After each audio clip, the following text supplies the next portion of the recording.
Hello.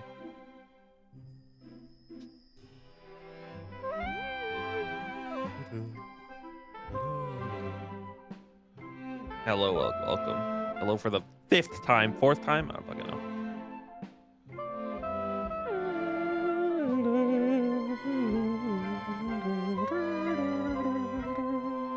Hello, again. Hello, I can't stop saying hello, I guess. Okay, here's the issue, right? Here's the problem. This is the issue I'm gonna explain to you. Is I don't know what to stream. And this is like a psychological issue for me, okay? Because very evidently there's a lot to stream. But like, I'm like, okay, I could play Genshin.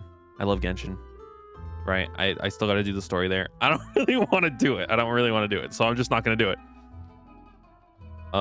Rhapsody, I would love to play, but I'm just not feeling like I got the energy for that. You know, it's a lot of yapping. It's a lot of talking. It's a lot of voice work. I'm just not feeling up for that. But like, there's not really much to do in Honkai Star Rail. Zenless, there's some stuff to do, but like, I don't know, you know what I mean? Like, I'm like, what the fuck do I do? I like want to do something, but I don't know what it is, and I don't want to do anything. So, here we are. I literally, I think I'm just gonna read books today. Like, no cap. I've been trying so hard to get through all of the books in this game, and I get so distracted, man. I get so distracted. I was doing the math, like, okay, if I read like 20 books a day, I'll be done with Belobog. At least I'll be done with Belobog in like, I'll be done with it in like fucking in like 8 days or something, right? If I read like 20 a day, I was like, okay, that's good. And so I read like, I didn't even read 20 that day. I read like 10 that day. I was like, that's fine. That's progress at least. I read 10 books. And then the next 3 days, I didn't fucking touch. I didn't read anything. I literally didn't read anything. What was I doing? I wasn't doing anything, apparently.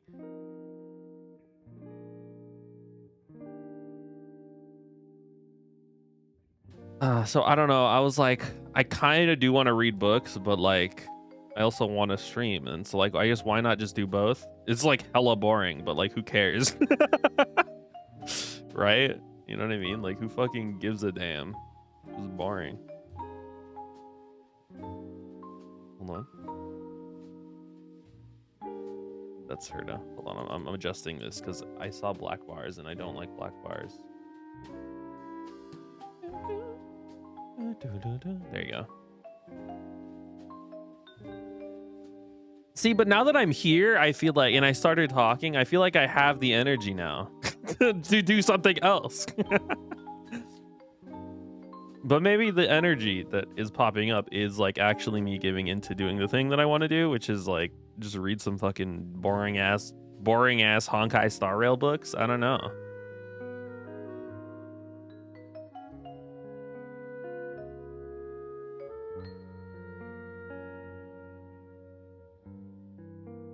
Oh, we can. I haven't used this in a while. And by use, I mean like there's not much of a use. I just literally enable it. And then it's there.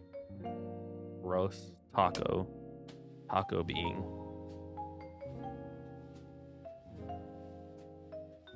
Okay. I don't know. I just here's the thing, right? I kind of just want to relax. I want to chill and also feel like I'm getting work done. And by work, I mean like something interesting to my brain and stimulating, as opposed to just like watching entirely of Northern Line content.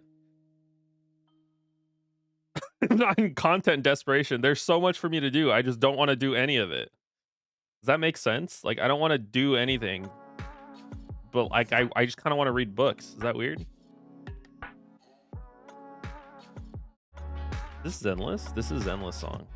You know, some of these Endless songs, they're like good when you hear it in the background, but when I actually listen to it, I'm like, this, I don't want to listen to this.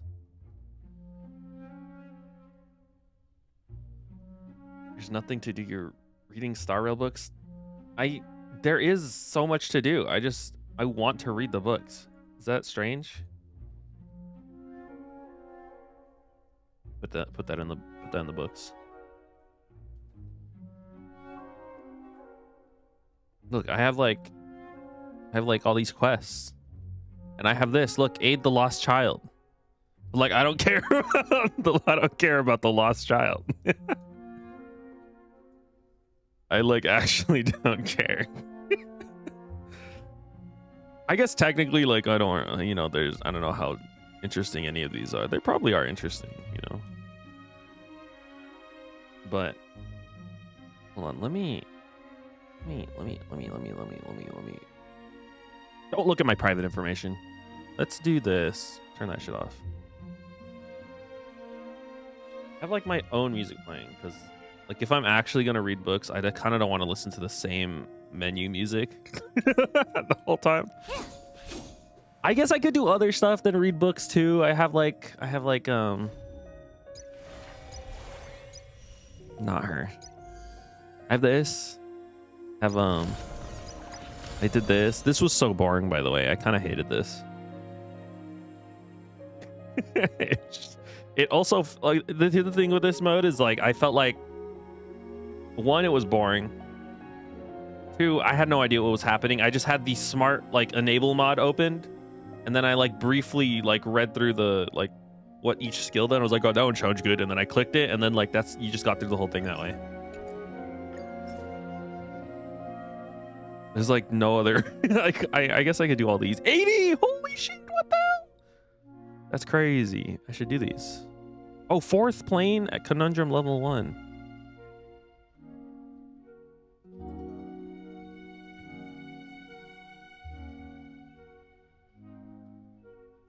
You've played so much Star Rail in the last month. Do you hate it? Yeah, I kind of hate it too. If you're wondering what I've been doing, I've been sitting in this menu, specifically Bellabog. Can you believe there's 97 books here? I've been sitting here, and then I've been going through this list slowly, and then about like 5 books in, I'll be like, oh, I'm gonna watch a YouTube video, and then I'll return to it like at the end of the day and be like, damn, I don't want to lose my place. I don't want to lose my place. So I'm gonna leave this on, and then I turn my PC off or turn it to sleep, and then I just keep the game running in the background. And then that continues for like a while with like 1 or 2 days breaks in between. So that's why Honkai Star Rail is on like 12 hours at a time.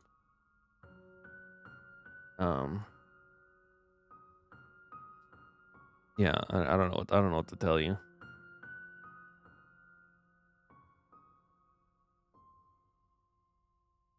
Very vague experience. You just take whatever the fanciest upgrades you can get, you eyeball it, and then you let auto battle go wild. Yeah, pretty much. Oh, this song is sick. What the hell? It's Dead Rising.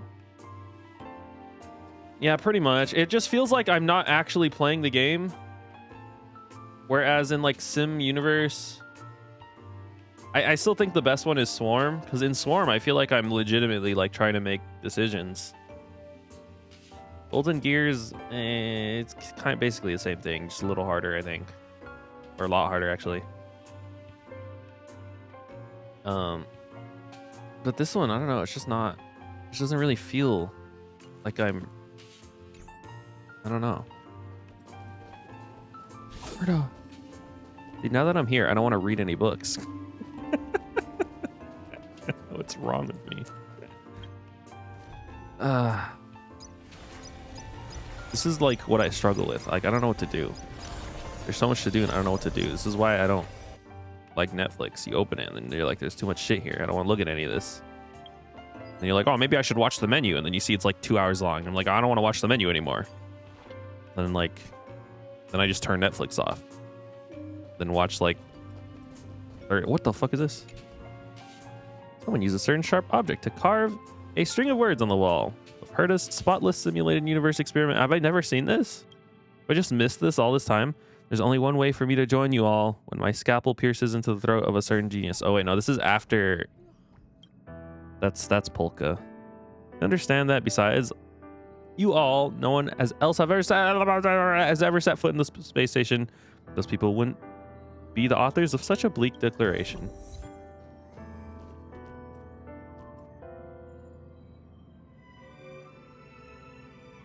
You're just maximizing the amount of stuff you get, but instead of creating 3 stacks that auto battle, instead creating 3 sticks. Sticks. I forget that they're staffs because they just literally look like cubes. Auto battle Hule for 8 minutes, and then you get a pile of stuff that makes your actual team auto battle Hule. I don't know.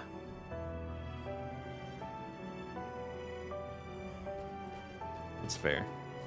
That's fair. I still like Swarm Disaster. Noble to me. This one was good. I still haven't beat it. I have... My only day plan is to watch 4 hours worth of Final Fantasy VII Crisis Core cutscenes. Wow. That's... okay. What is this song? Oh, it's Apothecary Diaries. Wow. I'm skipping it. Not that I hate that.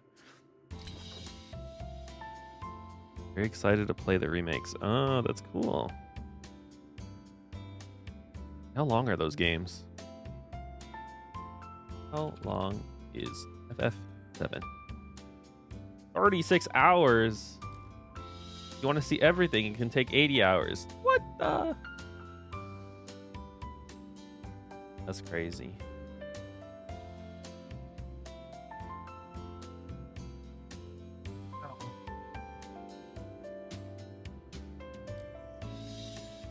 Okay, hold on. Why do I have 2 of these open? Close that one. I do want to do... It was breezy to get through. After the first like 10, it's a really compelling experience. I imagine. My problem, I don't know if I just have like an issue with like commitment or like finishing things, but like no matter how compelling something is, it's like super difficult for me to like continue.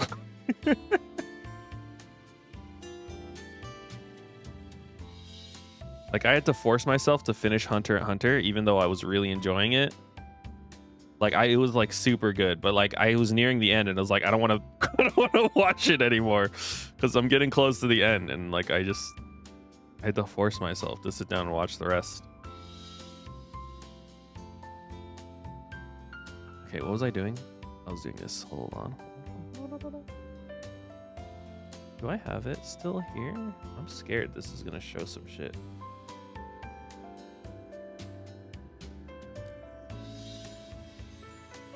The 5 different endless slog experiences. Yeah, kind of, yeah. Like I really like I want to do Genshin, but also I really don't. I really don't. Really do not want to.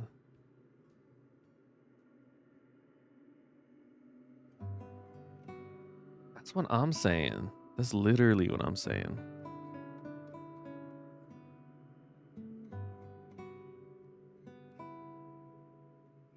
Oh yeah, they nerfed in the betas, they nerfed Tribby. Oh, perfect. Okay. Hold on, actually, let me show you something. I did cave. Not because they nerfed Tribby in the beta. I think I'm still gonna get Tribby, but I did cave a little bit just because I had excess income, and I did get me a little bit of a Robin. I was just missing having the comfort of having an extra Harmony unit. I needed her, okay? I was so tired of fucking throwing Ron May around and then having like my second team be like shit ass. So I did get a Robin. There she is.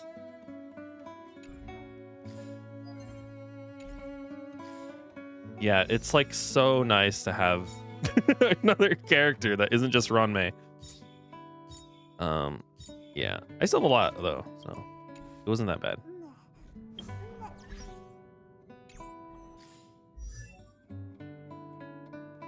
Just comfy. Yeah, honestly, specifically, I got her because I've been wanting to run the follow-up March team, and without her, it's kind of painful. Where is it? There. I know like Fei Xiao is supposed to be here, but like we don't need her, right? We don't need her. We don't need Fei Xiao. We can make do without her.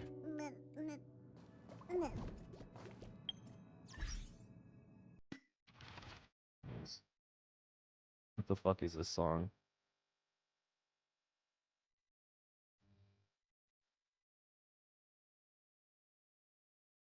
I see two anime boys on this in mysterious outfits.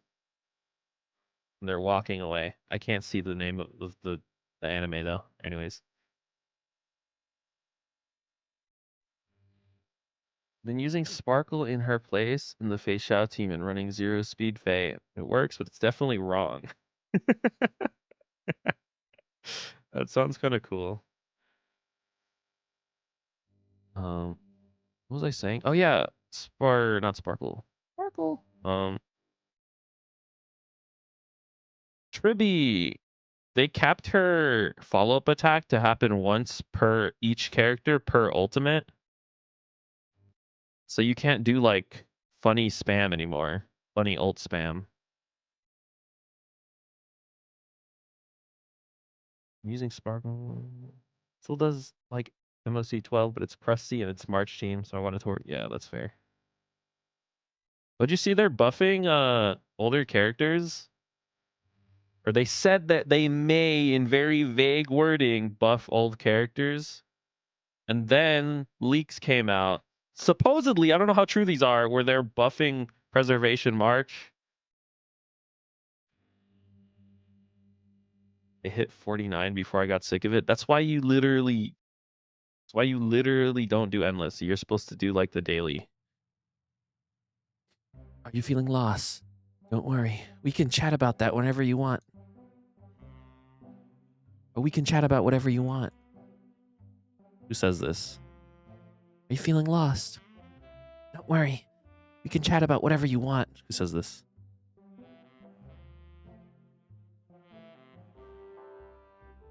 Black Swan, you think so?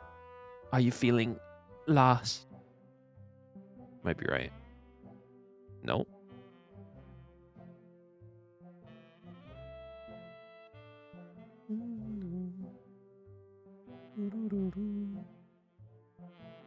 Unfortunately, I didn't see Kafka buffs, unfortunately, which is kind of what I was hoping for. Because despite having an E6 Kafka, I also feel like comparatively to other E6s, she's not that strong. She kind of sucks. Honestly, I only got her because I like Kafka, but... Are you feeling lost? I was thinking like Lynx. Fuck. Faye Mata. Needs DOT characters. Well, she has Black Swan. I do think she needs like a little tiny buff. Or a DOT support. They just don't make any. I guess that's fair. Most of them have been... I guess it's only been Black Swan, huh? Also, Black Swan's kind of annoying to... Because, like, she only does, like... I mean, she does a lot of damage, but, like, she does the most damage, like, when they have, like, a ton of stacks, and it's, like, never real.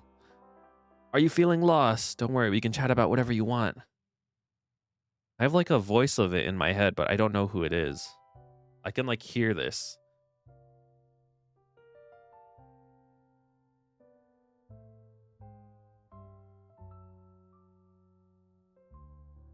It's like a small character, I think. A small character who likes you, which doesn't really help. A smaller character. It's not Herta for sure. That lady's mean. Maybe Hua Hua, but I don't think so. Hua Hua's a little too...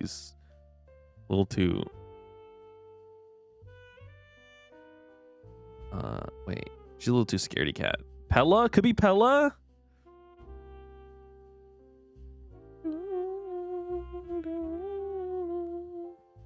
This is kind of cheating. I hate doing this, but... If I told you it was a tall character who's using you, I don't know who that would be. Kafka? Dude, the Herta's here. Who the fuck is Faye Mata, man?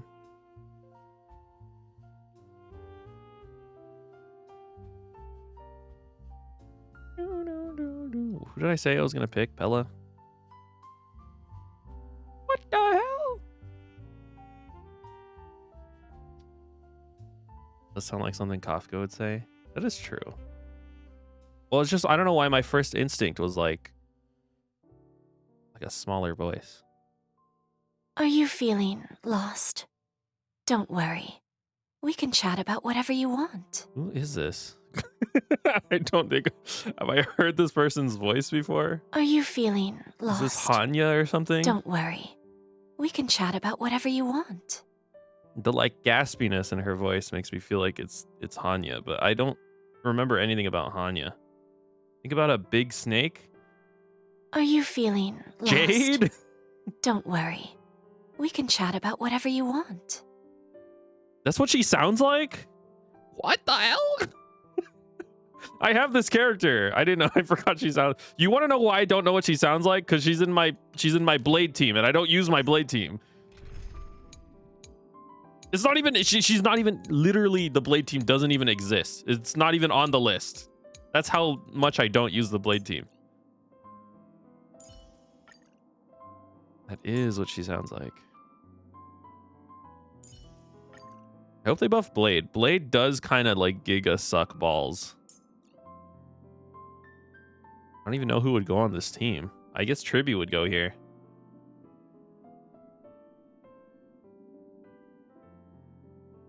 Blade, Sunday, Bronya, Lucha. What? It can do MOC 12. See, that's human innovation right there. I can't put anyone on this team because everyone's like out plus percentage attack. He doesn't need that.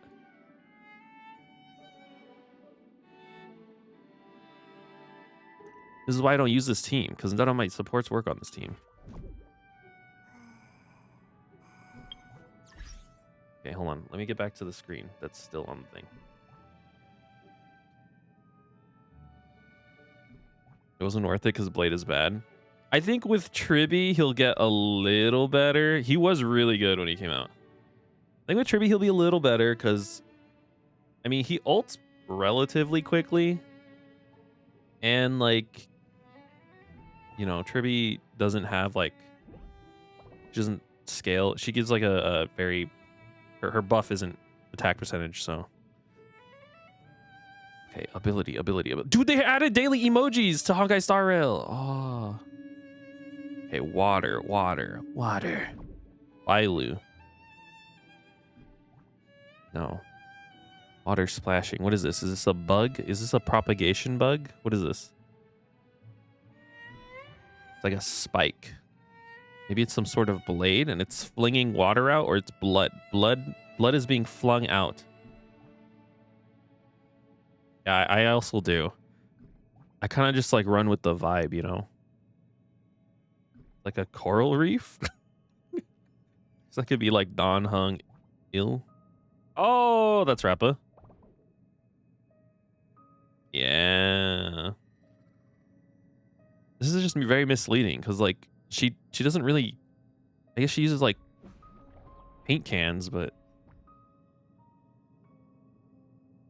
daily emoji. Explosion? Hook? Sparkle? Dog? Wait, what?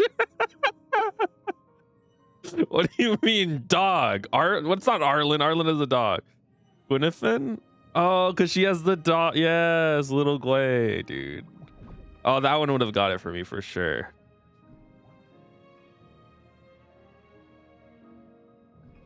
Oh, yeah, because she blows everything up with her ult. I forgot. I kind of want to use her again. She's such a fun character. Any of these worth it? I don't really care about the other ones, honestly. Mention. Happy New Year. Plants a bomb in a government building. I forgot how to do this. I forgot how to operate OBS. Okay. What does Gwei do again? She like...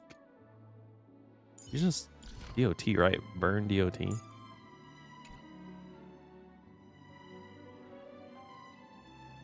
It's just, there's like no reason to use her.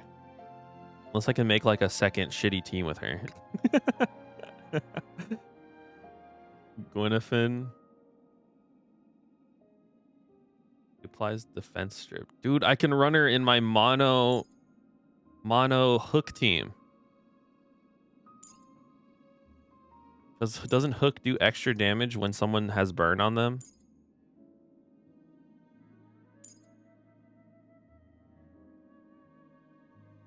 When afflicted with burn, enemies will take fire. Okay, no. Pseudo Pella.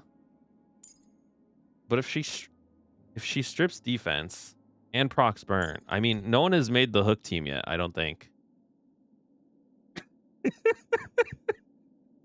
I know it's fake, that's why I've never done it before, but like, imagine. Who would be on this team? It would be Hook, Gwei. We would need another, maybe Asta, because she gives an attack up. And then probably this bro for support. This team works, actually. What the hell? That's like a real team.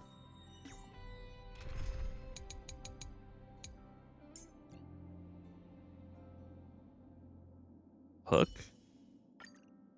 And then Gwei.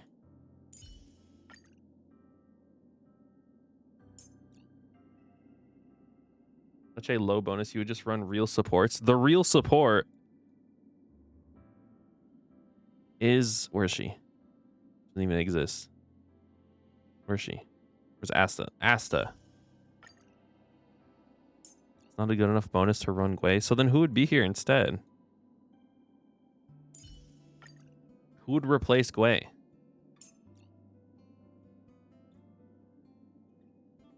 There's no one else. It has to be mono pyro.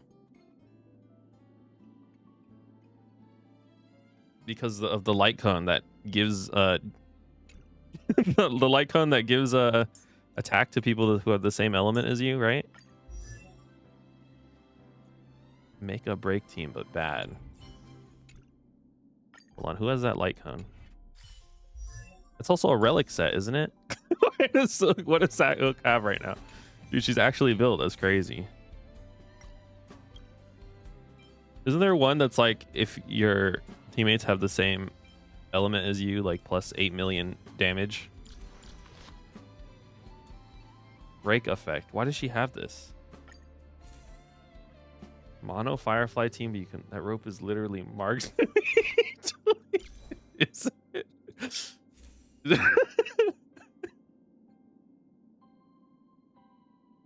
I don't know why she has this. I don't even know how she got it. I literally don't know how she got that. Okay. Go at E6. That's crazy. Let's go. It's this one, the dog. Increases wearer's attack by 10%. Increases damage to enemies afflicted with burn. Burn.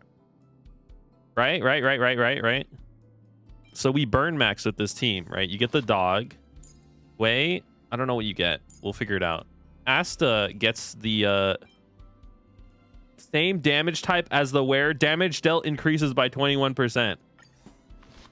You give Asta that? Holy shit. What does this guy get? When using skill, regenerate energy for all allies. That's pretty cool. I guess you just get this. I don't know what else you get. And then Gwei, I'd probably give her entrapment or ensnare. Immense amount of work to do 30,000 damage. Single target skill. You don't understand. Wait, maybe this is better. Debuff on an enemy. Gains a stack of trick. Increases the wearer's damage dealt. Increasing it. That's not... You don't want this.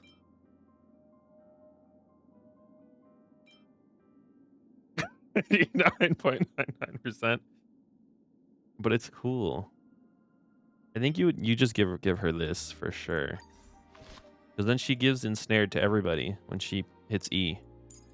Also, you might not be aware of this, okay, but her enhanced skill actually hits 3 enemies. So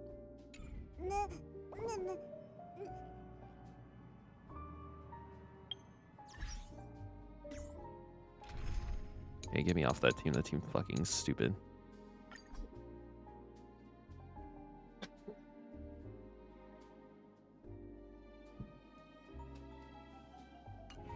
You don't know what you're talking about. You don't know what you're talking about.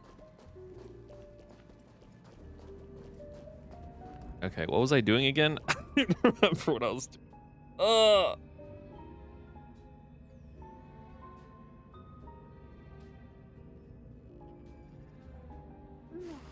You're a Hook advocate?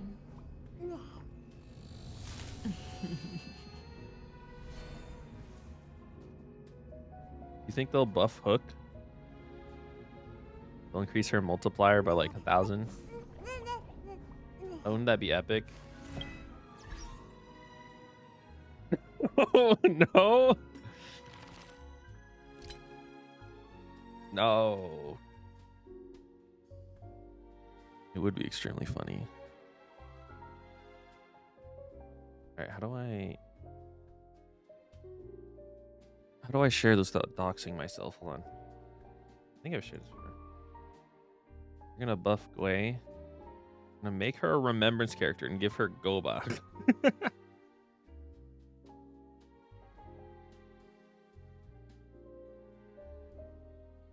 Oh, you're so right. They could.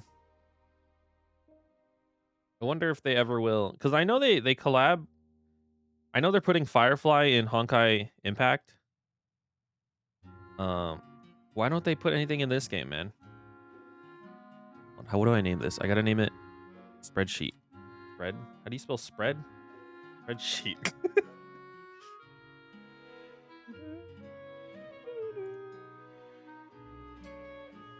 Okay, it's doxing me. Luckily, I can fix that. You look lonely. I can fix that.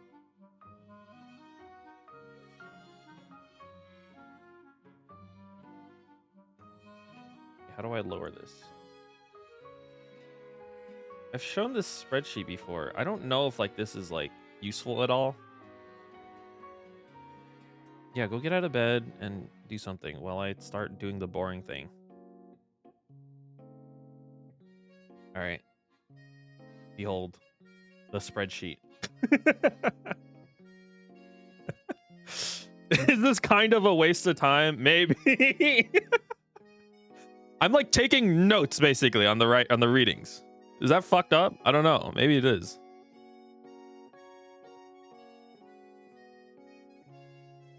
Yeah, look, get the fuck out of here. Sorry, I didn't mean to make that sound so rude. This one, I like I don't know why I did this. This is just a bunch of random fucking names. I don't know why I wrote all this. Anyways, this is my spreadsheet. Say hello, spreadsheet.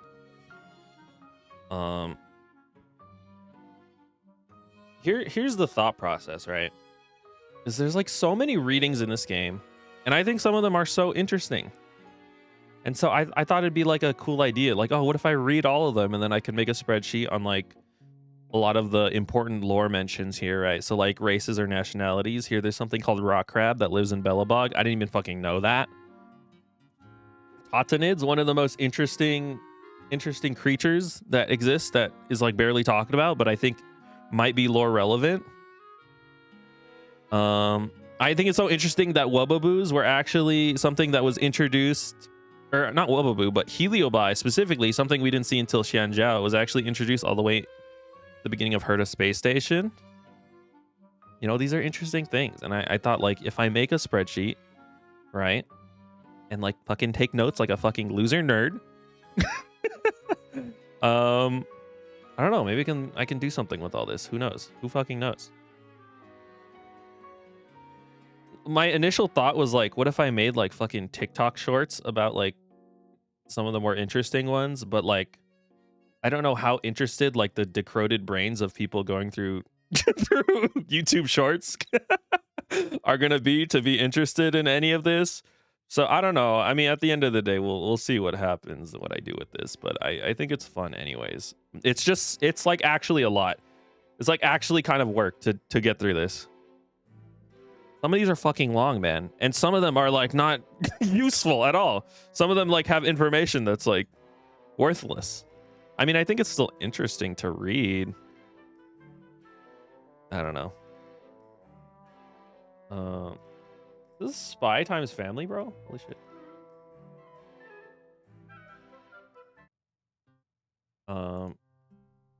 Anyways, this feels weird. I don't know. Usually I'm like sitting here manually or like passively taking in like dialogue from a character while yapping over it, and now I'm just gonna like read shit, bro. This seems weird, but I kind of want to do it anyways. Ugh. Ice storm causes an interview with the weather. I think I read this one already. Oh no, I didn't. So here, I'll walk you through the fucking spreadsheet process, okay? How do I? This is not gonna work. I can't have both of these on the screen at the same time. Maybe over here.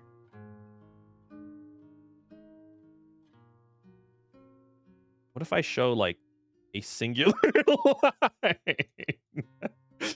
This sucks. Okay, whatever. This doesn't work, man. This literally does not work. Wait, okay, if I show you just the top, as long as I scroll up, you'll always see. You can't even read this. It's literally unreadable. It's like 2 pixels long. I just want to show you the process. I mean, you're not going to see this thing the whole time. Here's the process, right? Here, ice storm causes, name, source that it's found from, okay, source, and then all relevant like notes of information. This is not like the date it was written, though it could be. It's just like any mention of any date or event. This is any mention of any eon or path or whatever. This is green if a Stellaron is mentioned. This one I'm particularly interested in because I think Stellarons are fascinating. And I think trying to figure out what those are exactly would be cool. These are factions, sub-factions. These are like creatures. Organisms, okay? This is celestial bodies. This is actually really interesting too, because as I think I've said this before, a celestial body, Aquila constellation, something that may sound familiar in Amphorius, actually was mentioned all the way literally back in Herta's Space Station, the first event. I don't know whether these two are related. I don't know. In my opinion, I think they are the same thing, just because the Aquila constellation, just because specifically Aquila the Titan seems to be based off of the constellation that we see in Amphorius. And so it would make sense that the constellation itself is observable from different parts of space, even though Amphorius is isolated. Notable characters. These, at first this was like names of playable characters, but I just started writing every name I saw because sometimes NPCs can be notable characters.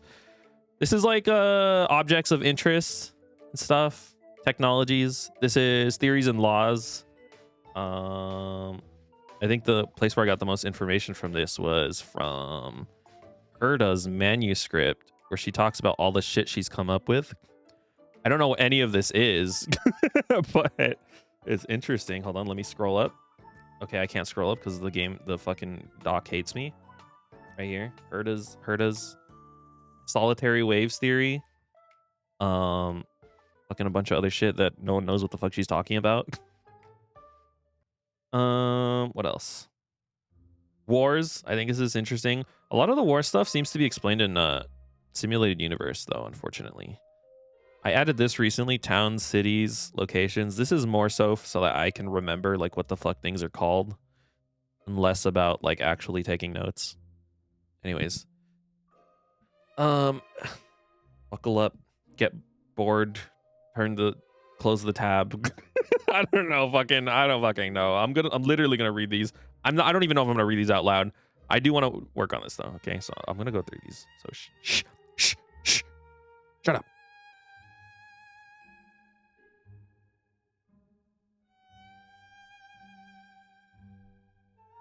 Okay. Ice storm causes. Interview published by Crystal Daily. Weekend edition before the Soulworm Festival. Wow. Was the Soulworm Festival the thing that March was? Didn't we have like a festival thing that March wanted to join? That's why she got like the funny outfit. Is that the Soulworm Festival? I like don't remember doing anything related to that though, besides her mentioning it. Among the Crystal Peaks, do you really know about ice storms? Last week, the Bellabog Meteorological Center issued a code orange ice storm warning, emitted by strong cold front beyond Nakatha? What the fuck is this? Is this a place? I feel like I should know what this is. In the north, the center, and the suburbs of the overworld were violently hit by ice storms. Oh shit. Is this pre the Great Freeze?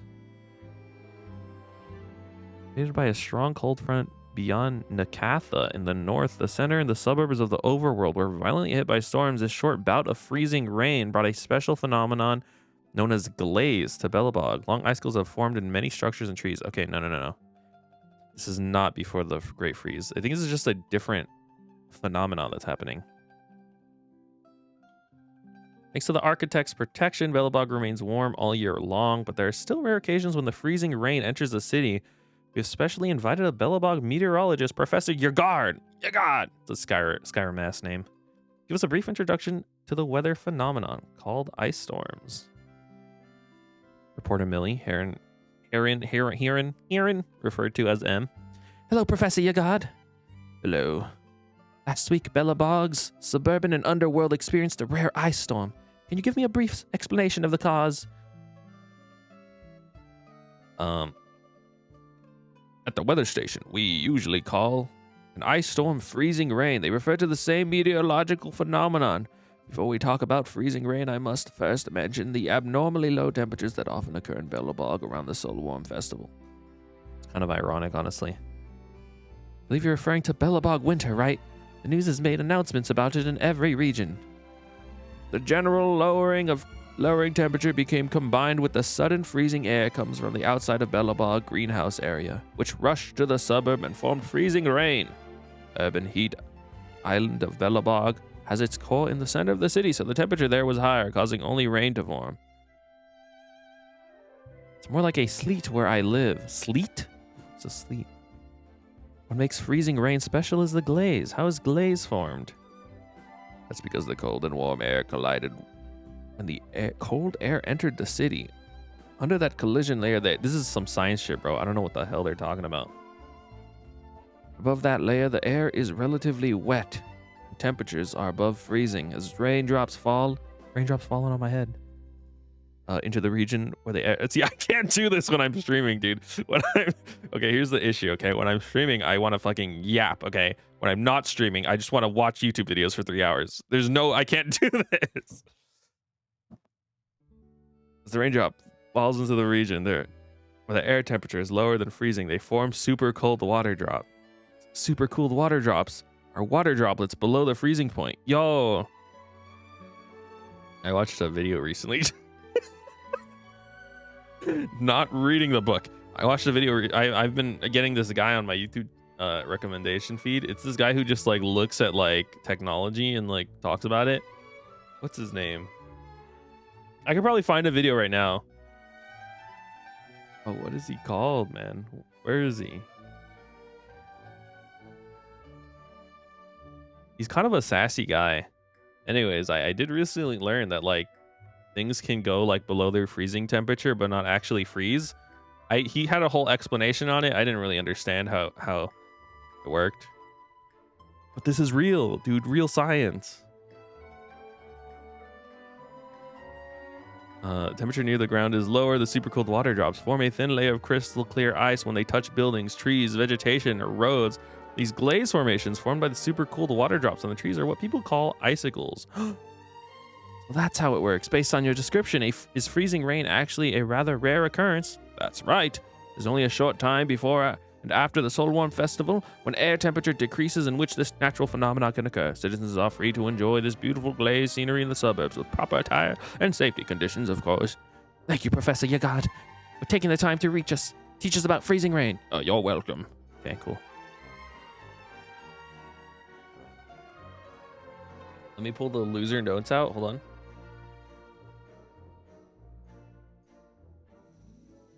on. See, I feel like a character like this is not important, but I want to write them down anyways. That makes sense. So here the architect and the builder, they arrive calmly from their escalators with a sense of purpose. They are playing in their residence. The head is soaring. Sorry. Bellabog is more of a faction, huh? Bellabog. You can't see me writing. It's fine. You don't have to. Bellabog. Bellabog. It's spelled with an. It's spelled. Dude, I spelled it with every wrong syllable. I spelled Bellabog. Bellabog. It's Bellobog. Remember that. I don't think Yagard is a notable character, but I'm gonna write it anyways. Hello, Yagard. Welcome.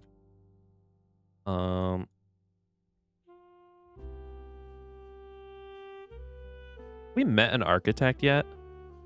I know we've like had a few things in like Sim Universe, but I don't know if we've actually met a real architect.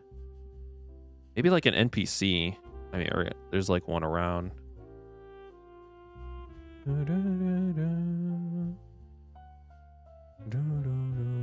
Is there anything else here? I guess Reporter Millie. I don't really think Reporter Millie is that important, but hi, Reporter Millie.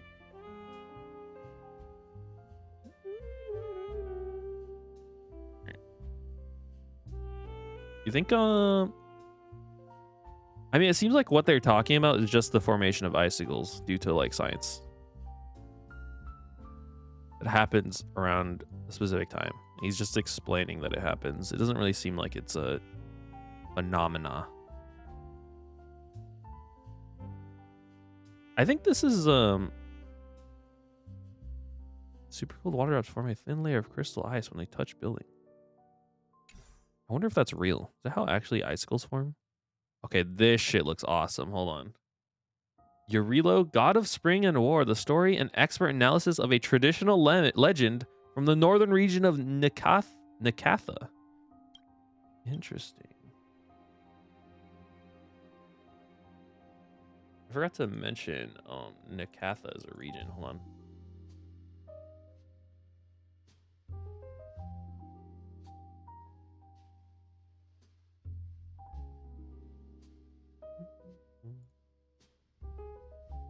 Forgive me for the silence. Oh, actually, don't worry. I did warn that this was boring alert. Okay, so no complaining. No complaining that it's boring and you're looking at text the entire time, okay?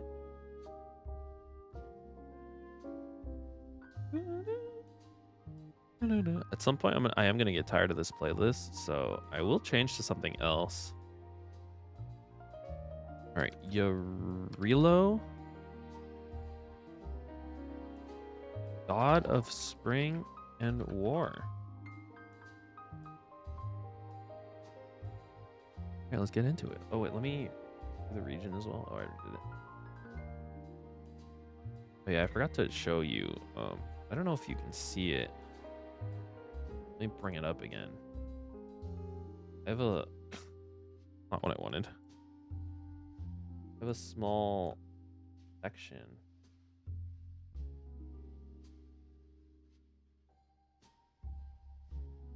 This is so hard to navigate. I have a small section here for notes. As you can see sometimes some of my notes here. Like this one, this one's really interesting. It's about like some of the Genius members. This lady is insane. This is in reference to Ron May. Ron May kept trying to revive shit, and then every time she would revive something, it would literally kill itself. She's a little bit of a psychopath.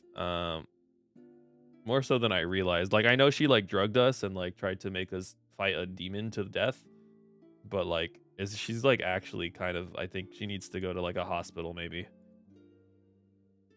All right, let's start the book. There's 2 pages to this. Okay.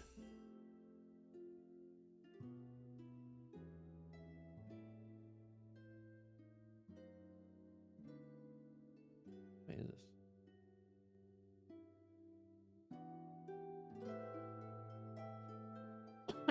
Sorry. I'm a little thick. Okay.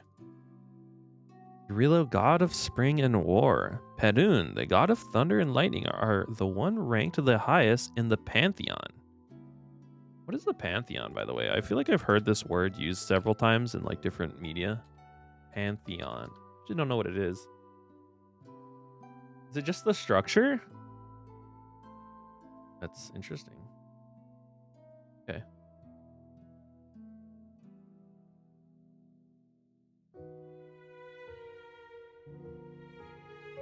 Um, Sorry that I'm stopping. I do have to write these down. I do have a section for gods, so we are gonna add Eurilo because I think it's interesting that Eurilo is a god. I do know that the lore of here is it was named after. I know Eurilo 6 was a poem about Eurilo the god, which was found as a piece. I think that poem was found, and then therefore the planet was named after it. Something like that. We'll add Eurilo. We'll add Perun.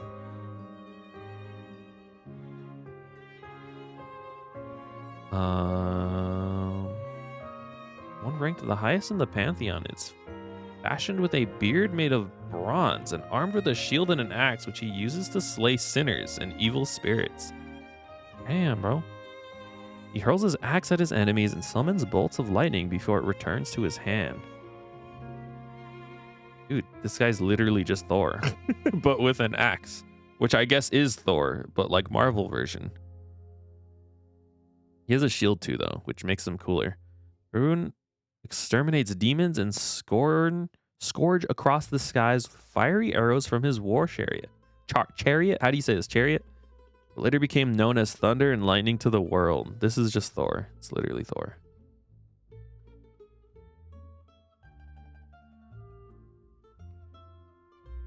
Belize, sworn enemy of Perun, and obviously also a god of war, now oversees the land, water, forests, and the underworld. Belize takes a half human, half snake form with horns of bulls on his head. Half human, half snake? Which part is human? Which part's snake? Horns of bulls on his head and a thick coat of fur, a long beard. He herds cattle in the land of death while controlling wealth, rewards, music, and the night. He is an expert in magic and trickery. Dude, it's Zagreus. Okay, that's cool. Pursuing Veles across the earth, the enraged Perun cares not for the things that Veles shapeshifts to, hide behind, and strikes them down with indifference, even the humans. Mischievous Veles climbs from the damp underground to steal Perun's cattle, wife, and children. Damn, dude. Damn, bro. What the hell? That's crazy. Kidnaps the whole place, man. On the last night of February, Perun's 10th son, Eurilo, was born. It's also the night that he was stolen and brought to the land of death.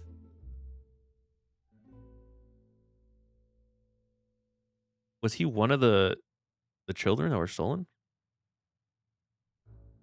Also the night that he was stolen and brought to the land of death, where Veles raised him. The land of death is a lush prairie of eternal spring across the sea, where Eurilo helps his foster father, guard the cattle. Damn, man, he's kind of being a goated father, kind of. Birds migrate to the land every winter. He really didn't like to spend his life underground. He is the god of youth and life with the powers of reproduction. That's in all of us, brother.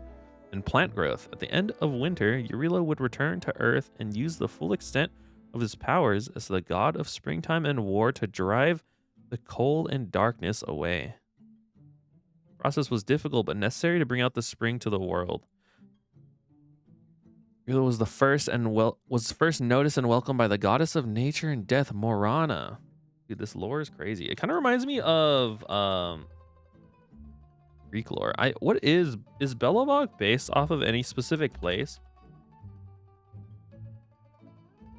I'm not very culturally in touch with like humanity. So I don't know if this is like referencing a very specific like cultural reference, you know what I mean? When people are saying Czech Republic or like Germany and Russia, I don't know any like German lore, so I can't say. Welcomed by the goddess of nature and death, Morana, who is Perun's daughter and Yurilo's sister. Hold on. Wait, I'm getting confused. They're saying too many. This is too many fucking family relations. Hold on. Perun is Perun's daughter and Yurilo's sister. That makes sense because Yurilo is Perun's. Why? This is just strangely worded. The two quickly fell in love.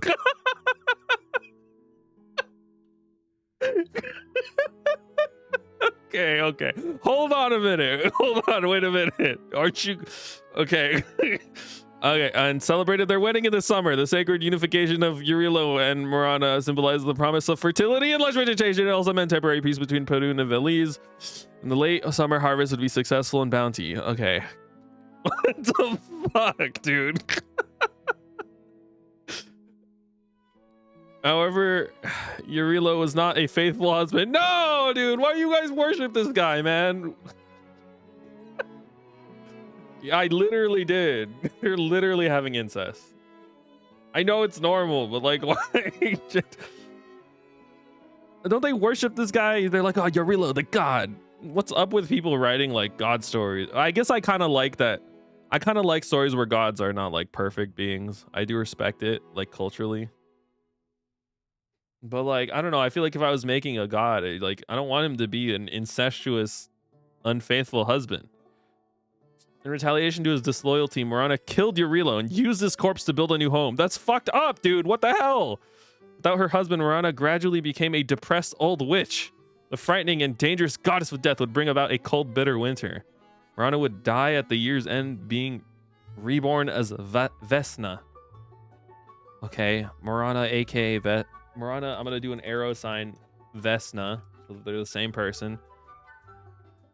Yurilo would be reborn, and the myth would start all over again. The endless cycle of life and death continued for a long time. Unfaithful Yurilo getting killed after the autumn harvest, and the lonely Morana dying at the end of the year. The two gods were reborn and fell in love again. Okay, this is not only incestuous, it is also infinite.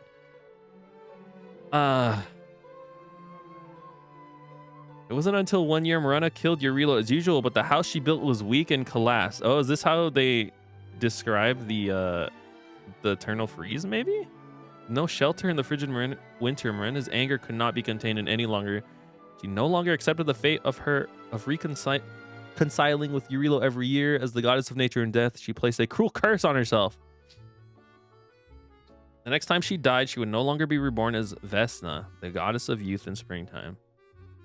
Curse worked. This time, while Morana did become a dangerous witch in her solitude, she didn't die at the end of the year. The cold darkness raged on, far greater than before. It continued to span across the following year. When Yurilo was reborn into a desolate place, Morana finally died, never to be reborn again. Faced with the ruthless winter, Yurilo realized that he had made a mistake. Spring would not come this year, and Yurilo would not face the cold nights alone. Dude, this guy was kind of an asshole. he was like straight up like, it's okay if I cheat on her, she's just gonna take me back. It's kind of deserved, honestly. In his desperation, Yurilo decided to look for his father, Perun, chief of the gods, to seek repentance and forgiveness. Having heard the story of the two, Perun said, "Son, you get what you deserve." No, he said he sympathized with Morana, but could not accept her curse. Without spring, the world would slowly die in the cold winter nights. The wise Perun pointed out Yurilo's sin of arrogance and prophesied, should Yurilo once again be able to offer his eternal love and loyalty to Morana, only then will her anger be quelled. Proud Yurilo fell into a deep depression. And the cold storm continued to rage on even till the autumn harvest. At the end of the story, the remorseful Yurilo offers to sacrifice his reincarnation, swearing everlasting deep loyalty to his deceased lover. Perun's prophecy came true. Yurilo's remorse and longing turned into a warm and forgiving spring that covered the land and protected the people, enabling them to live happily and peacefully on the snow-torn world. That's kind of cool.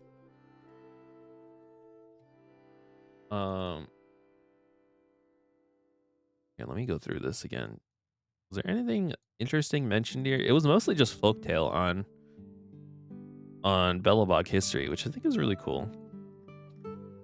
it's kind of crazy, but I do like it. I do like this stuff. Is it weird that I'm more interested in fake game lore than I am like real lore? Like I know this shit exists in like real like Greek mythology and shit, but like I don't give a fuck about any of that. Okay, that was cool. Good reading. Let me make a note here. Not really any technology. I guess towns are mentioned. I'm gonna make it under my notes. I'm gonna write incest. Incest. Incest classic, because it's gods, and gods do that. No mention of anything else, though. It doesn't seem like there was too much important stuff in here besides just, like, giving folklore to Billabog. Is it an explanation? Is this some guy, like, explaining it? Yeah, okay. Chico. One of the earliest historical references to the god is in the biography of a diplomat from the Saya Kingdom, about 1,800 years before the Eternal Freeze. Damn, bro. I'm gonna say before freeze because AF is after freeze. I'm gonna do BF for before freeze.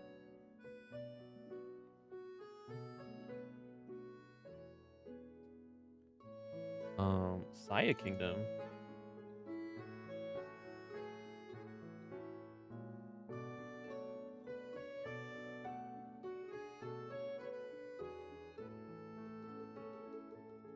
On his expeditions, he came across a tribe. Oh no. Happened to be celebrating the god of war, Yarrow. Yarrow. Who says that? Is that Germa? Does Germa do that? I don't know what that means though. Experts from before the Eternal Freeze believe Yarrow to be the precursor to Yarilo.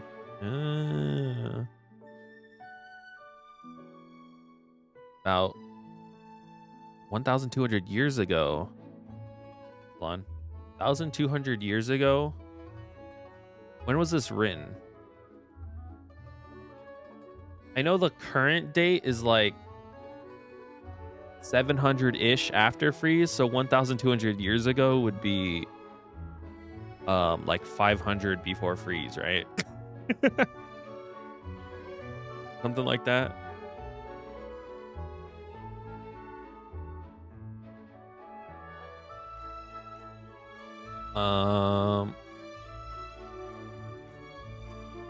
Sorry, hold on, give me a second.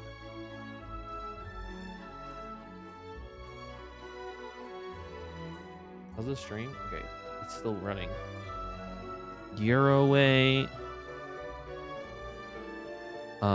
the northern region of Nakatha, a festival known as Yarilo was celebrated in late spring or early summer. Groups of villagers would walk along the countryside, symbolizing the return of the god back into this world. His return meant fertility and vegetation. Experts from before the Eternal Freeze found traces of religious rituals in honor of this god. Oh. So this myth was crafted far before the Eternal Freeze, which makes sense because the ending is not really in line. Like it explains winter, spring, and like how the seasons go, but the ending is not at all like what we know.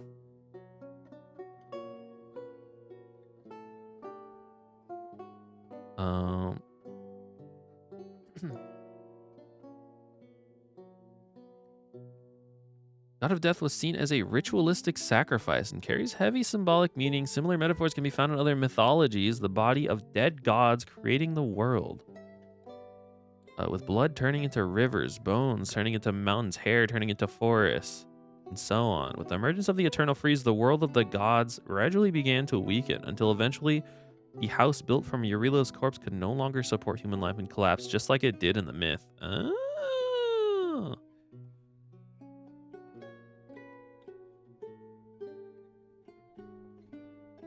Was influenced by the Eternal Freeze and the new religions. Okay.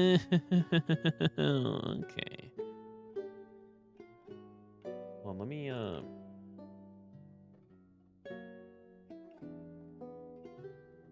writing down Eternal Freeze.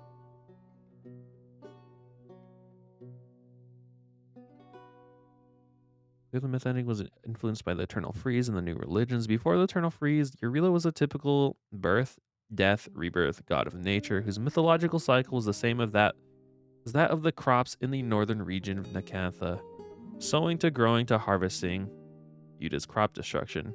However, after the eternal freeze, the seasonal cycle was broken, replaced by Belobog's unique climate. In the myth, this climate change is explained by the household affairs between the gods.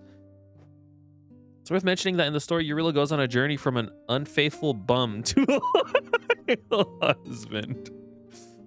By the end of the story, he sought redemption from Perun, paying a heavy price for his indiscretions.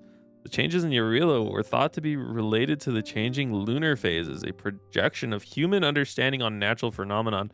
This understanding continued to hold after the eternal freeze emerged, and people could no longer observe the moon phase changes. Wait, really? There was a lack of understanding of such astronomical phenomena, so people were more inclined to draw a moral conclusion to the story. This god's endless cycle of birth, death, rebirth was a price to pay for his love. I don't know, man. I mean, I know this shit's made up and not real, but like, I don't know what to tell you.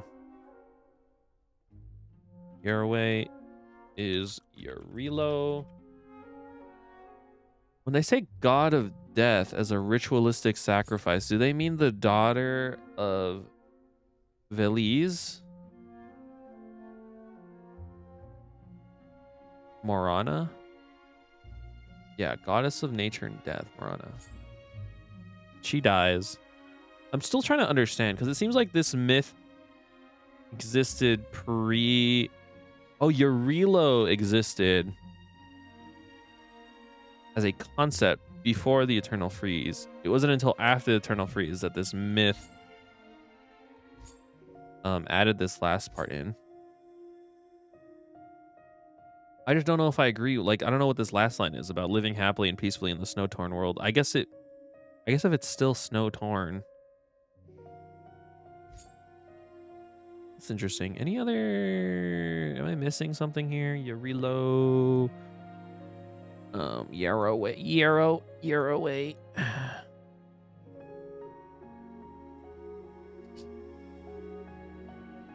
Yeah, I feel like stuff like this is so interesting. It like breathes a little bit of extra juice into Belobog that like otherwise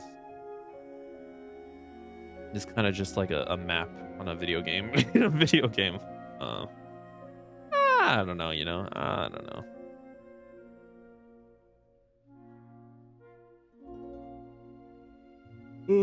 Hold on. My note for this one's gonna be Eurilo. Not all of them can be funny. Okay, Eurilo predates Eternal Freeze, but I guess that's it. There's not much on here besides just like Eurilo specific folklore. I like that one though. That was good. That was good. I put that like A tier. That was an A tier book. This is message for new repairers. Message between Belobog heating workers about the heating piping safety maintenance before the festival.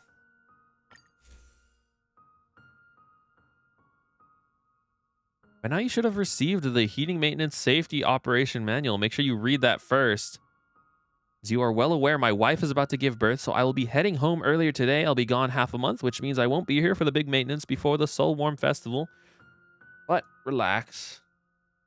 Soul Warm Festival. But relax, Belle will walk you through everything. Just don't forget what I taught you and you'll be fine. I know you pick up on things fast. However, the maintenance of heating pipes is the most important job in Belobog. I've made some notes here in case you forgot. While you read this, open your safety operation manual and follow along. Remember to ask Belle if you have any questions. I won't go over the first and second points because there's nothing to say about getting the certificate and wearing protection. Those are too basic. The third point, check the lighting for the heating maintenance area. You should pay special attention, especially to the emergency lighting. There was an accident in the past with my master where the furnace wasn't lit. No lighting is a recipe for accidents. Fourth point, on changing the pipe's protective coating has been Has 1 point missing at the top. Oh, remember to always wear insulation gloves. The pipes are full of hot steam. There's no insulation around them. One touch and you'll be scalded. I've taught you the ratio to mix the protective coating liquid and water, so be careful. Doesn't matter if you waste some coating liquid, just don't add too much water. Pipe surface temperature is very high, so if you brush a very watery liquid onto it, the room will fill with water vapor. Damn. Something goes wrong, it can be fatal. As for how to apply the coating, you already know this. Brush it thinly and evenly. Don't go back and forth. What is this song? Is this Genshin? Oh, it is. The 8th point goes over the most important thing, maintenance of the steam turbine rotor. Halfway through the maintenance, be sure to check your maintenance clothes, electrical insulation, and protective goggles. Also, when going back for maintenance, please remember to stop boiler and generator. This is a delicate device. Breaks, there's no replicating it for a while. Can't be too careful for the 10th point. It's 10 points? What happened to 9? The alarms and monitor devices we use now are different from the ones in the manual. Just go with what I taught you. That's about it. Once the heating maintenance is complete, you'll be a fully fledged maintenance worker. Come by during Soulworm Festival and I'll treat you to a special sun cake. It's more delicious than anything you'll ever find in the stores. Also, my wife's relatives are coming over, so try to dress up a bit. Oh, kind of cute. Kind of nice. I like that one. These aren't real characters, but I'm going to write their names anyways. Belle. Oh, dude, Belle from Zero.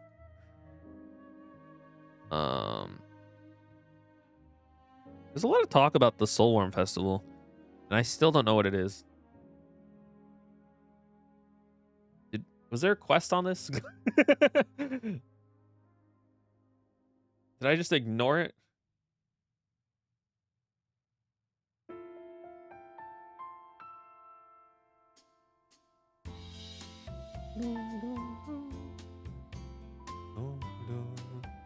Suspended due to the fragmentum.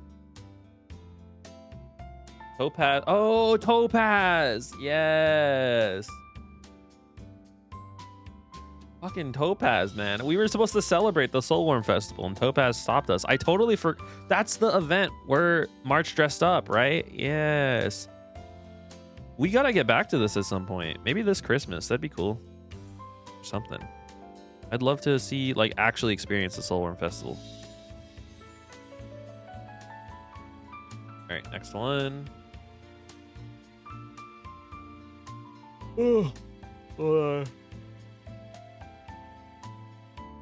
This one is called Interview of Daily Life Before the Soul. Dude, there's so much about the Soulworm. They hyped up the Soulworm Festival in all of these readings just to not do it. Oh, this is from Crystal Daily. Wait, I know who writes this. I know who writes this. Crystal Daily. Oh no, never mind. I don't know who writes this. I know Olsen writes Bellabog Weekly.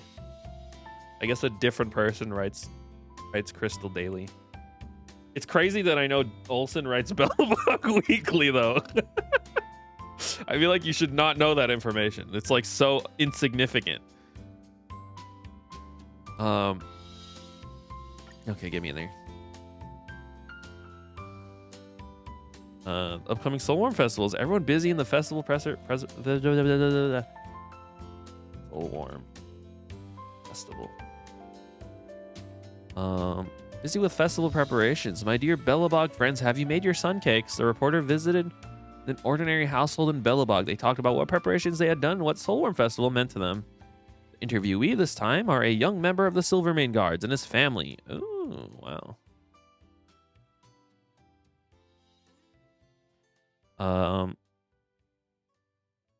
Interview was scheduled for the morning before the Soulworm Festival. The husband was preparing to go out and purchase food for the Soulworm Festival while the wife stayed home to watch the child.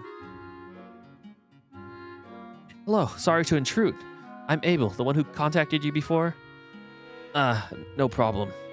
It's my first interview, so I'm a bit nervous. Can you please introduce yourself? I'm Ethan, and I'm a soldier. This is my wife, Hannah, and our child, Little Beck. Hello, Hannah. I work at the library, Hello, I'm Hannah, and I work at the library. Sorry. These are some, like, ChatGPT ass responses. Beck. Oh, Beck's the child. Beck says, Book. Oh, Beck is so cute. How old is she? How old is he? Oh, he just turned 1. Get Todd.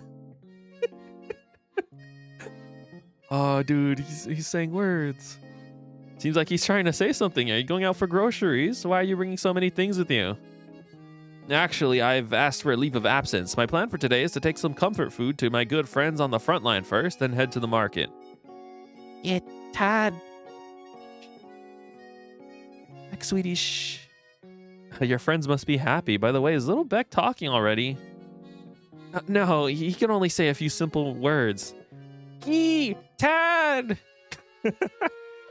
Still very impressive for his age. What is he trying to say? Jeopard, the scoundrel. I don't agree with him. I always respect the captain. Well, I won't keep you. While you're out shopping, I'll interview your wife. Wait, I'll go out later. Not sure what you will talk about during the interview. Ethan and Hannah have been married for more than 2 years according to the Soulworm Festival customs. Newlywed husband Ethan should bring ingredients and make sun cakes with his mother-in-law. That's so stressful, bro. What the hell? That's like part of your culture? Dude, meeting the in-laws, that's already tough. Now you gotta bake cakes with her. Actually, you know what? I take that back. That's actually kind of cute, and it gives you something to do with the in-laws to bond over. It's a little stressful, but I actually think that's better than just straight beating them.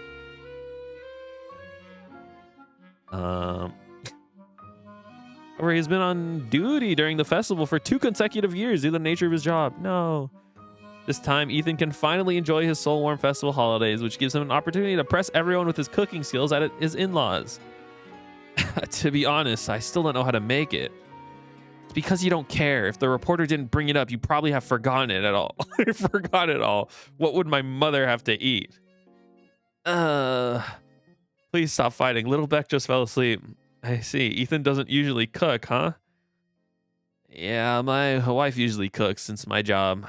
There you go again with your excuses. I'm busy with work too, and I make the time to cook. It all depends on whether or not you want to. How about this? Why don't we learn how to make sun cakes now? With an apron on and kitchen knife in hand, Ethan looked every bit a pro despite it being his first time cooking. Even though it was his first time, Hannah, his wife, didn't seem too keen to help him in any way. She whispered to the reporter that she was going to use this opportunity to teach her husband a lesson. Hold on. I feel like I've heard this song already. Have I already looped? This playlist is only an hour long. Anyways, continue. Ethan looked to the recipe for sun cake and followed it step by step. Add sugar, salt, 3 eggs, beat quickly. Add in moo milk, flour, mix until thick. While mixing, Ethan also removed the lumps in the mixture, which is good for a beginner. Brush the pan with a light layer of oil, then the egg mixture, and the sun cakes are done. In high spirits, Ethan also cooked the frost-grained cod. The reporter was honored to be invited to a lunch. Even though it's your first time, it seems like you know what you're doing. I'm still a little nervous. Let's dig in first. The reporter had eaten a lot of sun cakes over the year, but never had he eaten one so rich in flavor. It wasn't too salty or sweet, and it had a perfect texture. It's hard to imagine that Ethan made this on his first try. Add a touch of yogurt, honey, and frost weave salmon, and the sun cakes are ready to be sold in stores. The interview was once put on hold as the reporter and Hannah helped Ethan in the kitchen. Was once put on hold. Oh, making almost 100 sun cakes! It was already towards dusk before they realized it, and it wasn't until they heard little Beck's cries that the young couple came to realize their child hadn't eaten lunch. Child abuse. This is unexpectedly a warm incident in the interview with the family. Warm incident? Let's wish Ethan a great debut at his mother-in-law's. By the way, the sun cakes were so delicious, the reporter took 50. Damn, bro. Damn. All right, who do we got here? We got Ethan, Hannah, Beck. None of these are important characters. The only reason I write their names here is because I think it would be awesome if I saw one of these characters in like the streets of Bellabog and I was like, oh, Ethan, I know Ethan, dude. I know that guy. Wouldn't that be awesome? Didn't the reporter have a name? This reporter did not have a name. Nameless reporter. What a thankless job. You go out there in the field, you eat 50 free sun cakes, you harass a family to get your report. No one even knows it's you. What a thankless job. I do want to add. I've been adding because I like the names of like a lot of the cooking stuff. I've been adding them to. Hello? What was that noise? I just heard a strange noise. I think my earbuds. I think my headphones are running out of battery. That's not good. No, dude, no. Anyways, I've been adding like food items to the spreadsheet, so I think I'm gonna add sun cake. There's probably you could probably buy a sun cake, huh? Somewhere in Bellabog, and maybe I have one already. Frost weave salmon. Oh, you want to know something that actually has like a shit ton of lore? Surprisingly, is purchasable items. I mean, I've read them before because I just like reading about them. I think they're interesting, but like these things have so much lore to them, man. Like I went to Bellabog recently, and I don't know why they sell these inside of vending machines, but they do. Where is it? It's like literally a shield. They just sell shields inside of the store. What the fuck is it? I always have such a... Ooh. What's that? Camo paint. What the fuck? What's the... Oh, can I be invisible with that? Is it? There's like an item. It's literally like a shield. It's in here somewhere. You just gotta trust me. But it gives you a lot of information on like the Intelligentsia Guild, specifically the I forgot what they're called. The guys who go into like ancient ruin structures and like blow shit up. Hold on, I can find their names real quick. Archaeologists. Yeah, I don't know why I thought the name was like armed archaeologists. That's their name. Armed archaeologists. Archaeologists are also one of the like sub-faction this game that I'm like really interested in, despite not having seen anything about them like in game yet. They're so interesting to me because they're just like destructive weirdos. Like they basically like raid tombs and shit for like their valuables, but like they also are like armed to the teeth with explosives and shit. I think they're super cool as like a concept. Yeah, I do also. The problem with that is, okay, I'm going through all the readings, right? At some point, I'm gonna want to go through all of the item descriptions as well. That's gonna take even longer.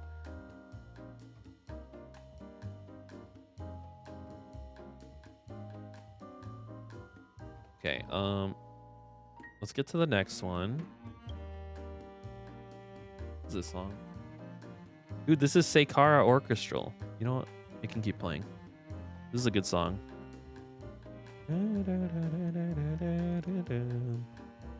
Fashion brand Suburbia? Fashion.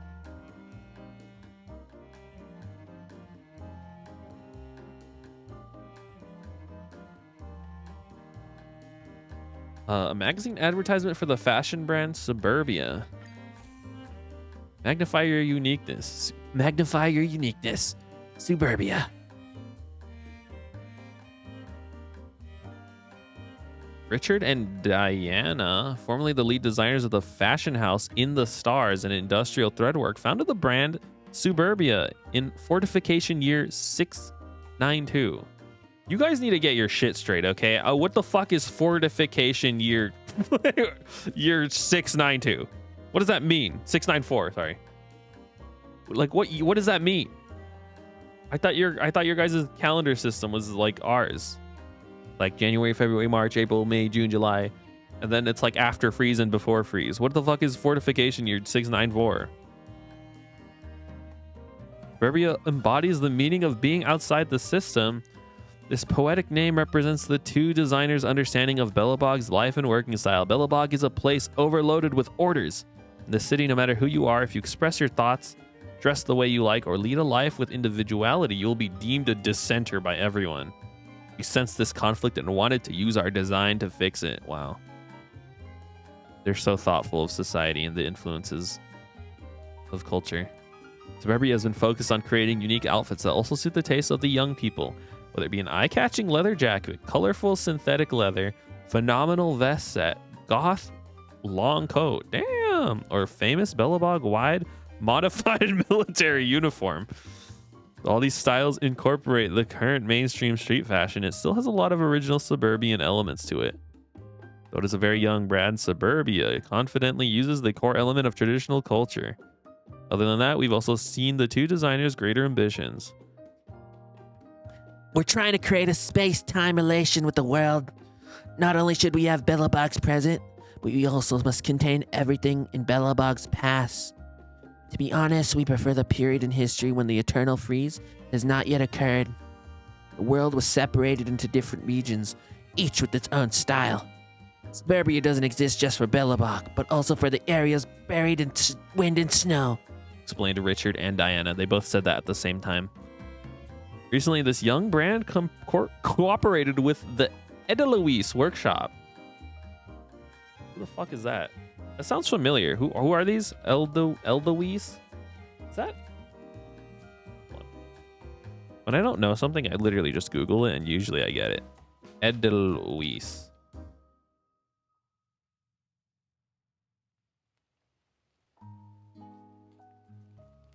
I didn't get anything for that.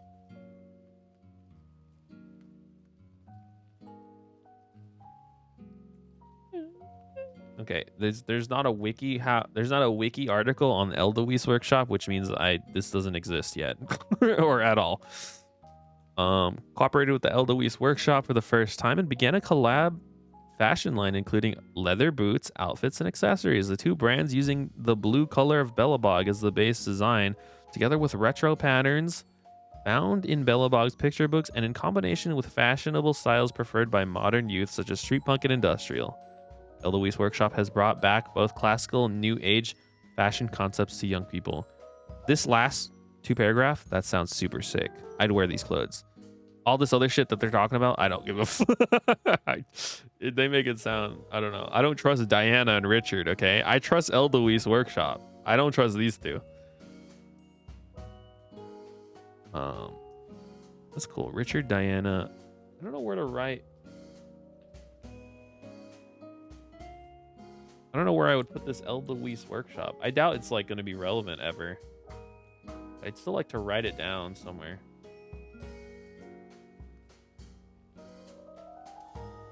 I'm gonna put it under place. Edelweiss Workshop. Though it is kind of more of an establishment. We're gonna put it there.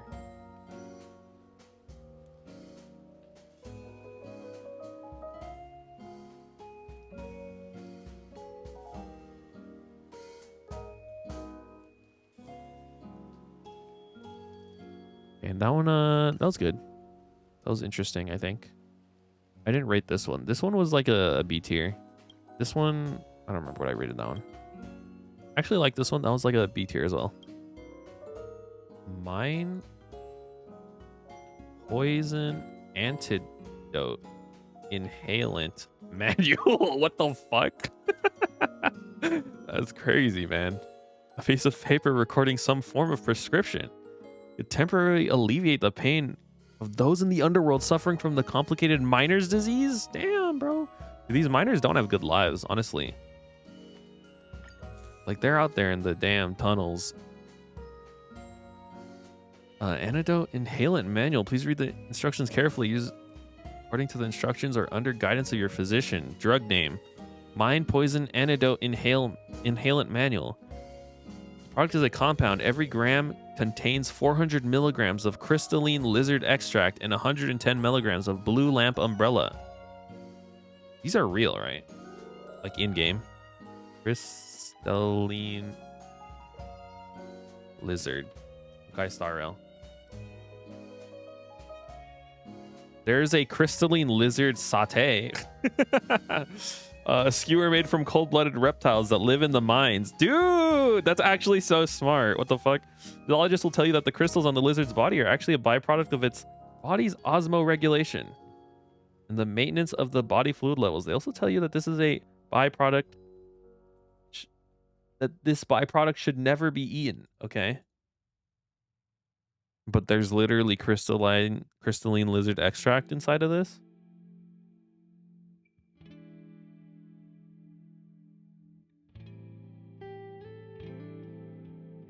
I guess you're. I guess they don't give a fuck. They just eat them anyways, huh? And then the other one is Blue Lamp Umbrella. This also sounds familiar, but it also could be the Blue Lamp in Genshin. Lamp Umbrella. Honkai Star Rail.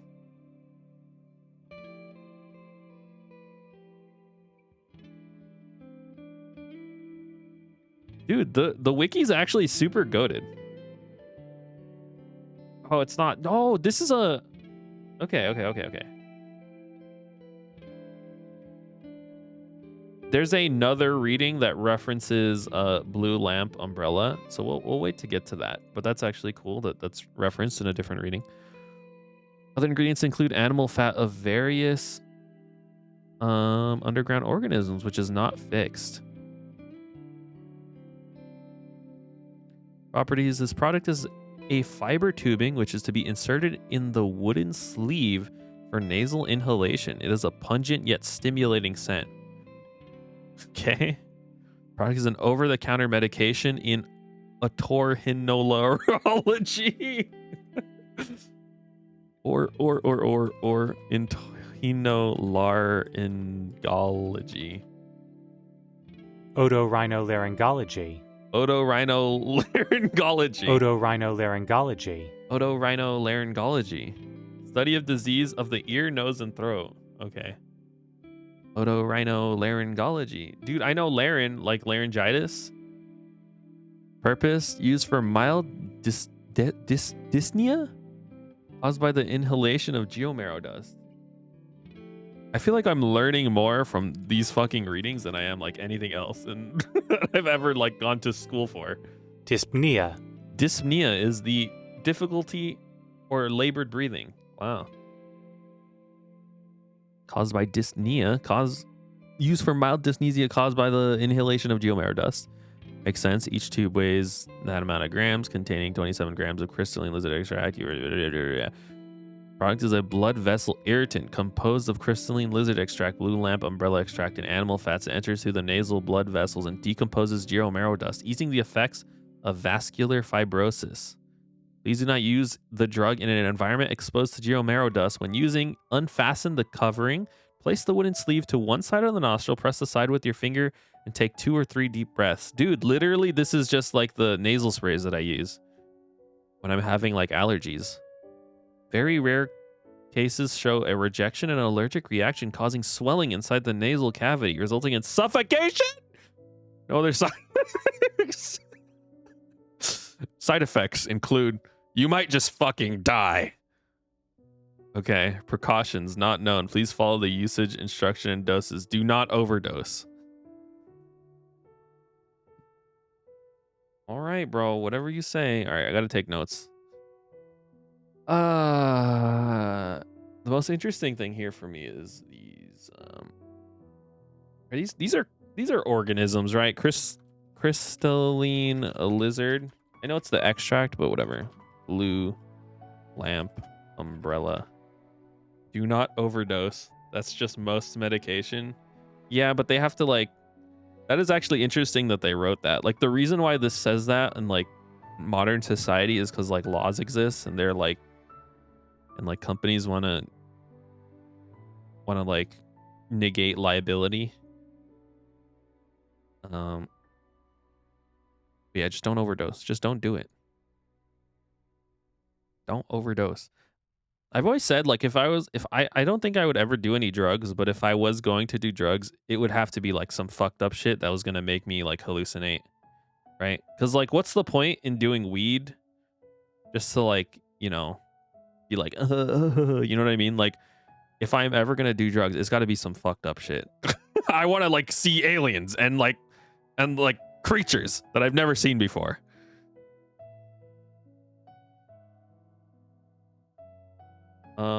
Anyways, I wonder if this is addictive. What else is there that's interesting? Nothing else really. All right, I'm gonna make a note for this. It mellows you out generally. That's fair. I guess if you need it. My note is going to be otorhinolaryngology. That's my note for this one.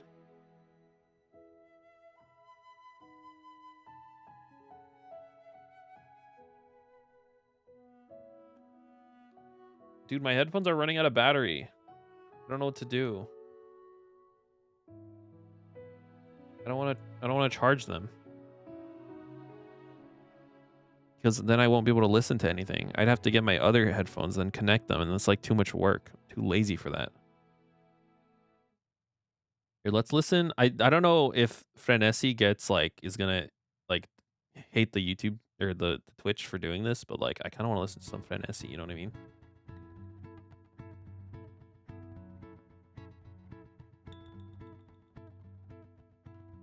Wait, start me with this song.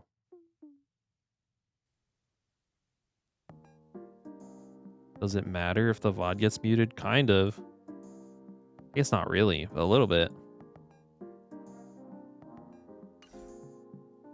You should be recording. Then I'm gonna have no space. It's gonna be like 80 gigabytes.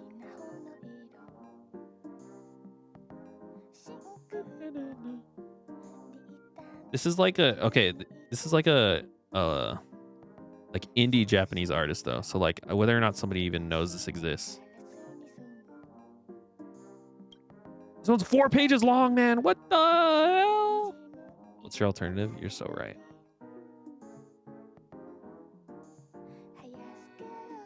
Right there. I did it.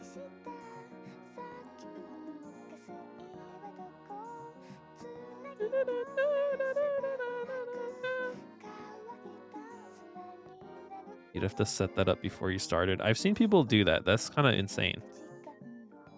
I don't even know how you do that. How does it output to the stream but not the VOD?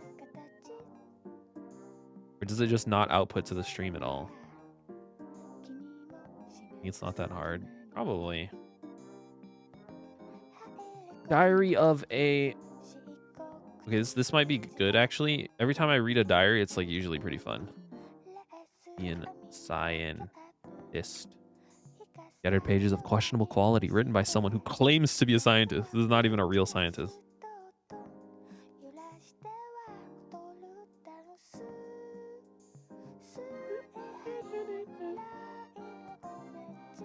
Also, Frenesi is like, I think, the greatest artist on planet Earth.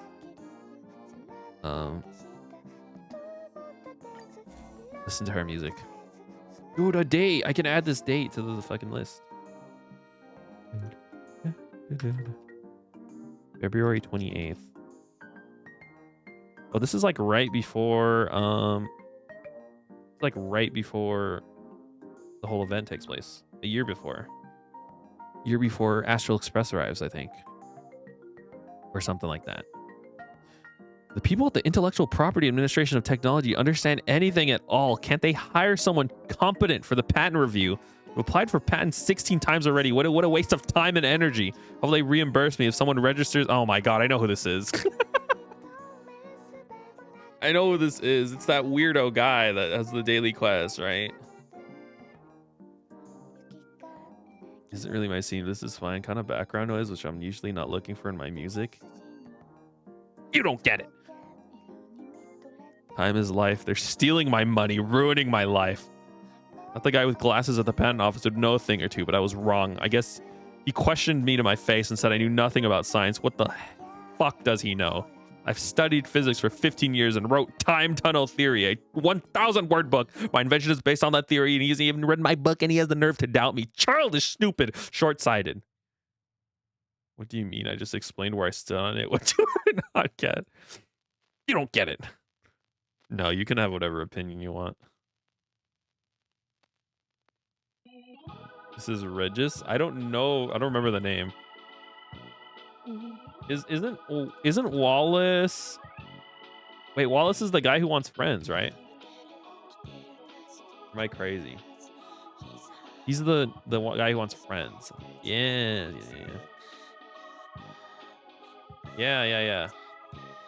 It's the other guy. Both Wallace and if his name is Regis. Both of them were Daily Quest dudes as well. Rebus.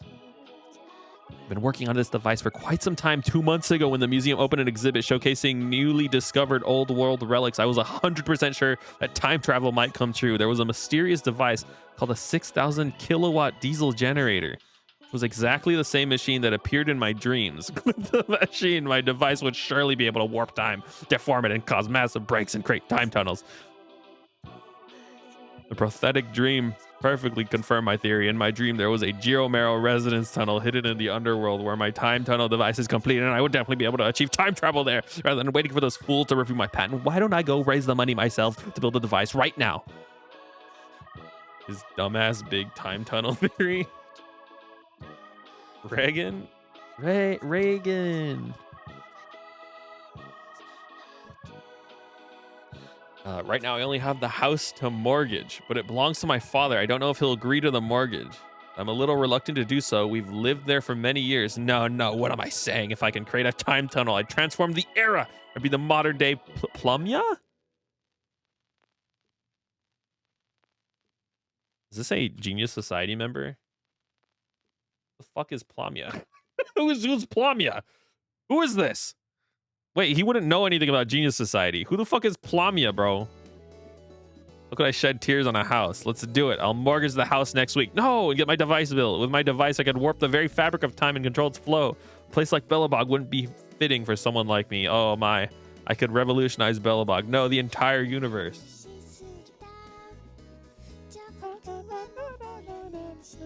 Okay.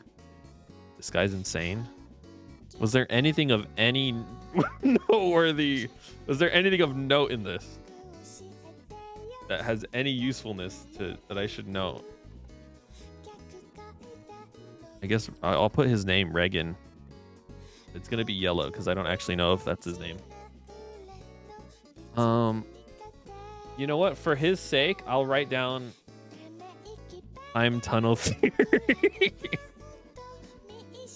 Time tunnel theory. There you go. Yeah, they probably are. Just one of the reasons I want to catch up is that like so that I can like read them as I get them. So that I don't have to fucking do this bullshit.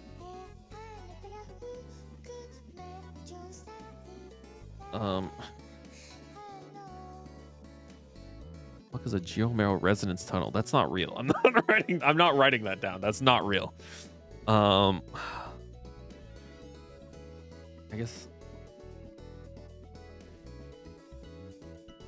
Should I write 6,000 kilowatt diesel generator? Start from Amphorius and then work back. Honestly, you might be right.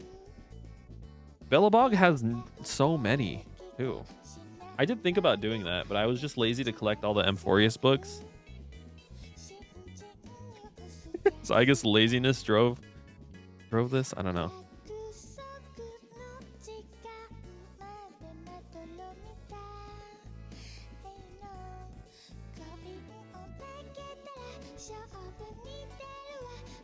Is the Lawfu dense? I am excited to get to the Lawfu because the Lawfu is actually like connected to the greater universe, so I think there's a lot more to read that's interesting there. Belobog's like everything here is mostly going to be about strictly Belobog.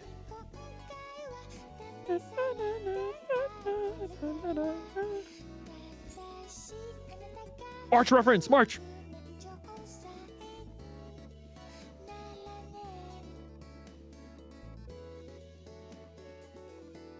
I haven't read any of it, but a safe bet it'd be a fuck. I think Belobog has the most 97 with some of these go up to like 7, 9. Tales of the Winterland. I don't want to. That's 9 pages long. Musicians of Belobog is 7 pages long. In contrast, they also have 97. Holy shit. They all have 97. They have 90. Amphorius only has 47. God damn, bro. Why is there so much? Okay, you're right. This is like way worse. Look, this one has 7 too. This one has 5. Or I haven't even collected all of them yet. I gotta go collect them. List of arch enemies.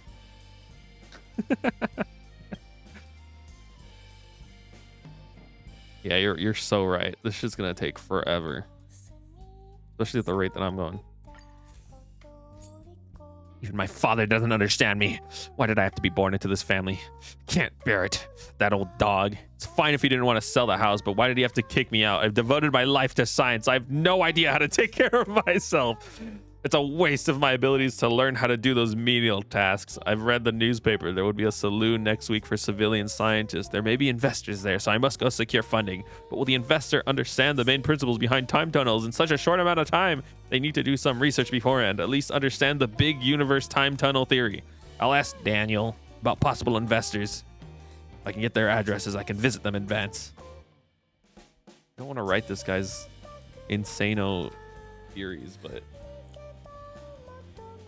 what if it'd be so funny if this shit was like real? Like one day you talk to her and she's like, oh yeah, the big universe time tunnel theory. Of course I know about that. That would be epic. That would be so epic.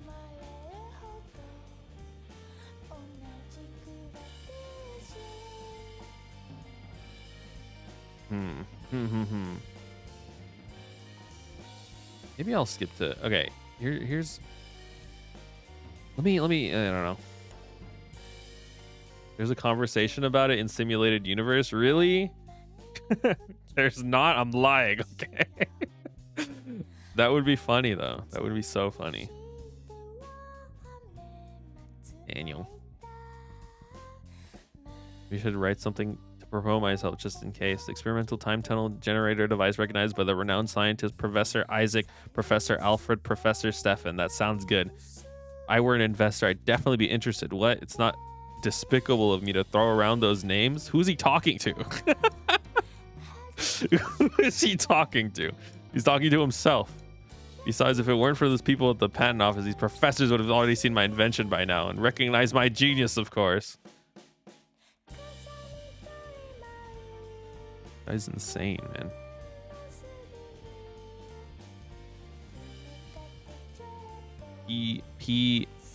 Alfred? Have we? I think we've met Alfred. Sounds familiar.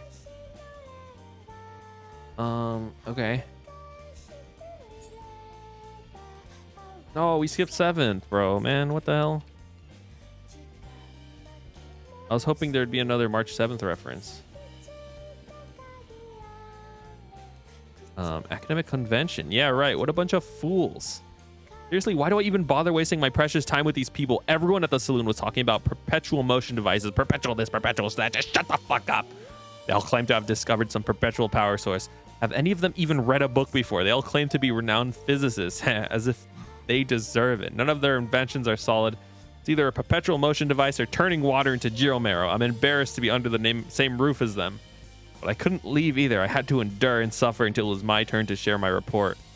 This one fool kept trying to talk to me, claiming to be the reincarnation of Erwin? What? He just likes to put his name on everything. How shameful of him. What even is Telif vacuum zero circulation? First of all, I couldn't call him out on anything. I had to pretend to be polite, unbearable, disgusting.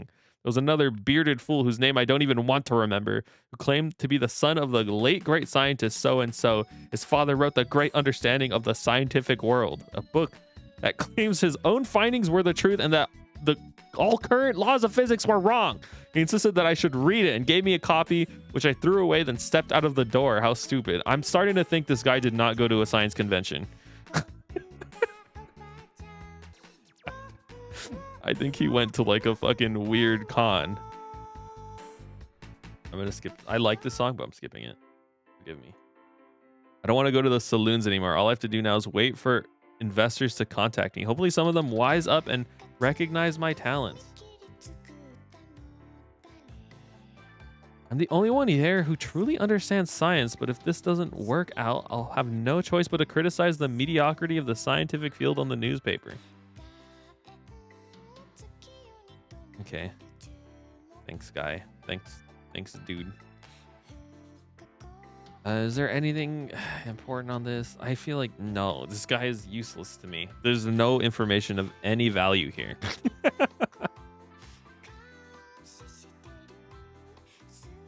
Erwin.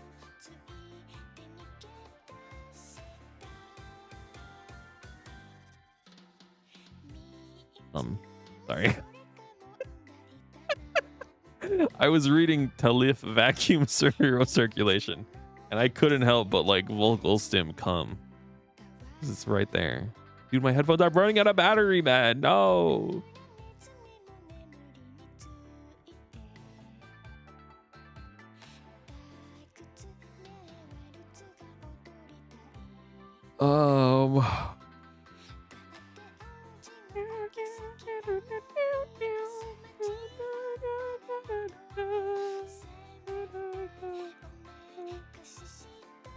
I'll put Geomero here. I like Geomero. Geomero's cool.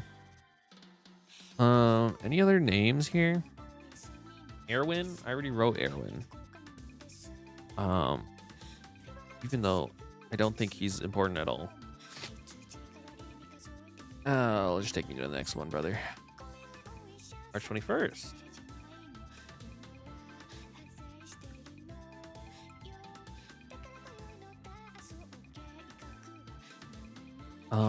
Everything just perish. Nobody really respects science. I thought Daniel from Crystal Daily had a bit of talent, but I was wrong.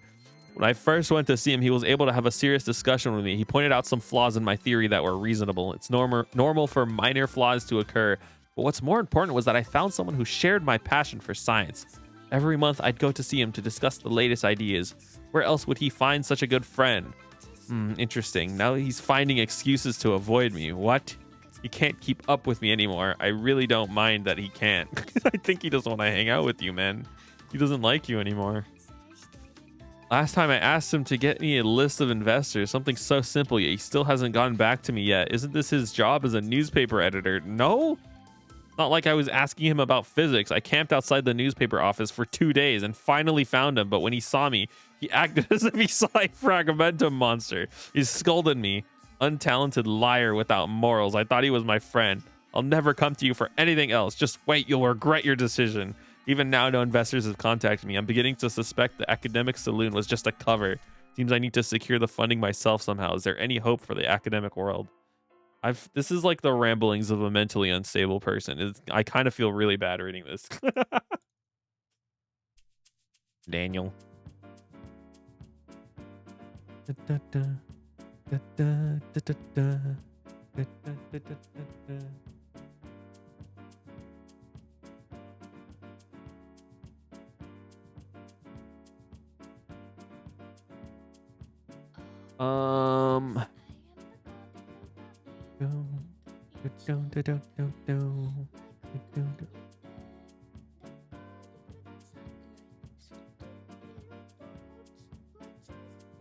Okay, hold on. Let me clear the. Oh shit.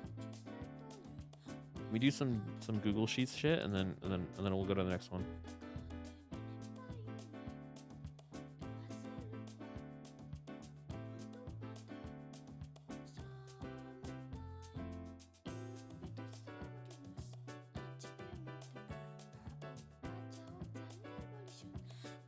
My notes for this is gonna be, this guy is insane and useless. Okay. Nothing of value. LMAO. Or sorry, LMAO. That's my note for you on Discord. What the fuck? That's so rude. I don't remember what my note for you is.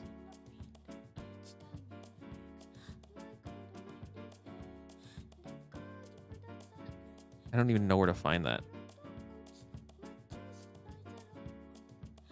Or mean like that? I don't remember what it was. Oh, wait. Wait. I can't even see it. How do I see it? I can't see it. Whatever. Oh, you want to know why I can't see it? It's probably because streamer mode is enabled.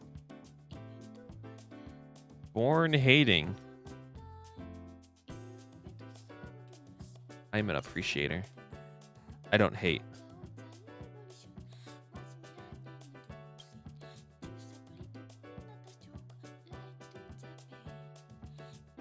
It's in the About Me tab. I think like I can't because streamer mode is enabled. Just kind of does that. Just kind of does that without asking.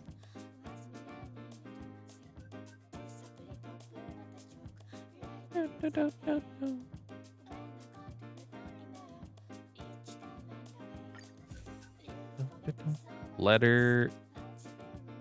Sorry. A letter. Pieced together. Oh, I forgot to rate the last one. Last one, I kind of hate this guy, and I hate his ramblings, and he didn't give me any valuable information. It's like a C tier. All four of them.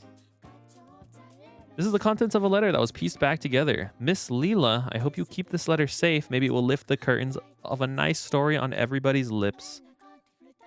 You know what I'm gonna do? I'm sorry, Finessi. Your like singing is distracting me. We're gonna go to my favorite question mark. One of my another favorite artist of mine. Emma Mouse. Any Emma Mouse appreciators?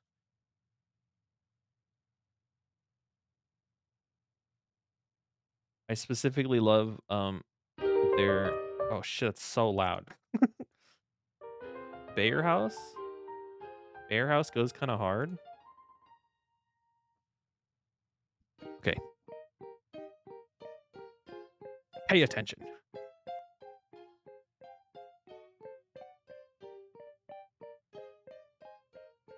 And drink coffee. Or ambient jazz. Emma Mouse's music is... There's always like a... They have like a hint of like derangedness to it. I can't explain it. Like even this album, which is like very slow, or it's like slower, more jazzy. 25 different plays of Japanese ambient jazz.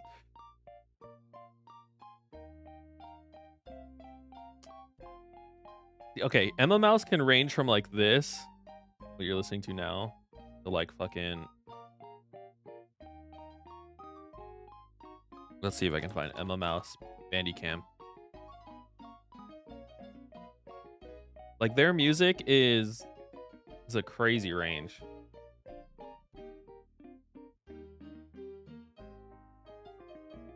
Here's another one of their songs I'm gonna play real quick. It might be hella loud. Brace your ears. Ow! Okay, it's like way too loud. I gotta lower it. Bandicam has no way to lower audio, and it makes me mad.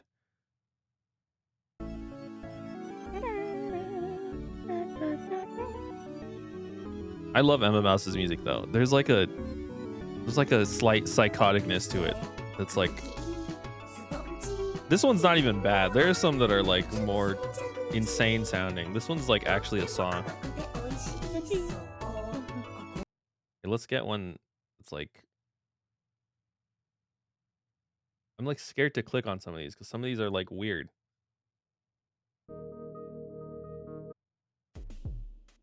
Sounds normal. This is some of their older stuff. Now that I'm looking at it.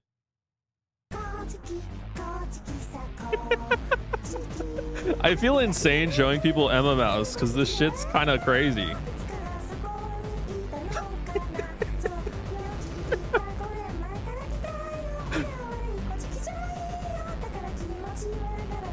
Their music is insane. And also, if you like look at their Twitter account, it's like kind of scary because they wear this like weird rag mask that looks like their character and all their like Twitter videos. It's like kind of scary. Anyways, I do like their more peaceful music, so this one I'm gonna listen to.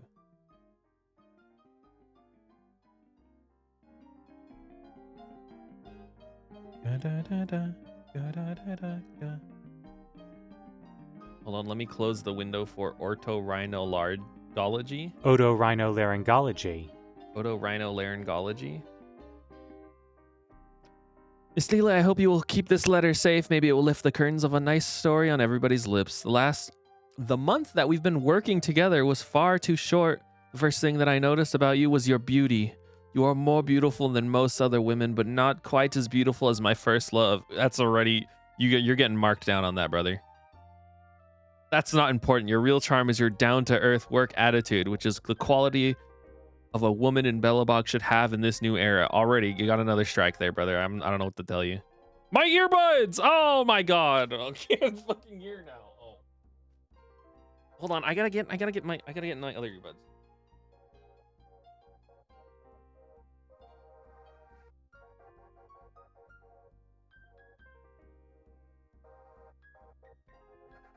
Ow! Fuck, I just hit myself. This is so sad. Well, give me a second. I was like getting into reading that too and everything. Just keep listening to the psycho music.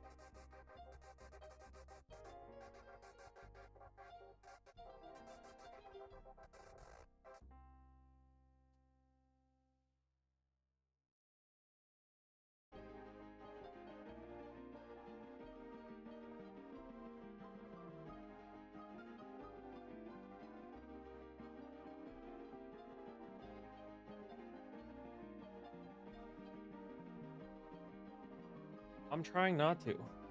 Okay. I don't like putting headphones on because headphones, they make my voice like reverberate in my ear in like a very strange way that I do not like.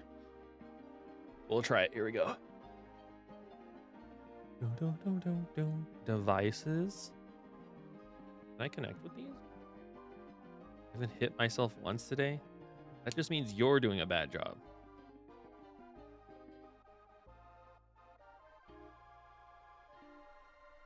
How do I connect? Connect. Connect. Tap to set up your AirPods. Why do I have to tap to set it up? Just add it, bro.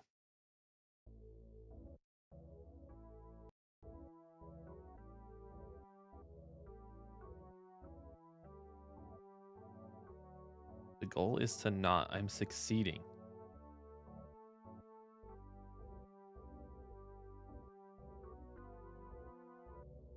I can't even hear the song. Sound. Headphones. Yo!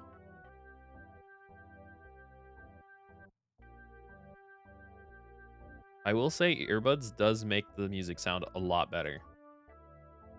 I can like actually hear it.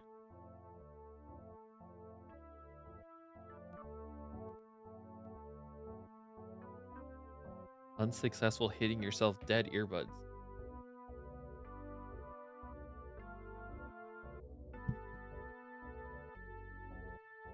I don't. Never mind. Never mind. Never mind. I don't even know. I don't even know what I'm trying to say. This is disturbing me right now. Hold on. Settings. You don't get to say I do bleed self-damage to that. That's not what I know. That's not what I was gonna say.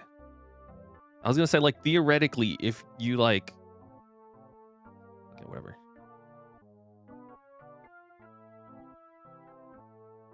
Hold on. How's the audio? I changed everything. So I'm like, I don't know what sounds good and what's okay, whatever. It's just probably fine.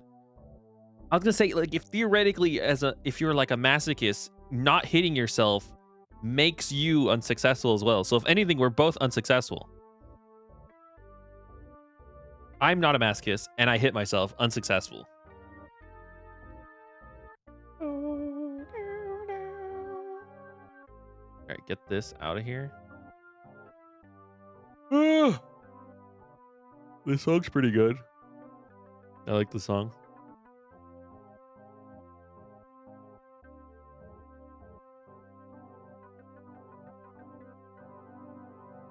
All right, everything should be fine. You're contained. Damn. That means you're actually like super successful. Kind of. I don't know.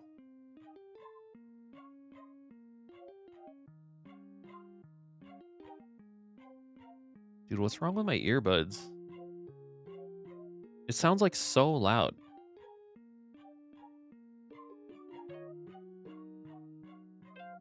Oh, it's because this is like all the way up here. Ow! Stop! Why is that so loud?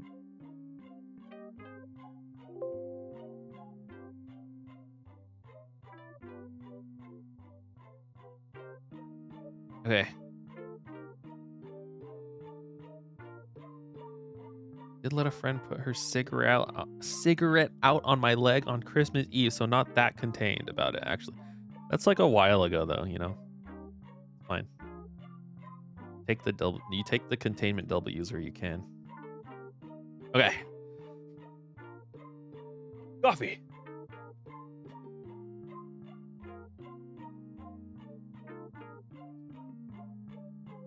Statute of limitations and all that. Yeah, something like that. Okay, what's happening? I assume this is someone trying to swoo a lady. I was captured by your clear organization and thoughtful questions. If I were conducting the interview, I would have been more thorough, especially with the improvisation and humor. In the future, feel free to communicate with me, and I'd be more than happy to give you constructive feedback, making your work easier. These guys already on 3 strikes. I heard your magazine, Voyager, is a young media company, only recently established. Plenty of challenges await in the future. An unwed woman like that's another strike right there, like yourself, will surely need an outstanding partner to face those challenges together. Allow me to introduce myself. For 3 consecutive years, I've been voted as the backbone of the magazine Crystal Daily. Many colleagues call me the one who's most daring to speak out. No, who is this? Certified misogyny moment. Yeah, really. I was gonna say calling a woman unwed is like it's like that's like the adjective as opposed to like the normal state of a woman, which is wedded to a man. Like what the fuck, man? Is a good quality. Of course, in our line of work, this is a good quality to have. In my spare time, I participate in various sports. I'm exceptionally good at long distance running, and I've won many rewards for the suburban snow cross country. I think you'll find that there aren't many men like me out there. No.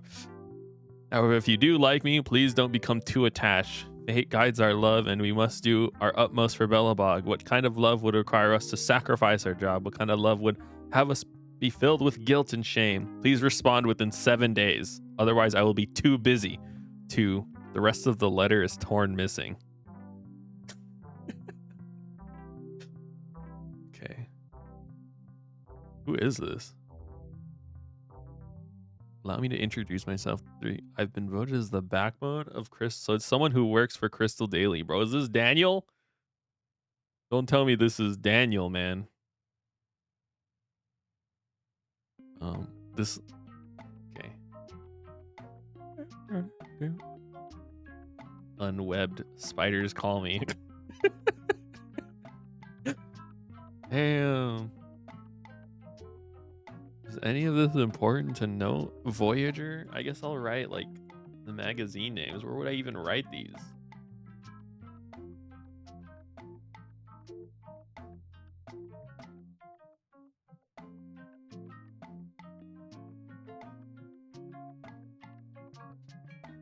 Charlotte, if you're watching, hit me up. Isn't Charlotte like right, never mind. I'm not gonna ask these questions. Okay, let's go. Next one. That was good. I like that one. That one was like an A plus tier. Snapper Jam appetizer. Okay, one thing that's been really interesting in these is these readings that have recipes. I've been wanting to try to cook some of these.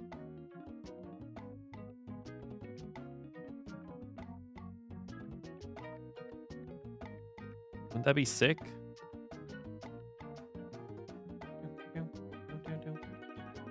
Hold on.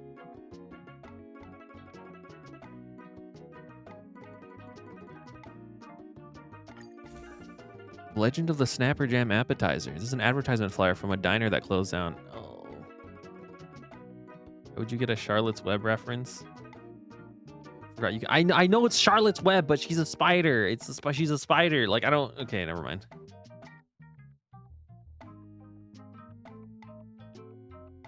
I was gonna ask questions about spiders, but I'm not gonna talk about spiders. I know that's Charlotte's Web. I know. It's just never mind. I thought too far into it. Okay, I thought too far into it. Eternal freeze was imminent, and Belobog had yet not been formally established. No, I don't have any spider questions to ask.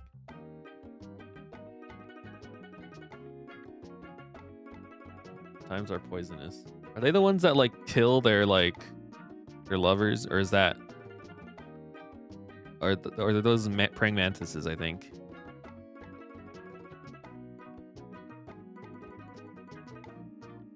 Yeah, they do that too. That's scary. That's scary. Wouldn't want to be around one of those Belobog. Oh, look, this mentions Elisa Rand. Elisa Rand.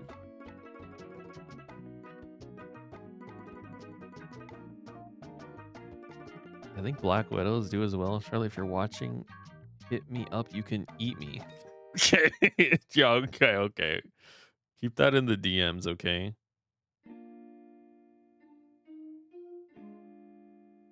What type of spider is Charlotte? Is a barn spider. Damn, not even a cool spider, like a stupid loser spider.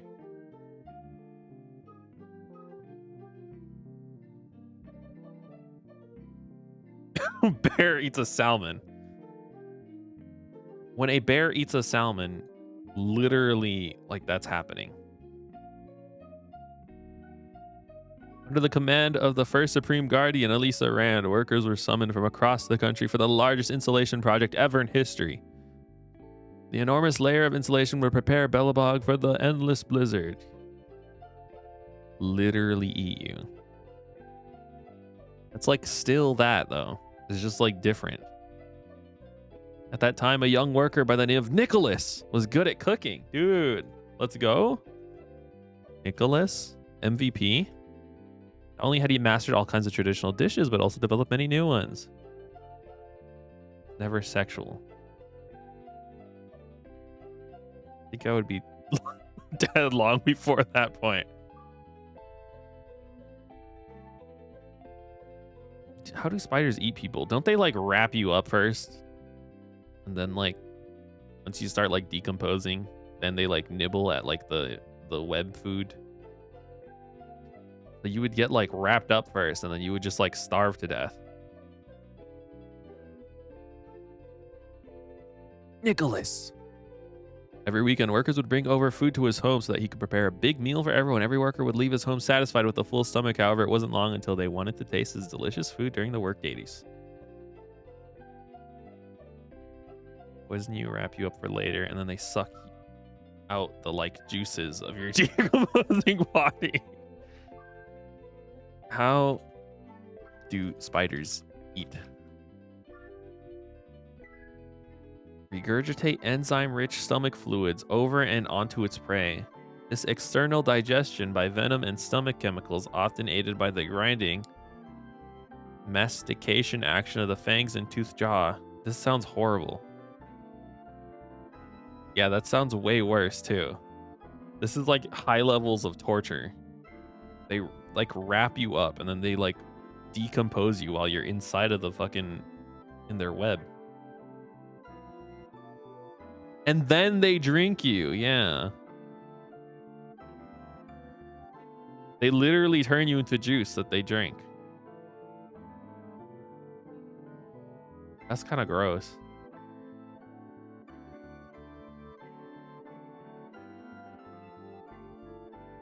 Blend me. Dude, spiders are natural blenders. That's crazy.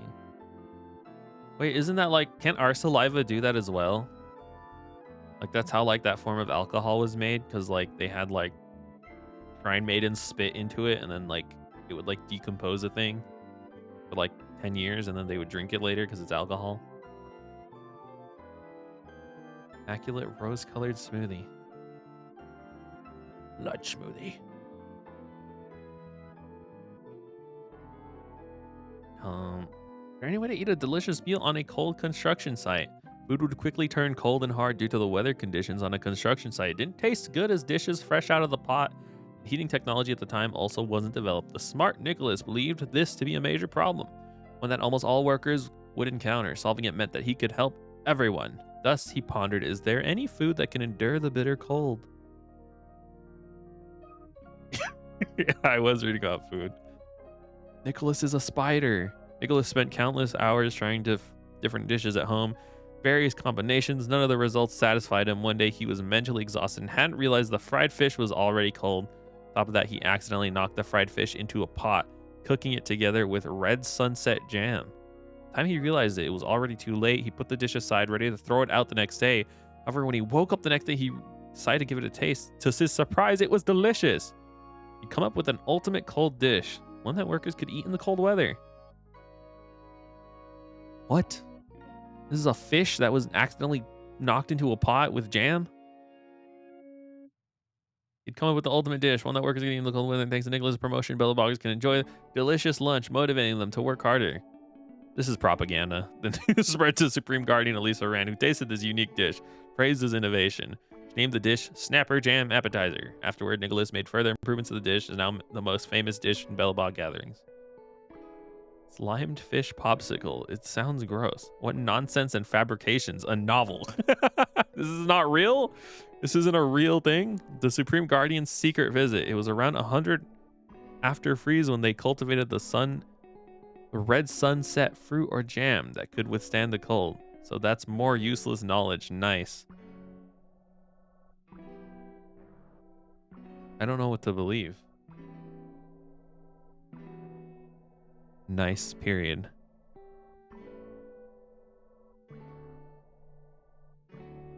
Think you can buy this?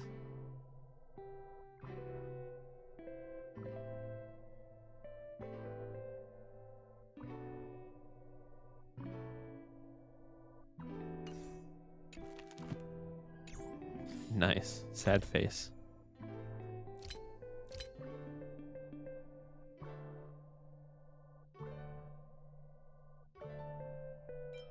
What's Snapper Jam Appetizer? I looked it up. I was just seeing if I had any of it in my inventory. Red sunset jam and fried fish as a sweet taste. Want to make the most authentic Snapper Jam appetizer? You must use overnight fried fish and never freshly fried fish. Lisa Rand loves this. Well, that's what I read in the magazines. I told you this was propaganda. This isn't real. They made this shit up.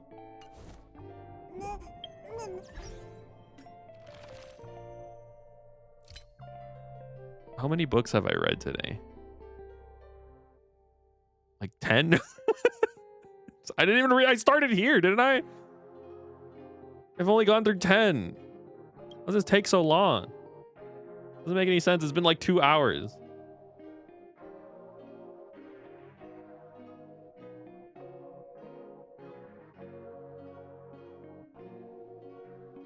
The traveler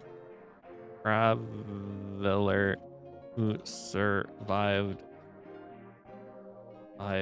the blizzard.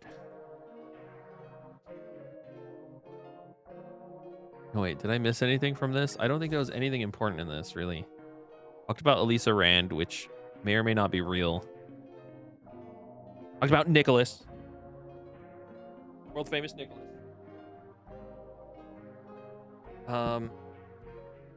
Oh, here. This is actually kind of important. I mean, it's not important, but textualizes it a little bit. A little bit of Bellabog lore.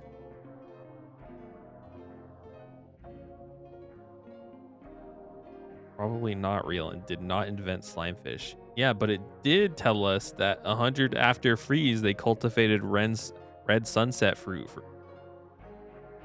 Isn't that such interesting lore? Like, what would you do without knowing that lore? What do you mean? That's like interesting. Red sunset fruit. My note for this is let's go, Nicholas. It's already exited short-term memory. There's going to be an event in like 10 years from now. You're going to be playing and it's going to be like, oh, you're going to mention Nicholas and you're going to be like, oh my God, I know Nicholas. It's going to be such an epic moment. It's going to be like a cooking, there's going to be a cooking event in Honkai Star Rail and they're going to mention Nicholas. 10 years from now? No, you're going to be playing the new one, Honkai Star Rail. Honkai, I don't know, what other vehicles are there? Honkai, I don't know. Honkai playing something. It'll be a new game.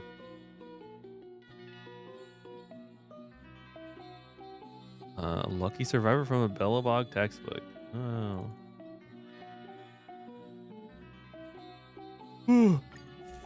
Ah.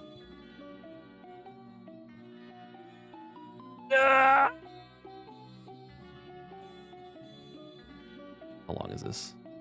Oh my fucking God. Honkai get railed for the Nintendo Entertainment System 9. Exactly.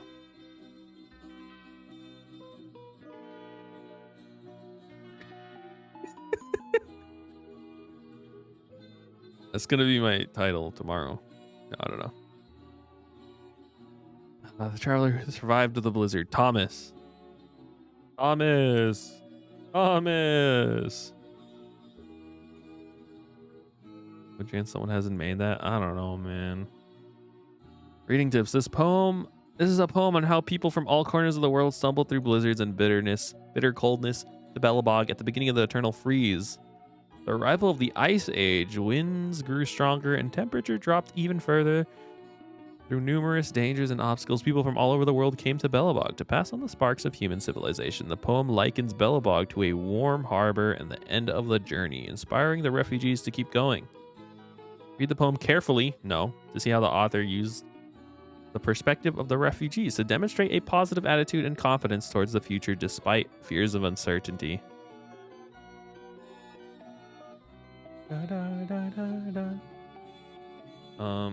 Okay. Pushing upon a thick wall of white fog, a dim light appears in the distance, blowing in the fluttering snow, phasing in and out of sight. I kind of hate poems. I don't think I'm going to be able to actually pay attention to what's being written here. The migrants tread in isolation through the freezing snowy path of dead silence, the weary bells ringing the crisp sounds of helplessness. A melody could be heard. What is this melody? A voice in the past begins to echo. It's the vibrations of harping strings. It's the reverberations of drums. The faint lights no longer visible, nor the black dirt walls alike. Only ruins and wreckage. All that I encountered were stone pillars marking the distance. Oh, what sorrow and anxiety. Tomorrow, my family. Tomorrow, this song is way too happy. I'm reading right now. Tomorrow, my family. Tomorrow, I shall go to the warm harbor and celebrate the end of my journey while laying my stiff bones to rest. We will walk to the distant lights and outline the images of Bellabog along the Isaac said the weirdness of travelers, but I cannot make us lose hope. Oh, how it troubles me. Family, our journey is to be a long one. The harp drums and falling back in the sands as all the steps of fatigue bells ringing in the direction the lights once were. From selected poems of Thomas Katana. Thomas. That's kind of a sick name. Thomas Katana. 66 to 12 before freeze. Wait, before freeze? The fuck? At the end of 47 before freeze, Thomas was a part of a refugee train from Novgofia that traversed the snow to reach Bellabog. The arrival was warmly received by Alyssa Grand, who described it as the Great Voyage, bringing with it culture, art, technology that's still influential in Bellabog today. Thomas's poems, known as the Poem of Battles, inspired other refugees to migrate with him. Wow. This last part is like really interesting. The rest of it, not so much. Alyssa Rand.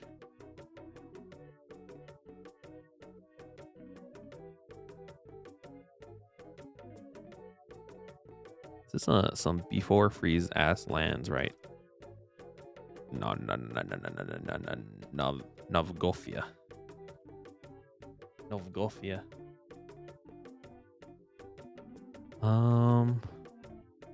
This is interesting. Before freeze. The end of 47. So he's written a bunch of poems. This is interesting because I don't know how they distinguish before freeze and after freeze. Is after freeze like once the freeze has entirely engulfed the planet? Is that for Belobog?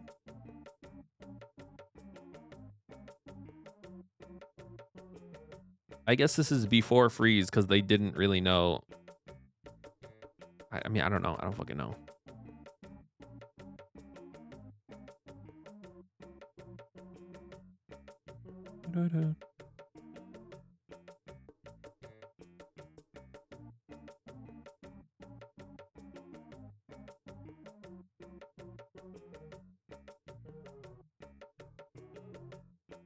It's cool though. I like this.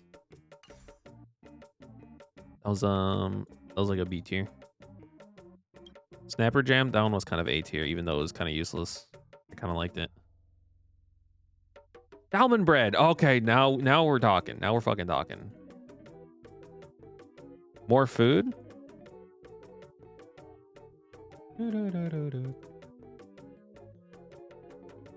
Travel magazine column that shares an all new way of life in suburbia. Oh my god, it's fucking suburbia. Pages cut out from the Voyager magazine. Keeping up with the fish parties. How about some juicy frostweave salmon bread? Author, Leela. Okay. Hi, Leela.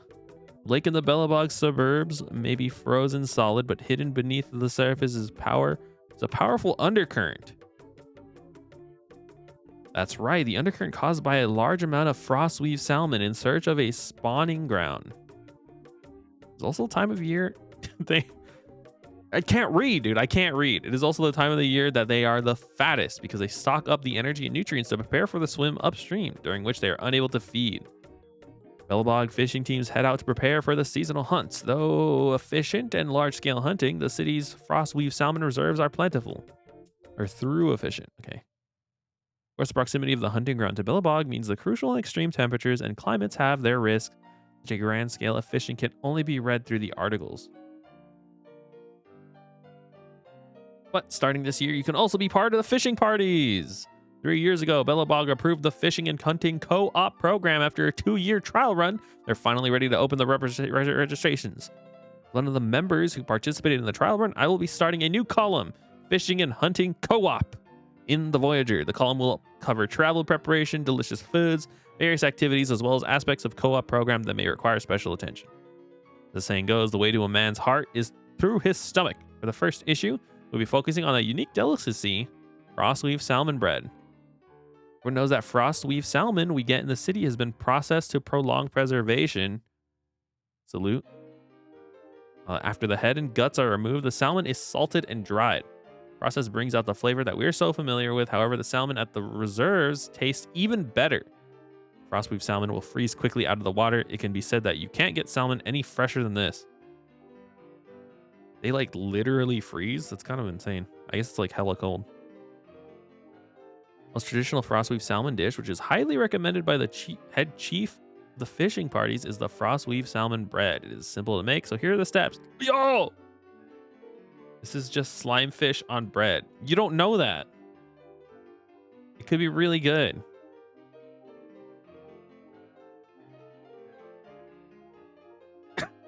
You read it? How you read so fast? You'll need to have sliced your bread before, and it will take a lot of effort to cut it in the cold climate. Pair red sunset jam. Yeah. This is just the same thing, but like different. Cut the sunset jam into pieces along with various berries to start the seasoning. Be sure to store in a thermal container. You have to melt the jam with hot water, which will be difficult. Cut the frostweave salmon into slices. You can ask the chef from the fishing team to help. Peel the skin off, then place the fish meat and jam into the bread. There you have it, an authentic serving of frostweave salmon bread. Slime fish with bread. It's like Russia. I kind of want to try it. I mean, it can't. This is really the Czech Republic. It can't possibly be that bad, right? I mean, it's literally just like fish, which is good. Jam, which is like kind of good, and then bread. Dried salmon, strawberry jam on bread. Yes, exactly that. I mean, I don't know what the fuck a red sunset is, but I assume it's I assume it's like strawberry jam.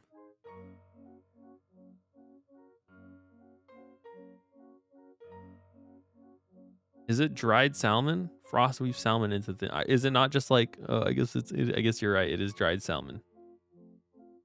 That sounds kind of awesome. Most troublesome ingredient is the fresh frost weave salmon, which may be hard to come by. Find plenty of it in the fishing reserves. See, they say fresh salmon. Is it raw? Am I eating raw salmon? Is this sushi? Texture, you will have salivating within seconds. The tenderness of the I think you just eat it raw. The tenderness of the fish with a lighter fish stench and more fatty meat is different from the dry salmon that we're used to. Look. Try it yourself. Maybe you like, I don't know, fucking... It's really unforgettable and definitely worth the trip to the reserves. Of course, the fishing parties have a minimum amount of salmon that they must catch. Did not say to dry it.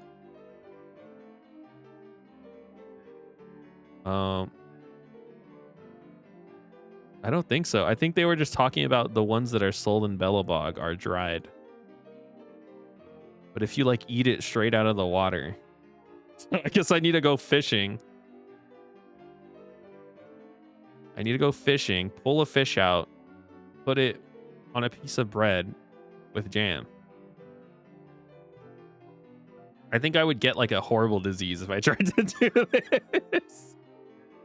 Serve cold with strawberry jam on bread.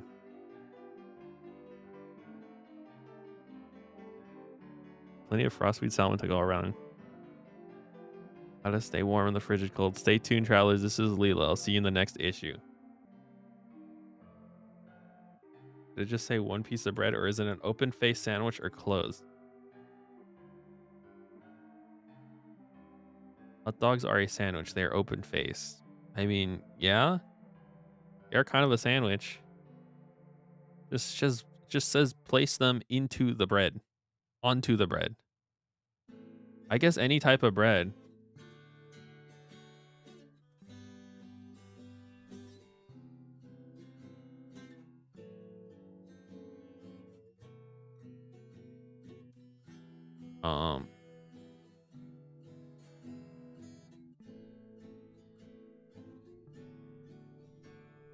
Do you like the Wikipedia lists of sandwiches? I guess so.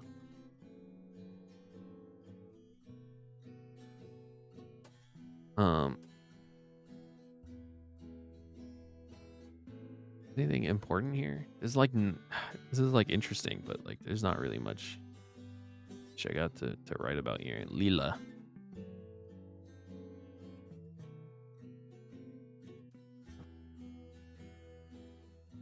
List of sandwiches.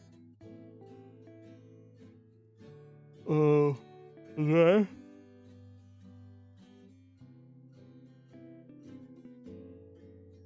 Some standouts in here. I'm gonna skim and I'll point you to them when I see them. I was trying to open up my... Oh god, it's because it's on a different thing now.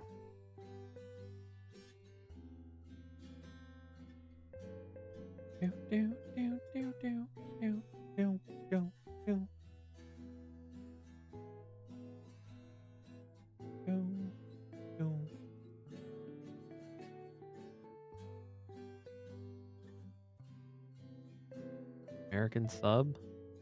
Bacon? Why does it just say bacon? Bacon? Bacon, egg. Oh, bacon sandwich. I see. Bacon, egg, and cheese. The geode?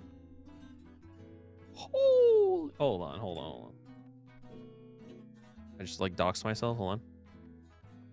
Look at Metbrochen. I was gonna say... Where's my mouse? This Bami. This looks awesome. Metbrochen. Why are there so many sandwiches? What is this? HIJKLM. M. Bommy fucks. Bommy looks awesome. Meatball? Meatball. What the hell?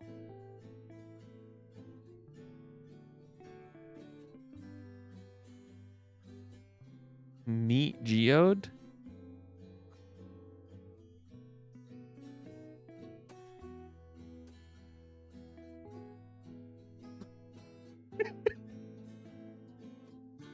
What is this? What is this? It honestly like doesn't look that bad. It just looks raw. Why does it look raw? It is raw? Why is it raw? Consisting of sliced bun topped with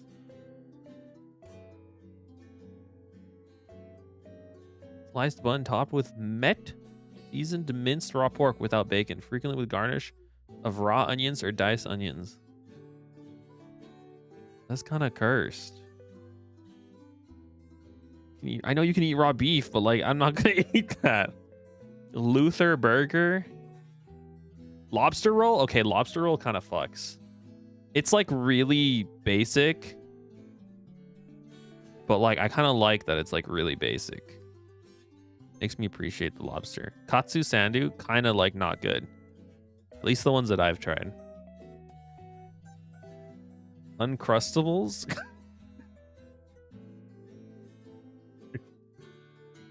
Oh, dude! More garasta. This just literally looks like salad.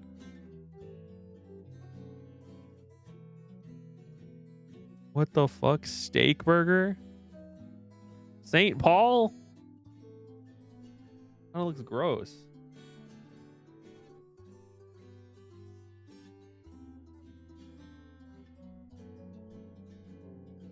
Sealed crusties?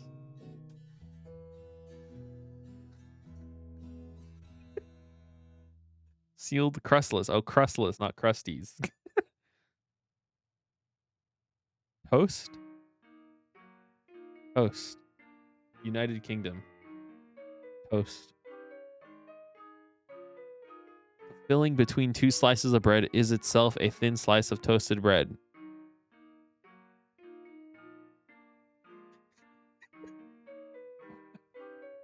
Why? Why would you? It's just bread. It's just bread. It's not a sandwich. You're literally just eating bread. Yo, this shit looks awesome. What the fuck? Look at this.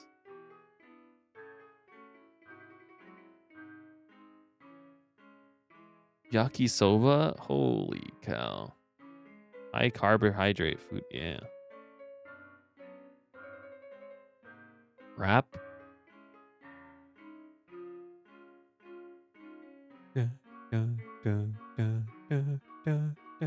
Sandwich loaf? Roti John? This looks so good. What the fuck? Now I'm just hungry.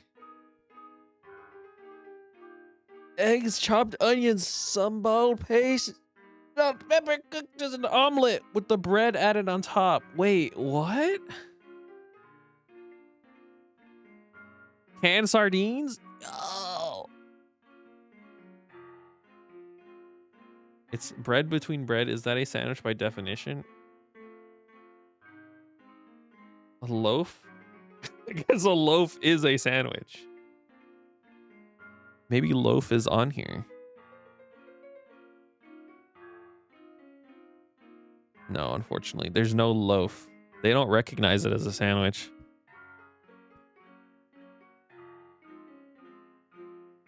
Unfortunately.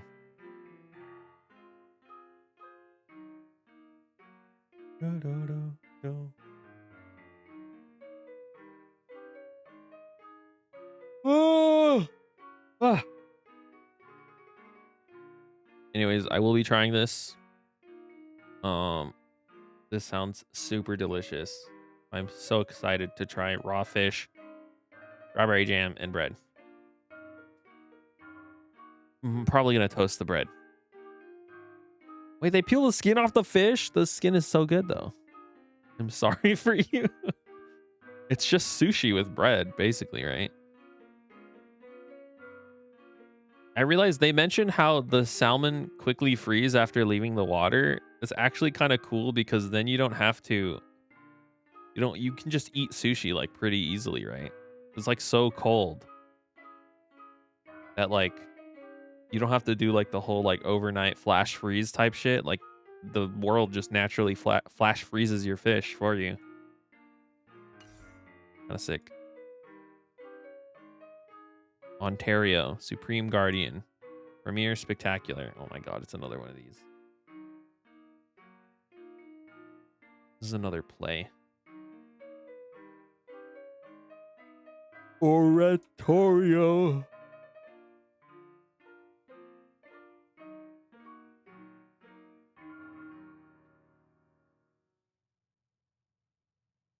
I'm running out of coffee.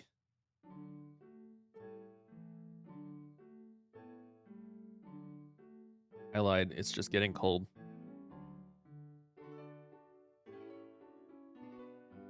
My headphones charged? Yeah, I don't like wearing these. These earbuds. Okay.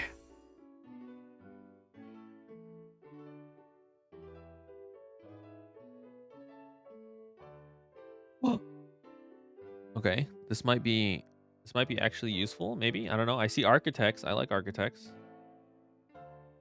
Architects and the builder. Sea blue is okay.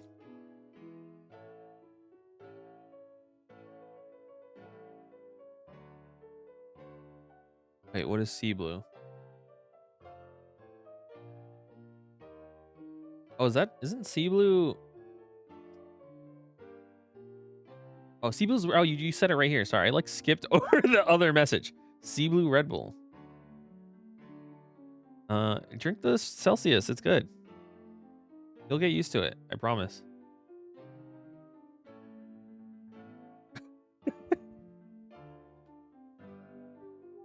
I'm sorry.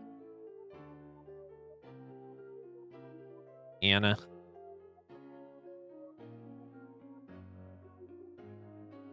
You'll finish them because they're tasty.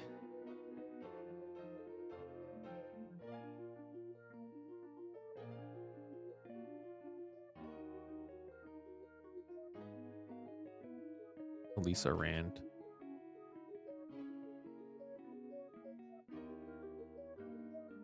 Finish them before 12 of them cost like $18.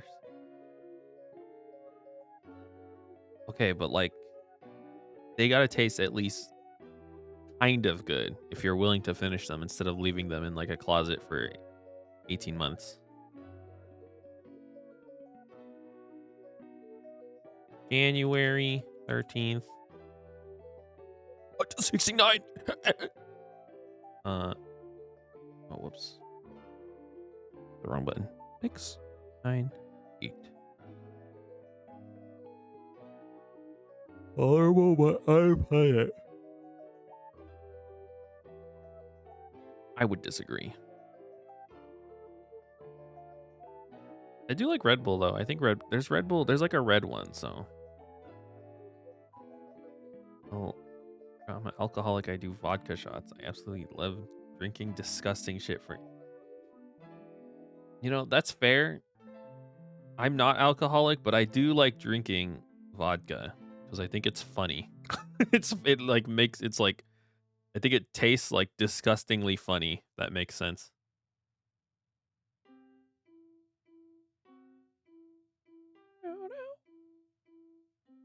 This is one of my favorite songs. Go down. Go.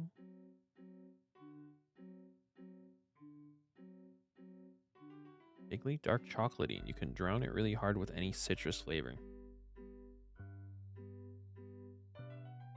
Come on, Google Sheets is fucking with my dates. Stop doing this, please, for the love of God. Why make it not do this? Stop! Stop! What is it doing? Whatever. White Russians give me panic attacks, but they're really funny until they get bad. I think I made a White Russian wrong because like it kind of tasted like really ass and like not even like remotely good.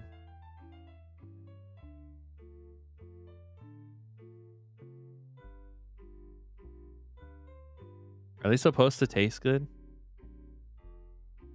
Is it supposed to taste good? Sweet, creamy, and indulgent, but it depends on the ingredients.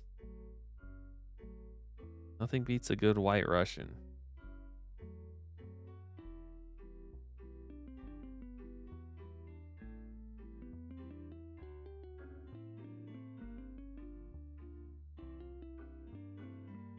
Can't count how many White Russians I've drank and served my friends in my life.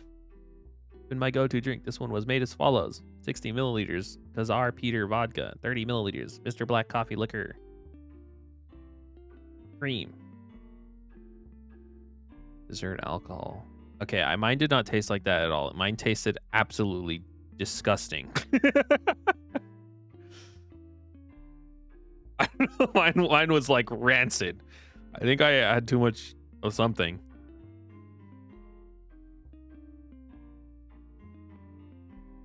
And they give you the worst panic attack. It's just don't drink them anymore then.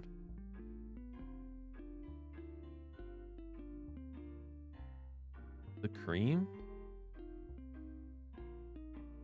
Why would the cream... Why would the cream fucking... Oh, yeah, that makes sense, actually. That makes a lot of sense. This like double debuffed.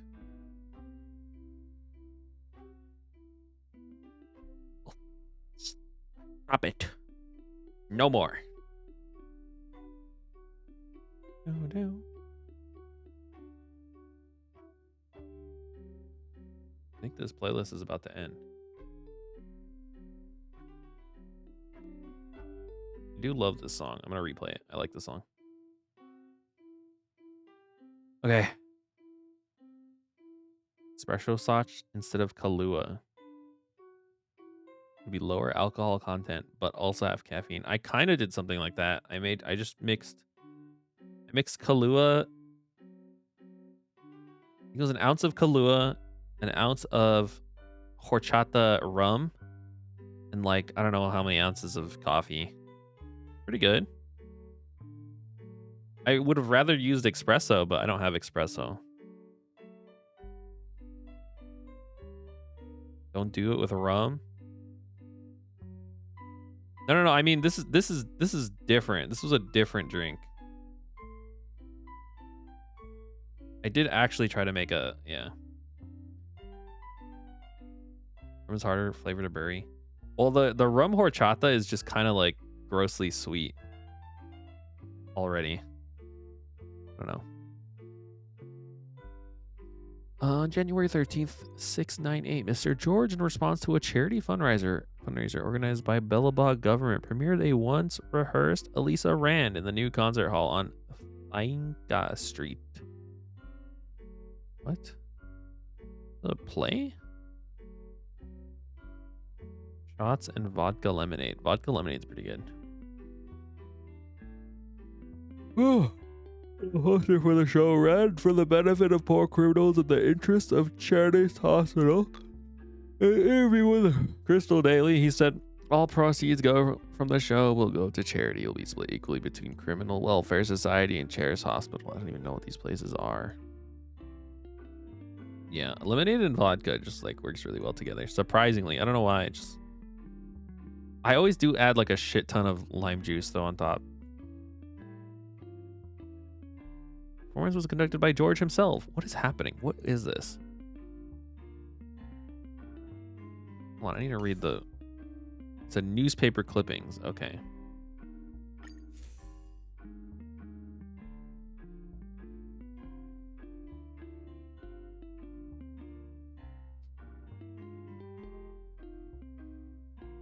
George conducted a performance. The entire Architect Goliard Chorus was in attendance at this unprecedented event Evident by the ticket being sold out the day it was available, the new concert hall with 1,500 seats fully booked for the premiere was unable to meet the demand. On the day of the premiere, the concert hall asked ladies better not to wear bustle dresses and gentlemen better not carry swords so that there would be more room for the audience.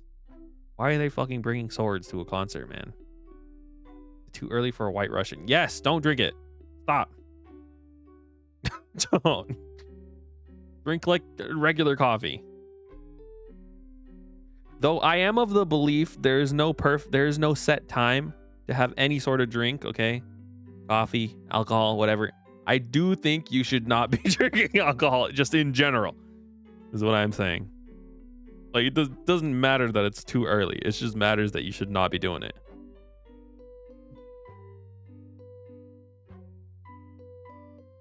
Spiced coffee, then put like a shit ton of creamer in there.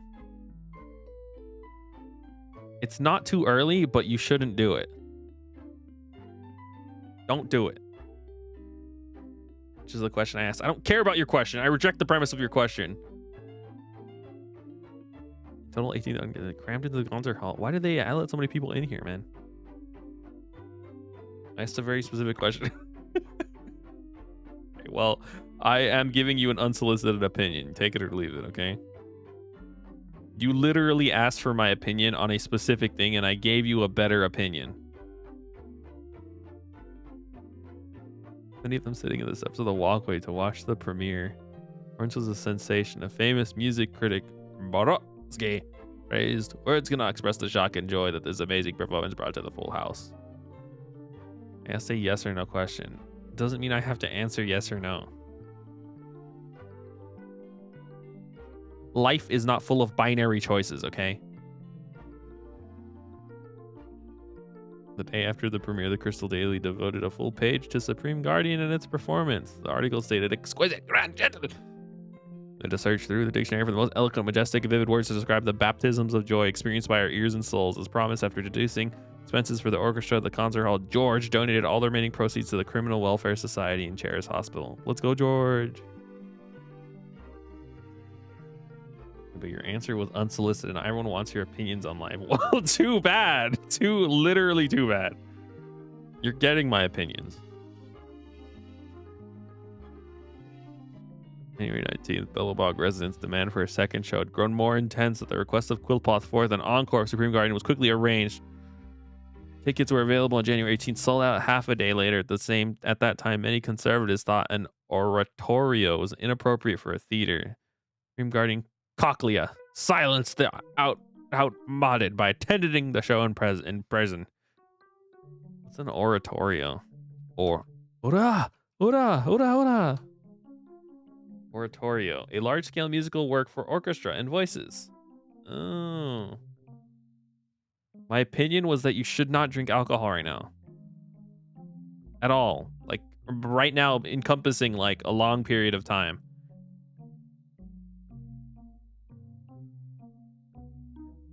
On the evening of the 19th, when the orchestra played Elisa Rand's Supreme Guardian couldn't contain her excitement and stood up to pay her tribute. When she did so, the whole audience followed suit. Some critics think this will become an unspoken rule that the audience should stand for this part of the show in the future.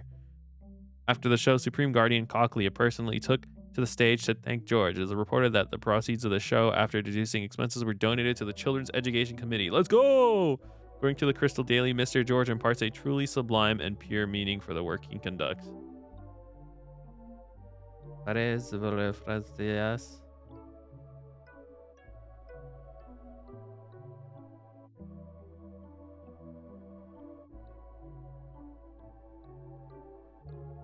Do you speak French?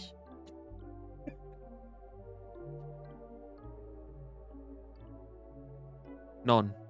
Non. Non. Non. Non. Non. Non. I speak a little bit of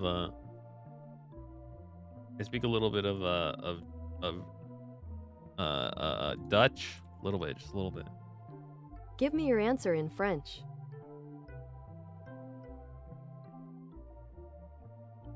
D'accord. D'accord. D'accord. D'accord.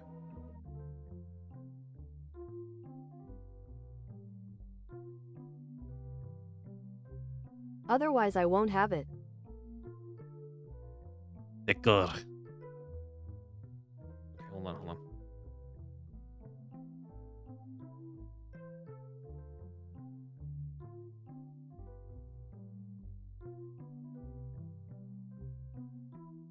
I mean, I knew this, but still. Ne buvez pas d'alcool, chienne. Ne buvez pas d'alcool, chien. Ne buvez pas d'alcool, chienne. There you go. You don't speak French? Okay, here.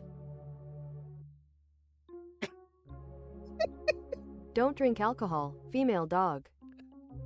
It reversed my curse word when I reversed the reverse. It's supposed to be well, you know what I mean. Will Siri say Don't drink alcohol, bitch. There you go. Changed it. Evening of the 19th, the orchestra played at least. Oh, wait, I already read this. Mr. George. Mr. George, yes, of course, Mr. George. Okay.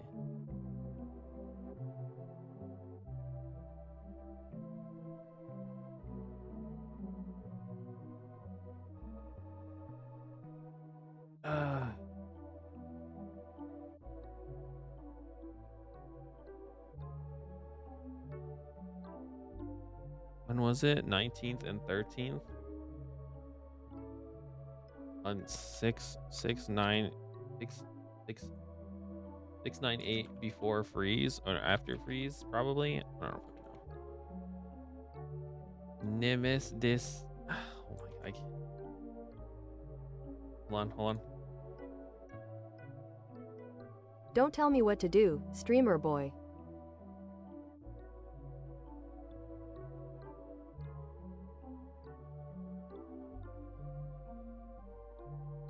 Putain, tu fais ce que je dis. Putain, tu fais ce que je te dis. In case you need the translation. You fucking do what I say. I don't know why that's so funny. Okay, who's here? Who's here that's important? Mr. George. Anna's the writer. So important. Super important to know that. Elisa Rand. Elisa Rand is the Supreme Guardian is the play. This is such a strange.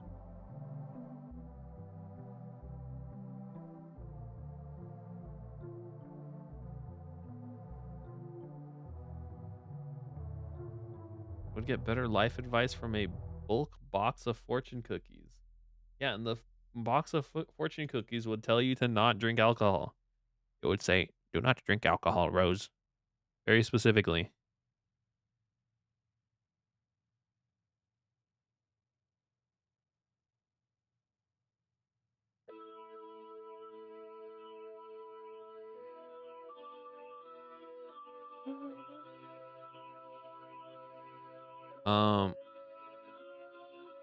Who else is here? Oh, Cochlea is here too. Oh, I wanted to add this because I don't know what it is. Architect Goliard's chorus. I imagine it's just a chorus group.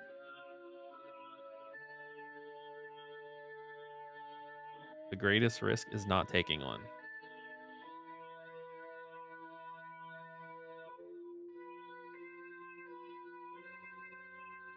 Fortune cookie generator. Open my cookie. How do I?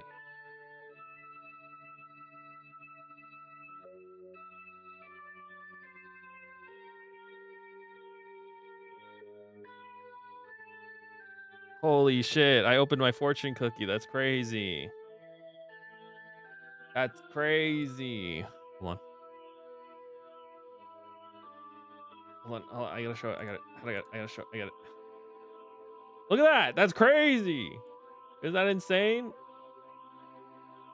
I can't believe that the fortune cookie would say that. It's kind of aggressive when you think about it, but like, that's crazy.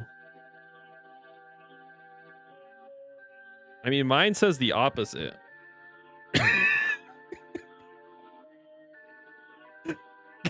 I didn't do that. I clicked open and then it fucking, that's what it showed. Literally, that's what it showed. I don't know what you want from me. I don't know how to prove that. That's just like what it generated.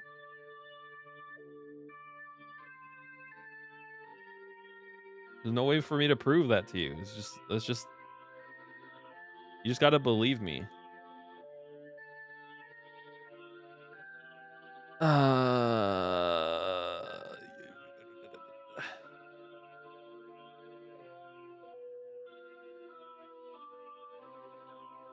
Twitch.tv/ mind your own fucking business. It's a weird name you chose.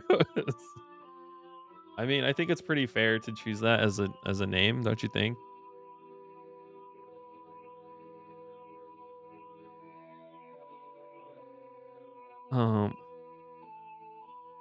We'll soon discover a major truth about the one you love most. So I don't know how to interpret that. I don't know who that person is. That's kind of Monka-esque.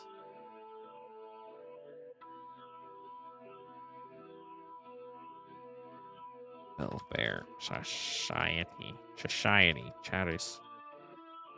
You know what the Chairs Hospital is?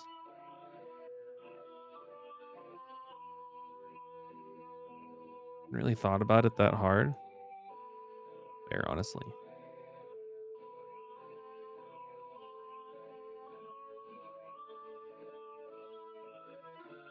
Oh, well, there's one more character in here. Cochlea, that's who I want. Cocolia. How do you spell her name? Oh, it's right there. Cochlea.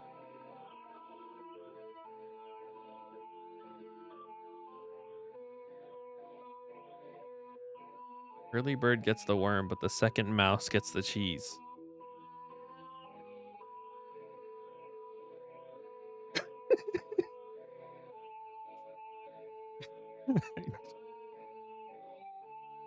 I mean, it kind of is true. Because the first mouse dies to the mousetrap, right? Because he dies to the mousetrap.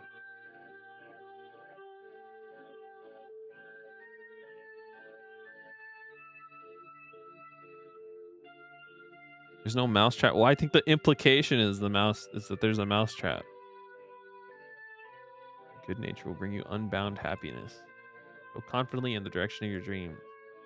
Demonstrate refinement in everything you do. Depart not from the path which fate has assigned you. Someone close to you is waiting for you to call. Very descriptive.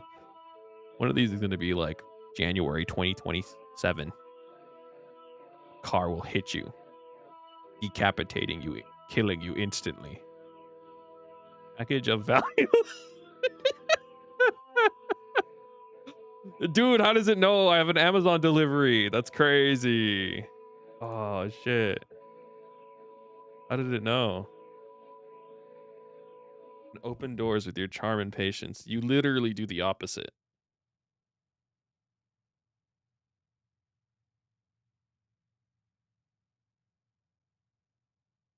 Imagine it's literal.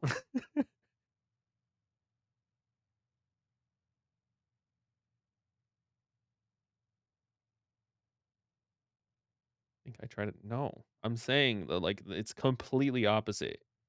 You're like vitriolically rude.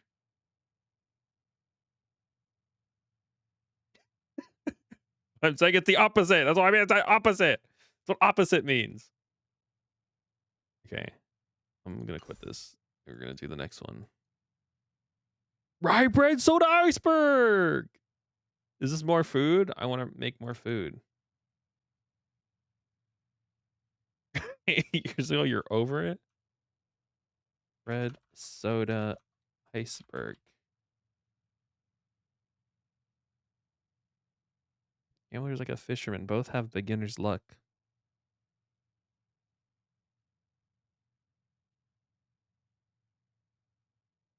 Gambler? 99% of gamblers? Rye bread soda iceberg. No, I don't really get them either. I wonder if has a fortune cookie actually ever given someone like the winning lotto numbers? It must have at least once, right? Do not drink the Kahlua. Dude, my playlist ended. No.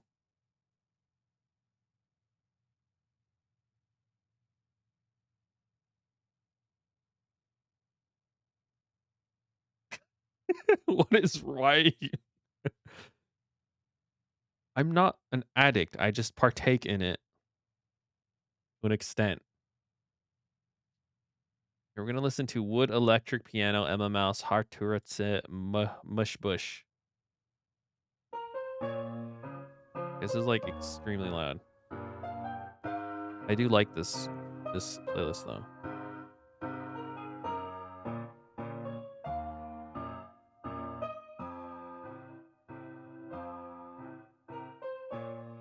It's better to have be the hammer than the anvil. What the cookie said, that's what I live by. That's what I live by. Block this high. What the fuck are you saying? Doesn't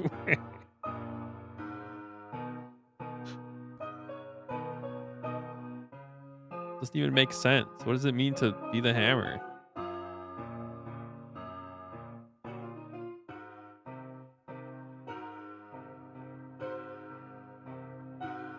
Means I'm hitting you with it. Oh.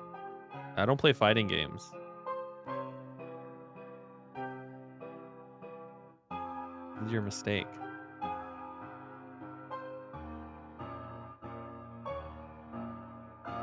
Do not eat your fortune. Okay, hold on. I'm pulling up my spreadsheet. I lost it. Where is it? There it is. My spreadsheet is next to list of sandwiches and fortune cookie. Okay. At the beginning of the eternal freeze, many migrants thought there wouldn't be a need for cold snacks in Belobog, but soon they couldn't resist this frozen delight. Or the frozen delight. Belobog Central heating warmed every room of every household, and the heat made the air dry. You wouldn't want to eat a frozen delight after a hearty, steaming meal. Eating that frozen delight indoors will hit all the right spots. Eating it outdoors, well, that's a whole other sensation. One of the traditional flavors of Belobog is rye bread soda. Yo. Rye bread soda is almost as old as Belobog itself, in 73 after freeze. The Belobog Food Committee, not wanting excess bread to go to waste, suggests an idea to several bakeries to create another product with them.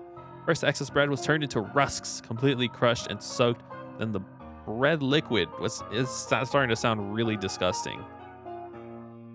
Enjoy life. It is better to be happy than wise. These cookies are fucked up. I don't know if that's true. I feel like sometimes you get a cookie and it tells you leave your unhappy marriage. It's just random shit. First, the excess bread was turned into I gotta lower this. I can't fucking hear my own voice. Actually, I love this song.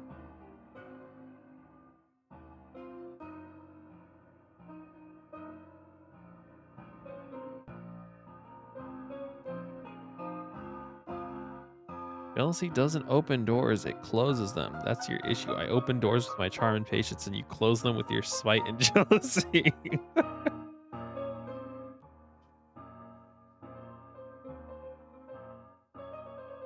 Literally, you're the one closing doors.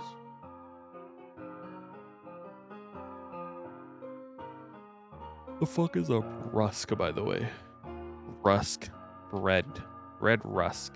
Hard dry biscuit. Oh. Completely crushed and then soaked. I feel like I can make this, like literally right now.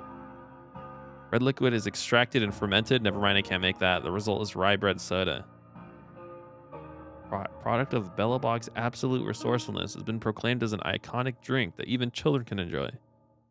New rye bread soda on the market called Rye Bread Soda Iceberg. Based on the original rye bread soda formula, this new version is quite popular among young people. Young couples outside a desert shop eating an iceberg with a small spoon. Rye bread soda iceberg is easy to make and the ingredients are simple. Rye bread soda. Moo Moo yogurt, 1 bottle. Sugar. Pour soda into an airtight bag and leave it outside overnight to freeze completely. Uh-huh. Why did my song stop? Motherfucker. Fucker. Hold on.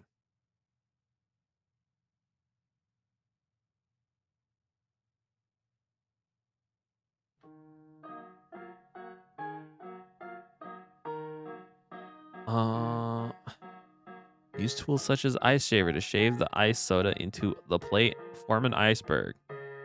Pour moo moo yogurt into a bowl and stir with sugar. At this rate, you can add as much different jams to your liking as to enjoy to the mixture. Okay, I can add some strawberry jam to that. Pour the mixture from the top of your dark iceberg to form a sweet and sour, silvery, silky layer, and you're done. It sounds pretty good. Feel free to replace the rye bread soda with any other sweet beverage. It will taste best with rye bread soda, though. Okay, I can use a Coke. All right, I'm going to take a Coke. I'm going to put it in a bag. Freeze it in my freezer. I feel like this isn't a good idea. It's going to explode in my freezer. Is it not going to, like, fucking blow up the plastic bag? It's going to literally explode in my freezer. Tools such as ice shaver. Making IEDs? No, I'm making rye bread soda iceberg. It's soda. You put it in an airtight bag, and then you put it in your freezer. I feel like that would be an issue, though, wouldn't it?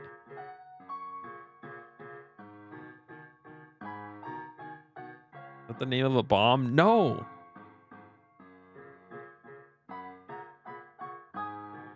As thin as possible if you are indoors. If you're worried about it melting too fast, you can add small amounts of well-cooked animal collagen to the mixture.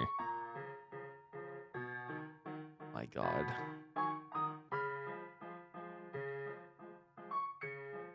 Can I put a soda inside a plastic bag in the freezer? You can technically put soda inside a plastic bag in the freezer to quickly chill it. It's not recommended as the soda could potentially expand and burst the bag. That's what I'm saying. That's literally what I'm saying. Why would you even want to? Because that's part of the recipe. The recipe literally tells you to put soda into an airtight bag and leave it outside. But I have to put it in my freezer. It's not a bomb.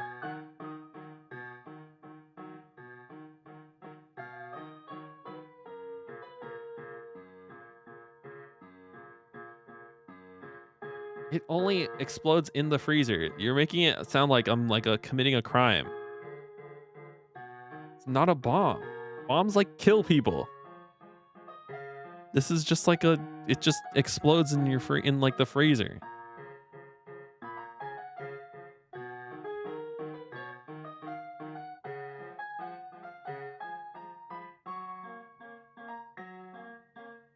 Rye bread soda. It's a plastic bag. It's not gonna, there's no shrapnel.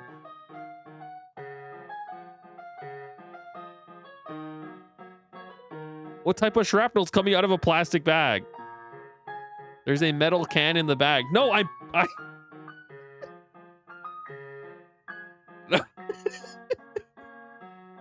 Okay. The instructions say to pour it into the bag. There's no metal. There's no metal. It's not going to expand and explode if it's loose. If it's a plastic bag, if it's soda poured into a plastic bag, won't it still expand and explode? Or is that not going to happen? It'll be fine. Okay. I don't trust you. The internet, the fucking Gemini told me that it would explode. Well, I guess I can't trust Gemini. It doesn't know what it's talking about half the time.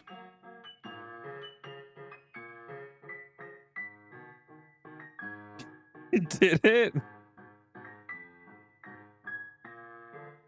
Billabog, billabog, billabog, billabog, billabog. I'm gonna put moo moo yogurt in here. I like the sound of moo moo yogurt.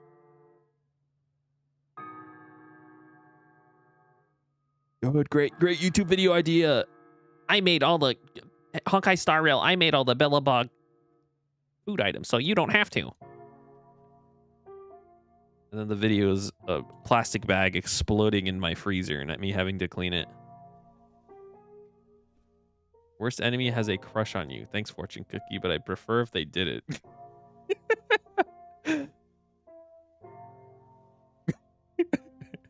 The Fortune Cookie's cursing you. Okay. Take note of this. I'm gonna try this one later. Note to try yummy meal. Yummy dessert.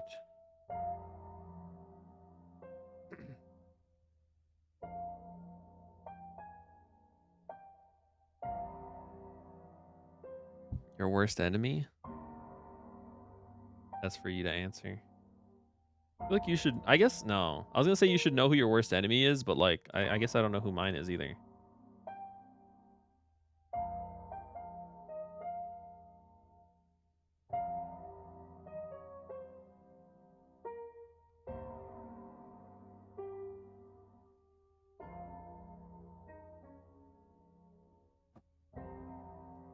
Don't think about people I don't like. That's fair.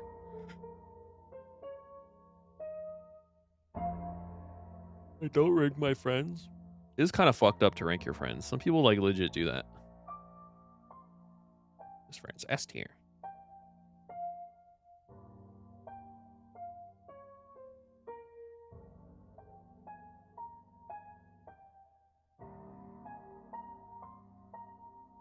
Illyrian petroleum jelly. Is this more food? No, it's skincare. I don't know how much longer I can get. I did make pretty good progress. This is 15, right? 15. High B. That's pretty good. That's pretty good. I'll take a high B. I'll take like a high C, if anything. I'll take a high D, honestly. I'll take a high. What else is on the tier list? No, D is kind of bad actually. Maybe I'll stay C. I'll take a high C. For that strain? No, I don't think that. I'm just saying, like, I would be happy anything above a high C. Anyone put me there?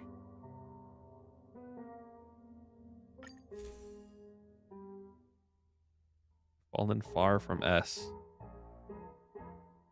No. No.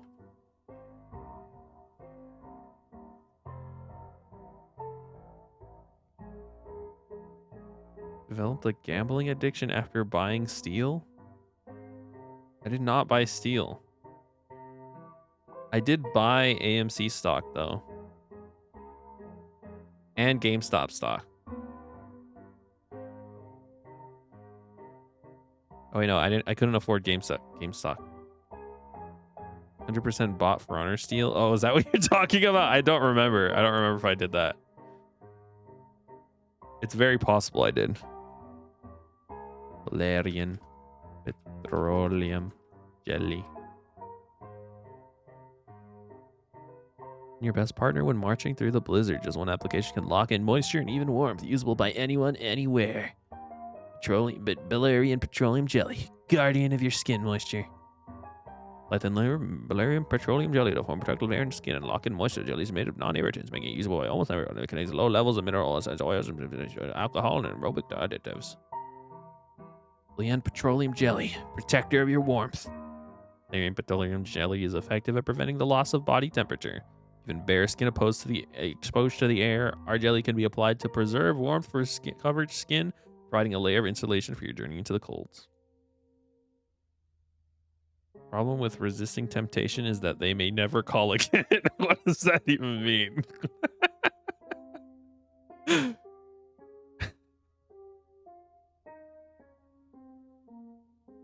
Maybe someone made like a fortune cookie generator, but they made it so that the more times you click, the more deranged they get. So if you're just spamming it, they get more and more nonsensical and deranged. You know, shoot up now. You won't want to later. That'd be boring.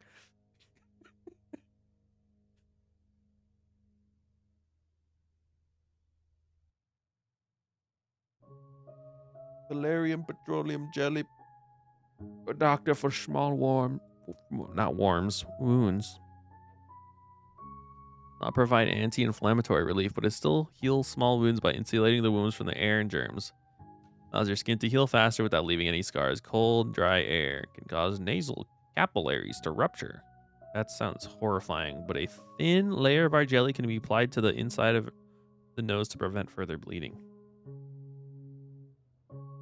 Okay, fortune cookie. I guess I'll crush up my Lexapro and snort it. It was a really lovely day. Congratulations. What? Congratulations. Partner through wind and snow. Oh, date. Write it down. 376.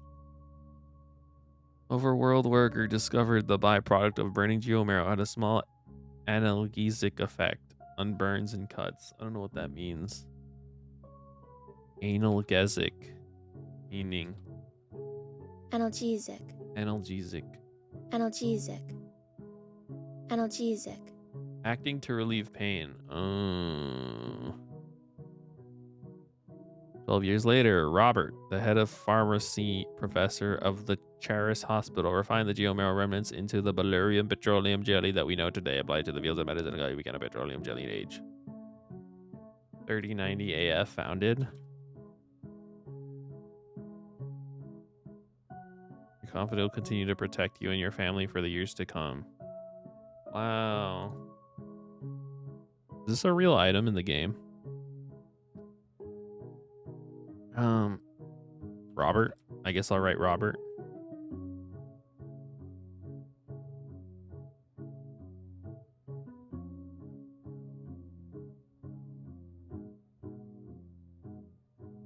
I don't know.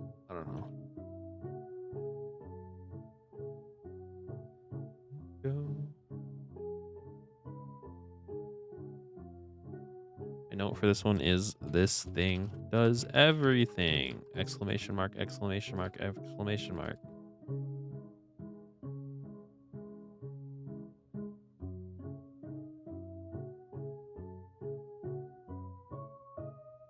It takes so long. Do you see why I have this game open like 24 hours a day?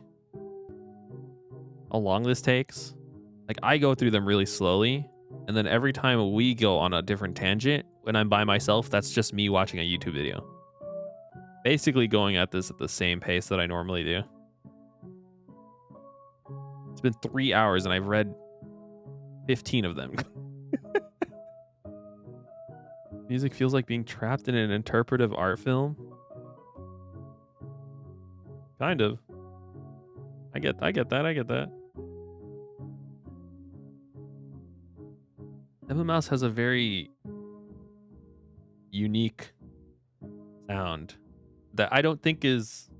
It's intentional in a way that is like not intentional. I don't know if that makes sense.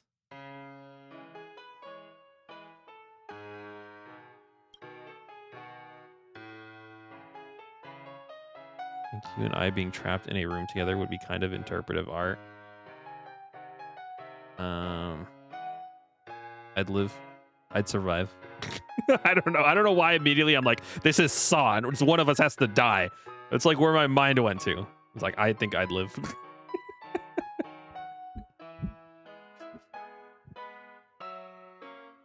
Immediately I was like, Squid Game, I'm gonna kill your ass. No, yeah, I think we'd be fine.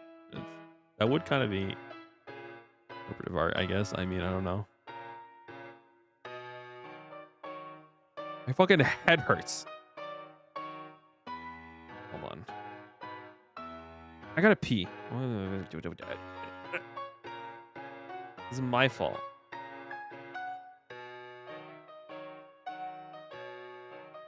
Oh, that's the wrong one. Help me.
I would literally win the fight.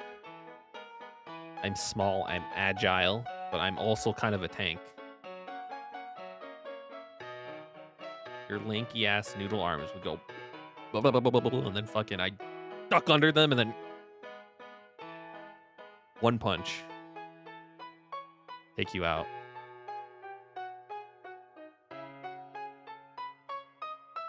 It'd be so easy.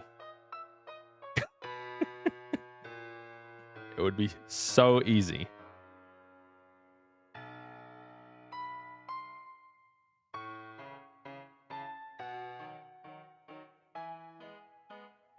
Ah!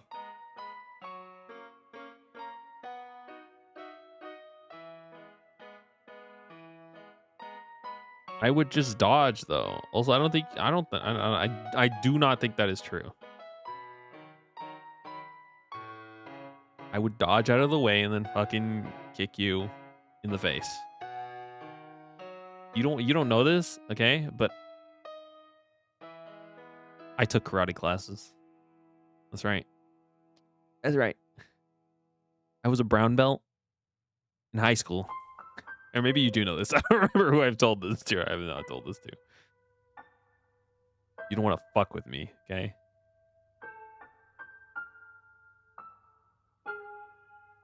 Well, then you should know to fear that I would win. Okay?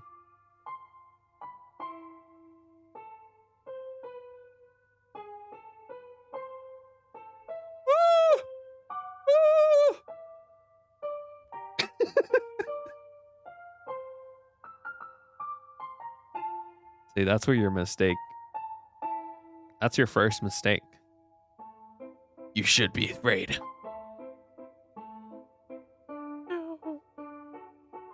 Dreamland analysis notes written by a psychiatrist. How reliable are dreams? I keep trying to lucid dream, but it's like impossible for me. I cannot for the love of me lucid dream. I just end up falling asleep.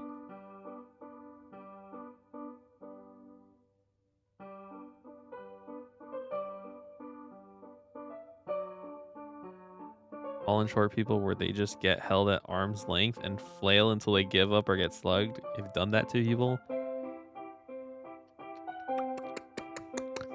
Not to me.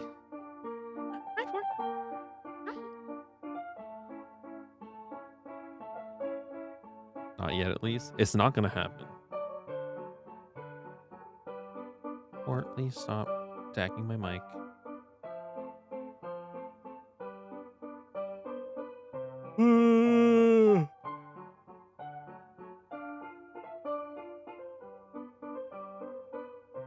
Jigsaw has better things to worry about than us. There's like a jigsaw contraption and like you have to like reach your hand into it. It would be you to do it. Like if I was trapped in a jigsaw puzzle with you, like you would be the one to do it because your arms are like way longer, right?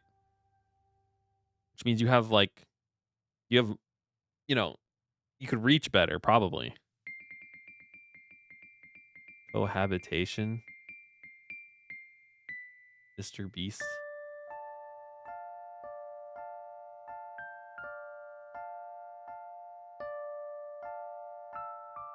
Fighting other stupid shit.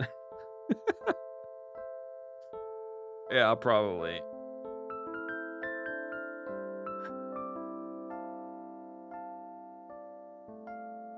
Oh, hold on. I need to fucking open the door for my cat.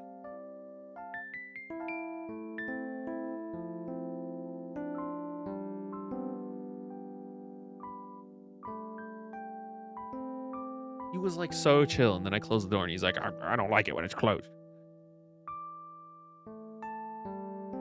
It'd just be kind of sad fighting you. Square up. Square up.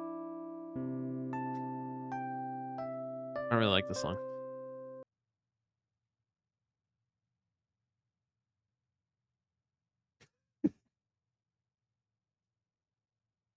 What's another Emma Mouse playlist that I like? A lot of them are kind of insane, so it's hard to play ones that like. Oh, this one's pretty good, I think.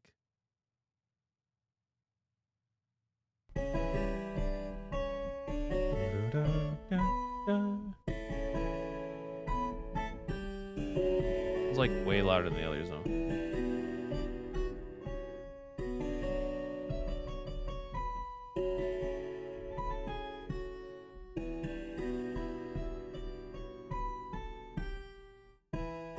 Recently, the psychiatric department has received a lot of patients suffering from poor sleep quality.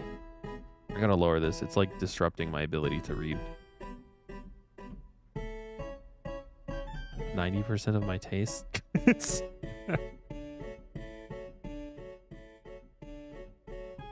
I guess kind of. It's different though, right? Like if you hit me with like a Japanese ambient jazz playlist, I'm not gonna like any of the songs on there. It's like very specific to these artists. They have very unique sounds. Psychiatric departments reveal a lot of patients suffering from poor sleep quality. The patient attributed to excessive dreaming, most of which are related to stress from work and life. Normally, I'd ask patients to record their dreams, which I would then analyze through the dreamland. Patients could learn from their mental experiences, something they wouldn't have done otherwise. I found this method helpful for treating illnesses. I wouldn't believe the metaphors of dreams are meaningless, but I don't quite agree. Dreams can stir patients' feelings and emotions, which at the very least indicate a connection with the patient's feeling or experiences. What exactly are these dream metaphors I read so much about? But the old world's literature is incomplete. I don't have a definitive answer. What's interesting, there's a link between dreams and reality. In the past, people have used dreams to predict the future. I remain skeptical about the saying that dreams can predict. A déjà vu is when a person feels like something is currently happening, has already happened before. I've just been in this place before. I believe that this is not an exact dream, but a dreamlike feeling, which is just as mysterious as dreams. Dream sharing is one possibility. There was once a very young patient who recorded a ritual she would perform in her dreams. To my knowledge, the ritual exists only in the distant past. The people around her had no means of knowing about it to begin with. No one told her about the ritual, so how did she know about it? This is why I believe that some dreams can be affected and influenced by others, but I have no idea how the sharing, the concept behind it works. Dude, this is like Pentacon-y, like fucking reading the preface to a non-existent research paper on dreams in the context of a planet in a gacha game. Yeah, and it's interesting. Because it's kind of like, I don't know at what point this was written, but like, I mean, I imagine there's so many layers down, it doesn't mean anything. I know it doesn't mean anything, but like, it means it's interesting to read. I think it's interesting. Also, people worked hard to write these, okay? Like if you ask ChatGPT to write a paper on dreams, no, because that would be irrelevant to anything and everything. I'll remind you one more thing. Maybe it has nothing to do with dreams or prophecy. A patient will ask me, is there anything real in a dream? The question is a hard one to answer. After all, your senses and memories are mixed together. It's hard to tell them apart in a dream. I can only admit that we know too little about dreamland. This is why it's like, no, because this is relevant, because like within the context of the game, like, you know, they made Pentacon-y, and then people, because this is like a fake world, you know, I'm not saying it's related to Pentacon-y, but like, I don't know, it's interesting. Like within the context of the world, we do know that dream sharing is like a real thing that happens. You're just a hater. You're a hater who closes doors.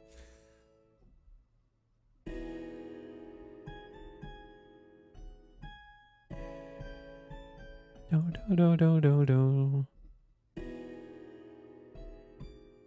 What does that even mean? I don't know.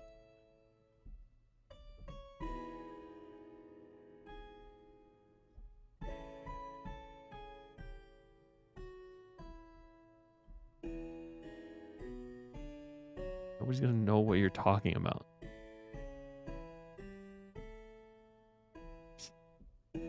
Sorry. Sorry.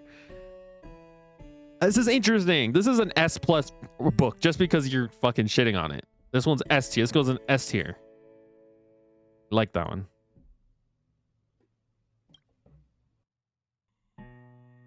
I am changed. Notice for oratorio rehearsal. I don't want to read this one. I already know I'm going to hate this one.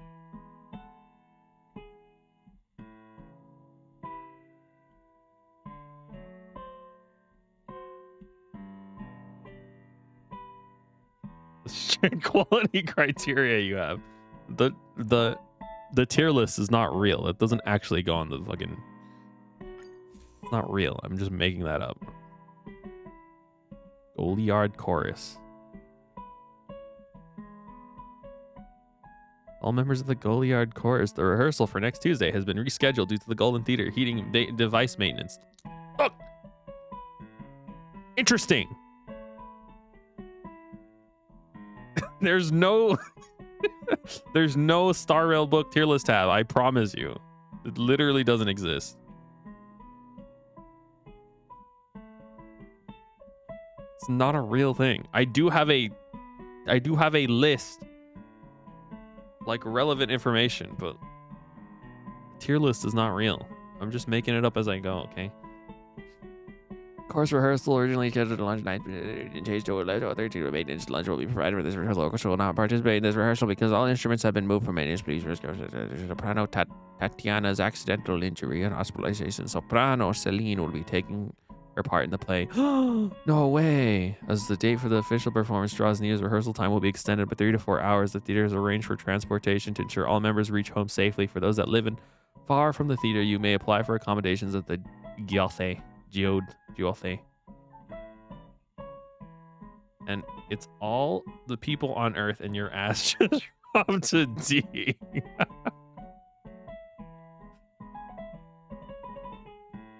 You like yourself, so you must be bad. What does that even mean? What does that mean?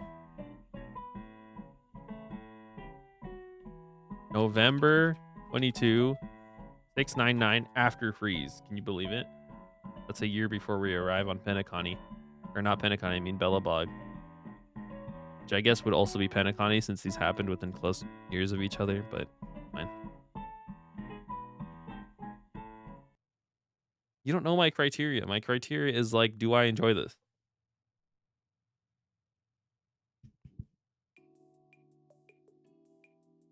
And like, this doesn't make sense. So why would I be bad then? This doesn't make any sense what you're saying. Shut. What is playing right now?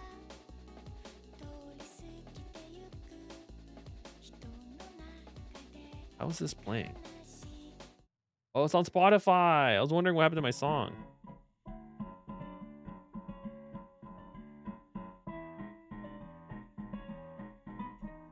I said something was bad, so it was good. Therefore, because you like yourself, you must be inversely bad. No. You said something was bad, and I was gonna rate it like okay, but then I changed it to good.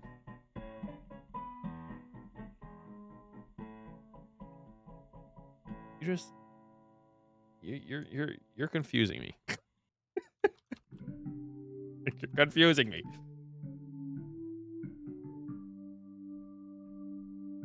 Here, listen to the song. This one's like weird.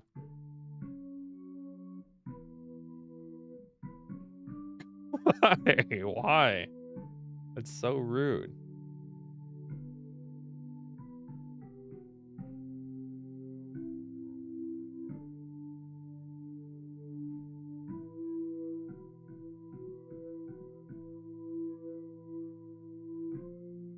Did I put... Oh, no.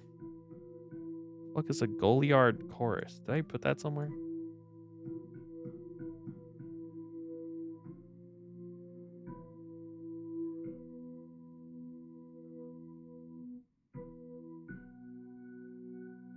My notes are all fucked up because I'm so distracted. Start with prefixes and suffixes. Sentence structure, maybe? What are you talking about? Oh, English language? I know how the English language works. It was my best subject. That's not true. I think math was my best subject, but that English was like second best.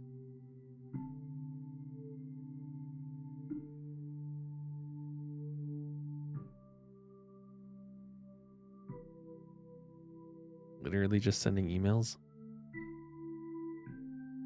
What are you fucking talking about?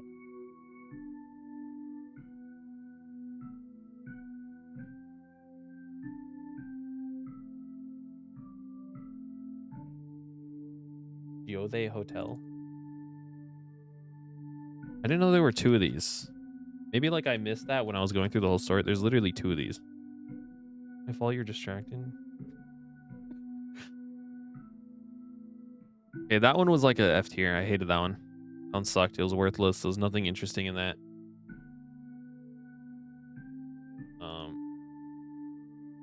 Absolutely worthless reading. F tier.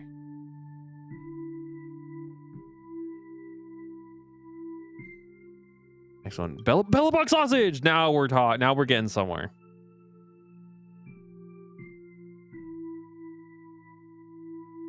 Like my input, basically none of these books have grabbed me, but also I haven't been reading most of them. That's not true. You liked the food one, right? That one was interesting.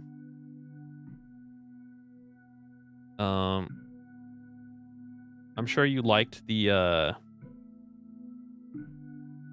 Eurilo lore. That was interesting.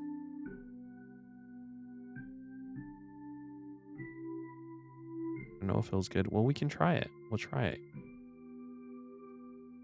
Dish popular among locals. It will introduce various ways to cook the sausage. Literally, I will try it and I'll tell you if it's good, and then you have to try it afterwards. For foodies, Bellabog sausage. Which type is your favorite? A century has passed since Bellabog Meat Factory first introduced sausages. I hate that they call it a meat factory. Where's the meat coming from? You know how many world-building pantheons that are basically just Greek you've seen? Probably like all of them. But it's still interesting because it's within the context of like Honkai Star Rail folklore. You just don't get it. When it comes to eating Bellabog sausages, everyone has their own opinion. Here we've compiled a list of your favorite ways to eat. This is literally just the wiki list of sandwiches, but with sausages.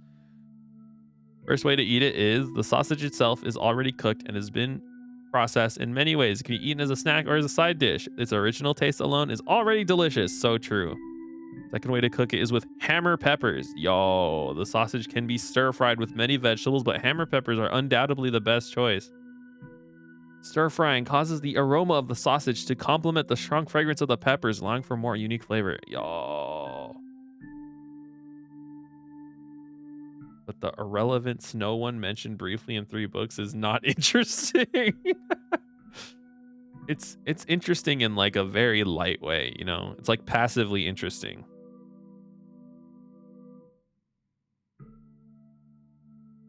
Third way is to grill it. Cut across the sausage before putting it on a grill. Served with spices. It's great as a street snack.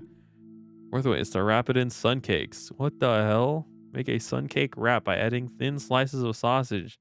That not only enriches the taste of the sun cake, but also balances out the sausage's flavors.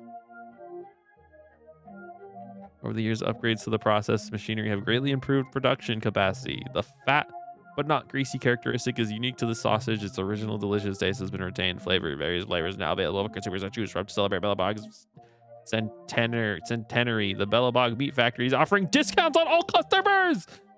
That's crazy.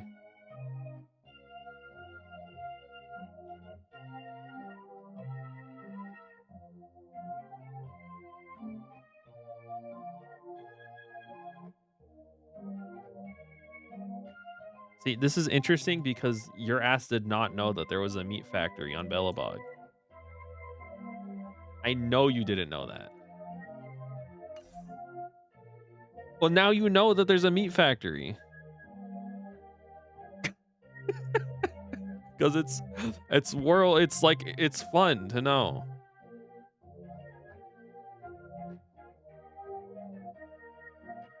If you were on fucking YouTube and you were scrolling through it and you saw like Honkai Star Rail Bellabog, there's a meat factory, you would be like, oh my god, so cool. Because I'm saying it, all of a sudden it's like uninteresting. Doesn't make any sense.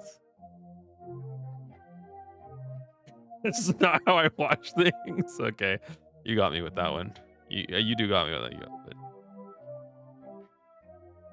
don't watch YouTube shorts. You don't accidentally like scroll onto the YouTube shorts and then you're like, oh, but before you could scroll fast away, it starts playing something. You're like, oh, this is like marginally interesting. And then you start scrolling for a little bit.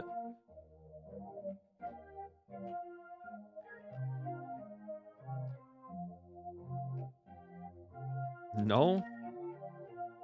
You have no soul.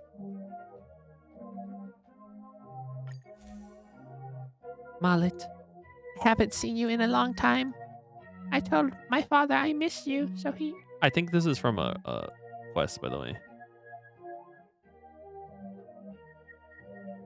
Don't look at YouTube on my phone. How do I accidentally scroll from my sub feed to YouTube Shorts? Maybe you like accidentally click it. I don't know. Okay, but you're allowed to be mean to mean people. The way it works.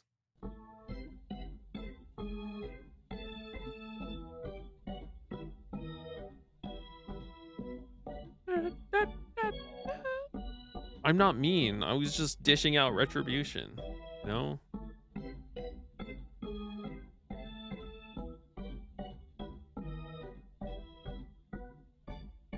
Marlet! As I wrote this letter, my father was reading over my shoulders. I didn't want him to, but he probably read it when he mails it for me, so whatever. It's all your fault that I have a fever lately. I cried for the longest time after you moved away because I thought you'd forgotten me. So imagine my surprise when I received the cookies you sent me a few days ago. I couldn't stop thinking about you. So much so that I couldn't do well on my test. My father said it's just an excuse, but I really do believe it was your fault. Same as this fever. Oh, so you do retributive justice. Now, great, very cool. Are you a cop? Can I see your badge? How does your gun taste? Retribution for what? For like just your general vibe, okay? Just scroll up in the chat. You see all the mean things you said to me.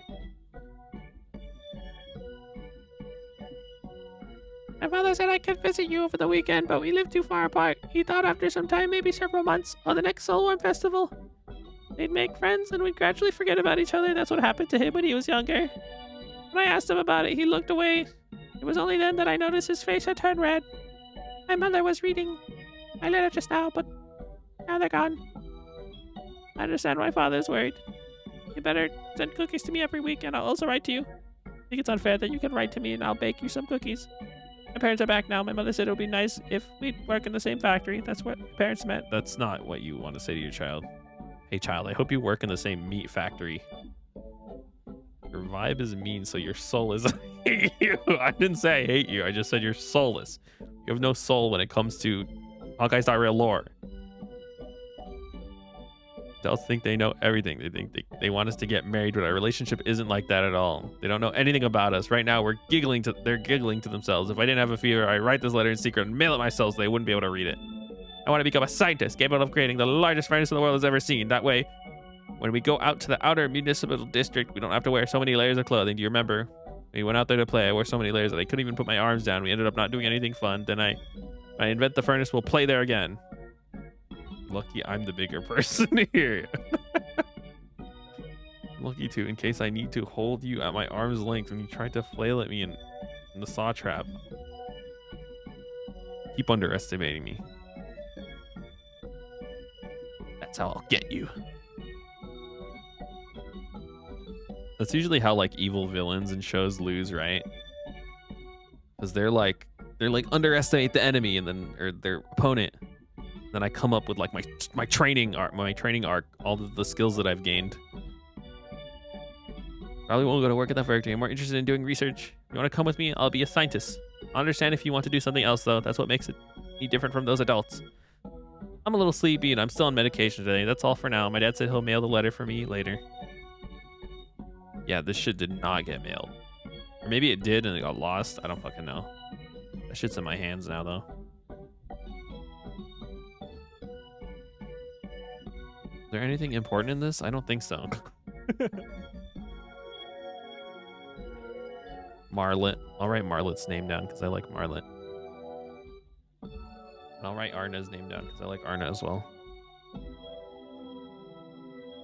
That was fucked up. I didn't. I meant like you like there's no energy, life energy in you. When you read this, you're just like, I don't care. I don't give a fuck. I don't fucking care about it. This. Gotta appreciate this is hard work, okay?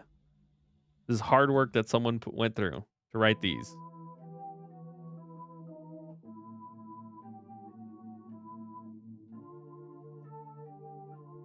I'm taking the time to appreciate them because I have life energy, aka a soul.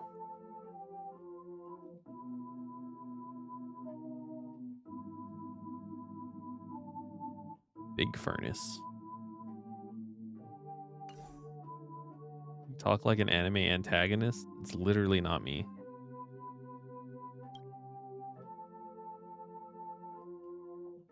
You don't even watch anime.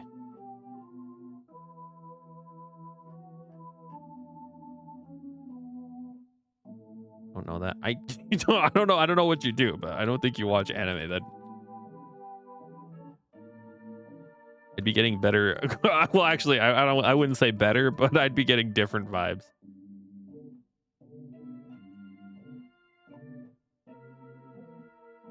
Oh, this is the one that mentions look, this one's awesome. This mentions plants. I love these. These are always so fun to read. The ones about plants and stuff. Look, there's one on Her to Space Station about a plant that makes you giggle and laugh, but it's also stinky. You're gonna like this one. You're gonna like this one. Where is it? Where is it? Where is it? Where is it? Where is it? Where is it? Where is it? Where is it? Where is it? Where is it? That's a snack recipe. Look at this. Okay, it's none of these. Where is it? Where the fuck is it? Oh yeah, here, look. Mop-shaped flower emits a strong, persistent, stinky odor. But it causes you to laugh. Makes you feel happy. Isn't that awesome? This is the value you gain when you read these books. I'm telling you. What vibe would you expect from me if I watched like every seasonal anime ever made? I don't know. Probably a worse vibe.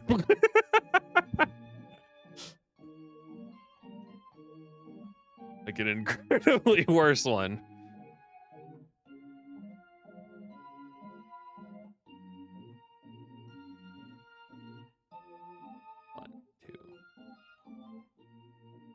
These plant ones are my favorite. Dude, Blue Lamp Umbrella. Let's go.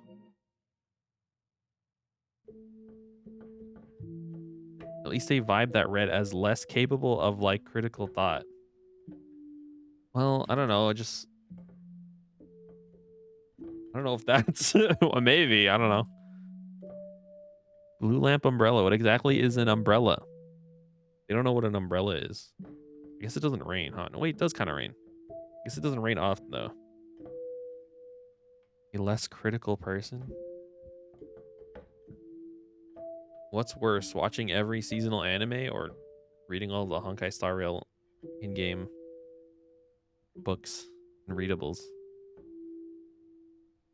Ooh, lamp umbrellas are the type of Yo marrow. Ooh, small-sized fruiting body. Why? Why is that worse? I don't understand.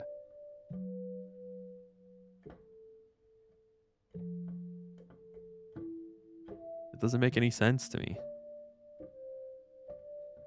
Small-sized, fruiting body, flat cap with a dimple and gills. Very small, smooth, dry, with its color fading from cyan to light blue, becoming lighter towards the center. Stipe is 3 to 5 centimeters, or 1 millimeter or thicker. Smooth, curved, hollow. The cap is covered in shining dust, making the mushroom give off a blue glow in the dark. Why is watching all the seasonal anime bad? I don't know. I just feel like it's bad. Like you shouldn't be able to. You should not, one, have the time to do that. Two, want to do that in general. I like anime, but like I do think there are some times that like there are some popular animes that definitely decrode your brain.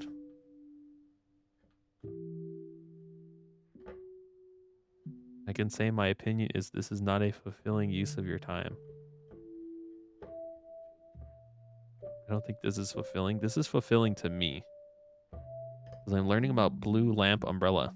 It's edible. It's not recommended because its flesh is hard to chew. Used primarily by some clinics for pharmaceutical purposes. Yes, dude, it's in the medicine for people in the mines. Honkai of the Blue Lamp family have an analgesic. I remember that. Approved effective for trimingle neuralgia and migraines, fracture pains, and rheumatoid arthritis.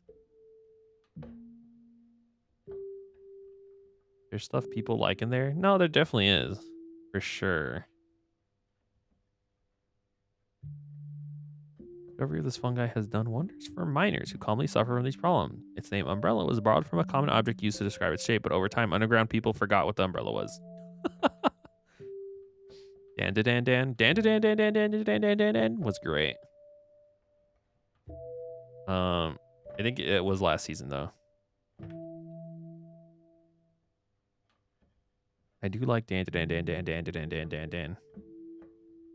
Corrosive or moss? Wow.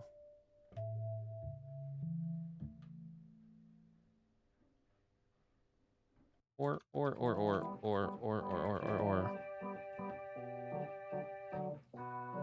Like saying dan dan out loud? Yeah. Random thoughts creep up in an abandoned mine lit up by an eerie green light. Corrosive ore moss is a small plant with the subspherical reflex cells on top, usually found in cave entrances or abandoned geomarrow mines. The plant absorbs the moisture and organic matter in the air through the compact structures, secreting acidic substances constantly during the growth process. In geomarrow mines, the acidic substances dissolves geomarrow powder, creating a chemical reaction that releases weak light energy. Wow. Its strong protonema is usually round and can reflect light to a greenish glow. Yeah, Creepy Nuts. Creepy Nuts was also like the best band name to get for that anime, for sure. There's an ecological phenomenon known as moss corridor, where the mossy overgrowth expands to unimaginable proportions inside a geomarrow mine. That sounds awesome. Sounds super cool.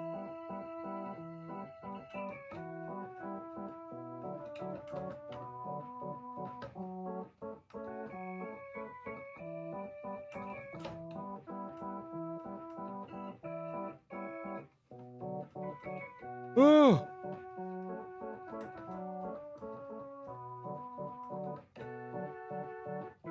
Zombie General? What the fuck?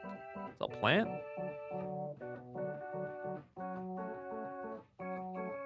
Zombie General is not an actual zombie, nor is it a real general. Okay. It's just the name of a dead giant banyan. Banyan? What is a banyan?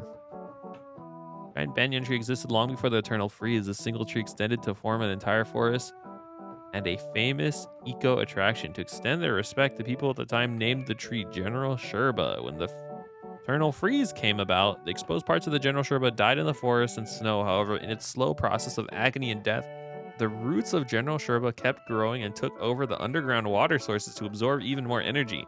Expansion of its underground root system continued even after the main tree had died. Yo, that's actually a super cool idea. The other members of the Geomarrow development group who remembered General Sherba were shocked the first time they ran into the roots, because Belobog is more than 100 kilometers away from the General. From this point on, the ever-growing roots were referred to by people as Zombie General. Even to this day, the Zombie General still acts as a very important source of materials for the underworld and its people. As for the overall cultivation of its roots, it would be safe to say that less than 1% of it has been tapped into. Really close to a seasonal anime watcher than I am. I mean, I don't really watch that much anime, to be honest with you. I watched Dan. I watched Ranma. I don't know if that was seasonal. Ranma was good. Kind of watching Sakamoto Days.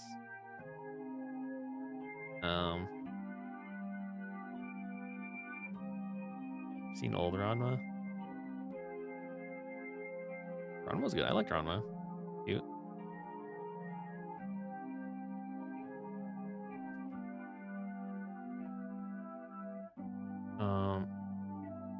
I don't know. That's it. I think that's it. In Ranma art ran casually because like queer spaces. I do find the idea of Ranma very fascinating. What else have I watched? I don't know if I watched anything else.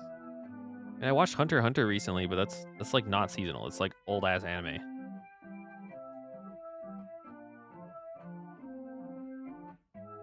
Oh, I watched The Substance. That's not an anime, but I just wanted to say that I watched because I started a Northern Lion stream, and right at the beginning of the stream, he started referencing The Substance, and I was like, oh yeah, it's that movie. I paused the video, I paused the live stream, went onto a website, and immediately started watching the movie. I watched the whole fucking 2-hour long movie, and then immediately continued the stream. I did it specifically so I could get the reference he was about to say.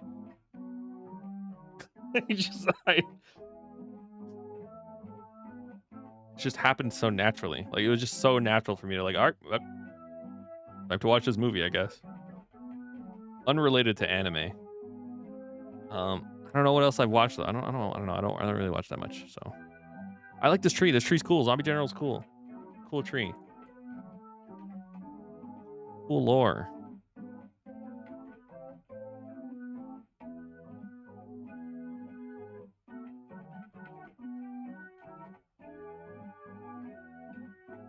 Giant Banyan General Sherba.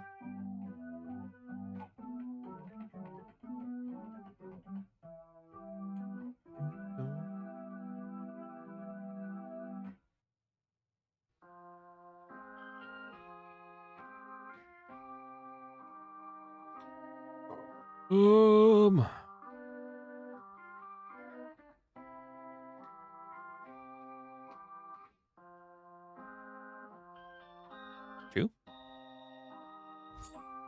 Time is it? 1:30? Oh shit. Okay. Part two. Here's part two. Azure Ghost Umbrella. This is another umbrella, man. Name is not meant to sound cool, but deserves a warning. Azure Ghost Umbrella, also known as Deadly Blue Umbrella. My god.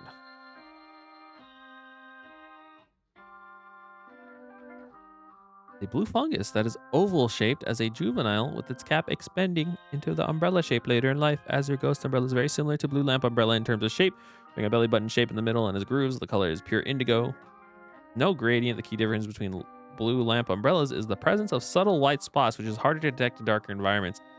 50 grams of highly toxic poison is enough to kill an adult weighing 50 kilograms. Its toxins are mainly ammotoxins and toxic peptides, both of which are extremely high in fresh Azure Ghost Umbrellas. Monka S.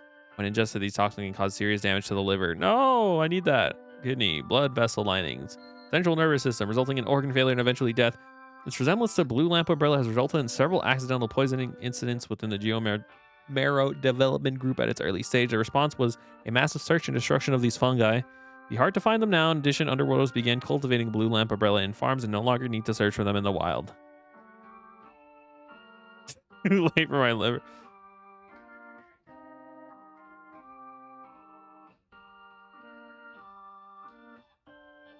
It will literally kill you. Look, ether grass. This is in reference to Zenless Zone Zero. Yes, I need my liver. I need it to drink alchemajols. Did not threaten to kill you. What are you talking about? Wait, what? When did I do that? Literally, when did I do that? I just said if we were stuck in a room together with Saw, my first instinct was like to attack you, but I didn't say I was gonna kill you. Just that I would survive. This is completely different.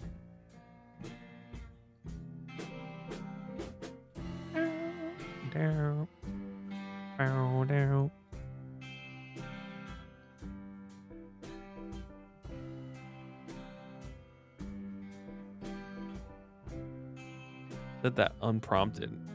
Wait, what? I don't remember. I don't remember what I said.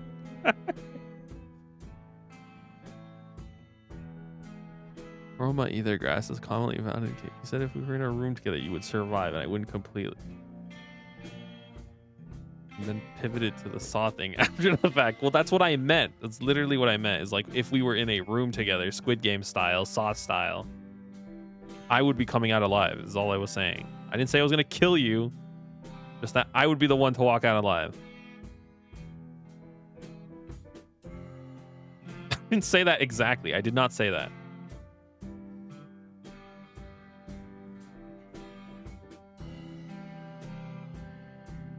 High levels of radiation? Thick, short stems store rich aroma volatiles at low temperatures. The plant leaves quickly produce a scent. Attracts many underground creatures and is also a hypnotic effect. Creatures that huddle around the plant to sleep. The creature gathered around to look at the group of children. Look like a... Wait, what?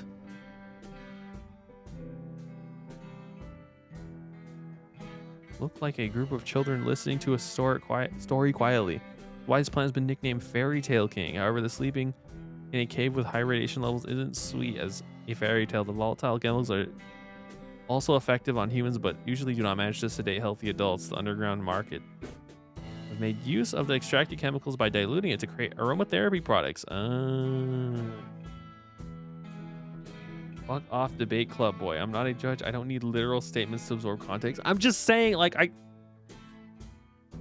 didn't say I'm gonna fucking kill you. I said within a specific context, I would come out alive, whatever the means was. Okay. Reducing it to me saying like I would kill you is like, I feel like that's forsaking a lot of the nuance and like my desire to kill you, which is there is none. I have no desire to kill you.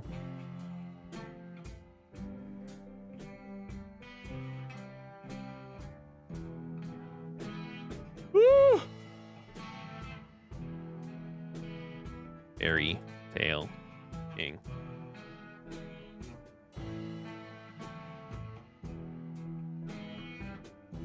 Not defending yourself against threatening first-degree murder. Yeah. Whatever. I'm like tired and hungry. This is also why this takes so long to get through. I like my eyes and head start to hurt.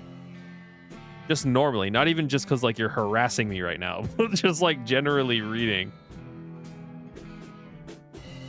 I'd kill you, but whatever. No, it's not what I said.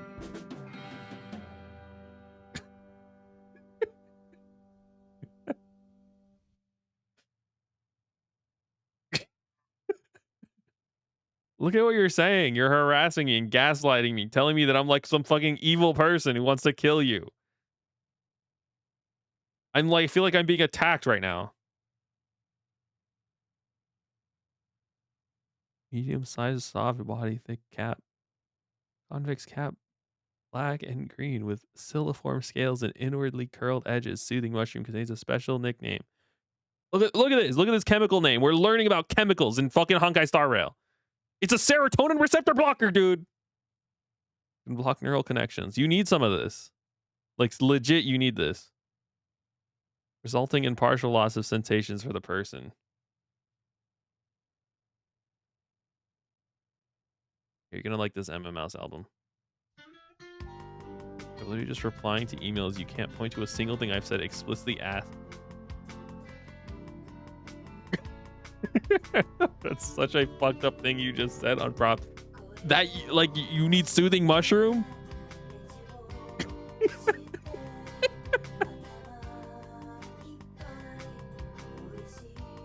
I'm just saying, I think it would be helpful. It would be nice to have this. Once use a special neuron blocking detergent. However, psilocybin doesn't just block pain during the phase test. Ingesting also resulted in negative effects on the functions of various bodily organs. Holy shit! Never mind. Do not take this. It wasn't until an outside medical expert modified the formula by lowering the dosage. Okay.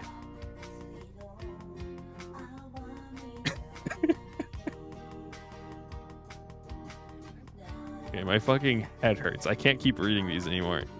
It's good progress though. Look, we got from customer notice 5, 10, 15, 20. Wow. Oh my fucking god. There's so many more. This was very unproductive though. I feel like if I was just not being gaslit, harassed, I feel like I could have definitely gone through them faster. No, it was fun. And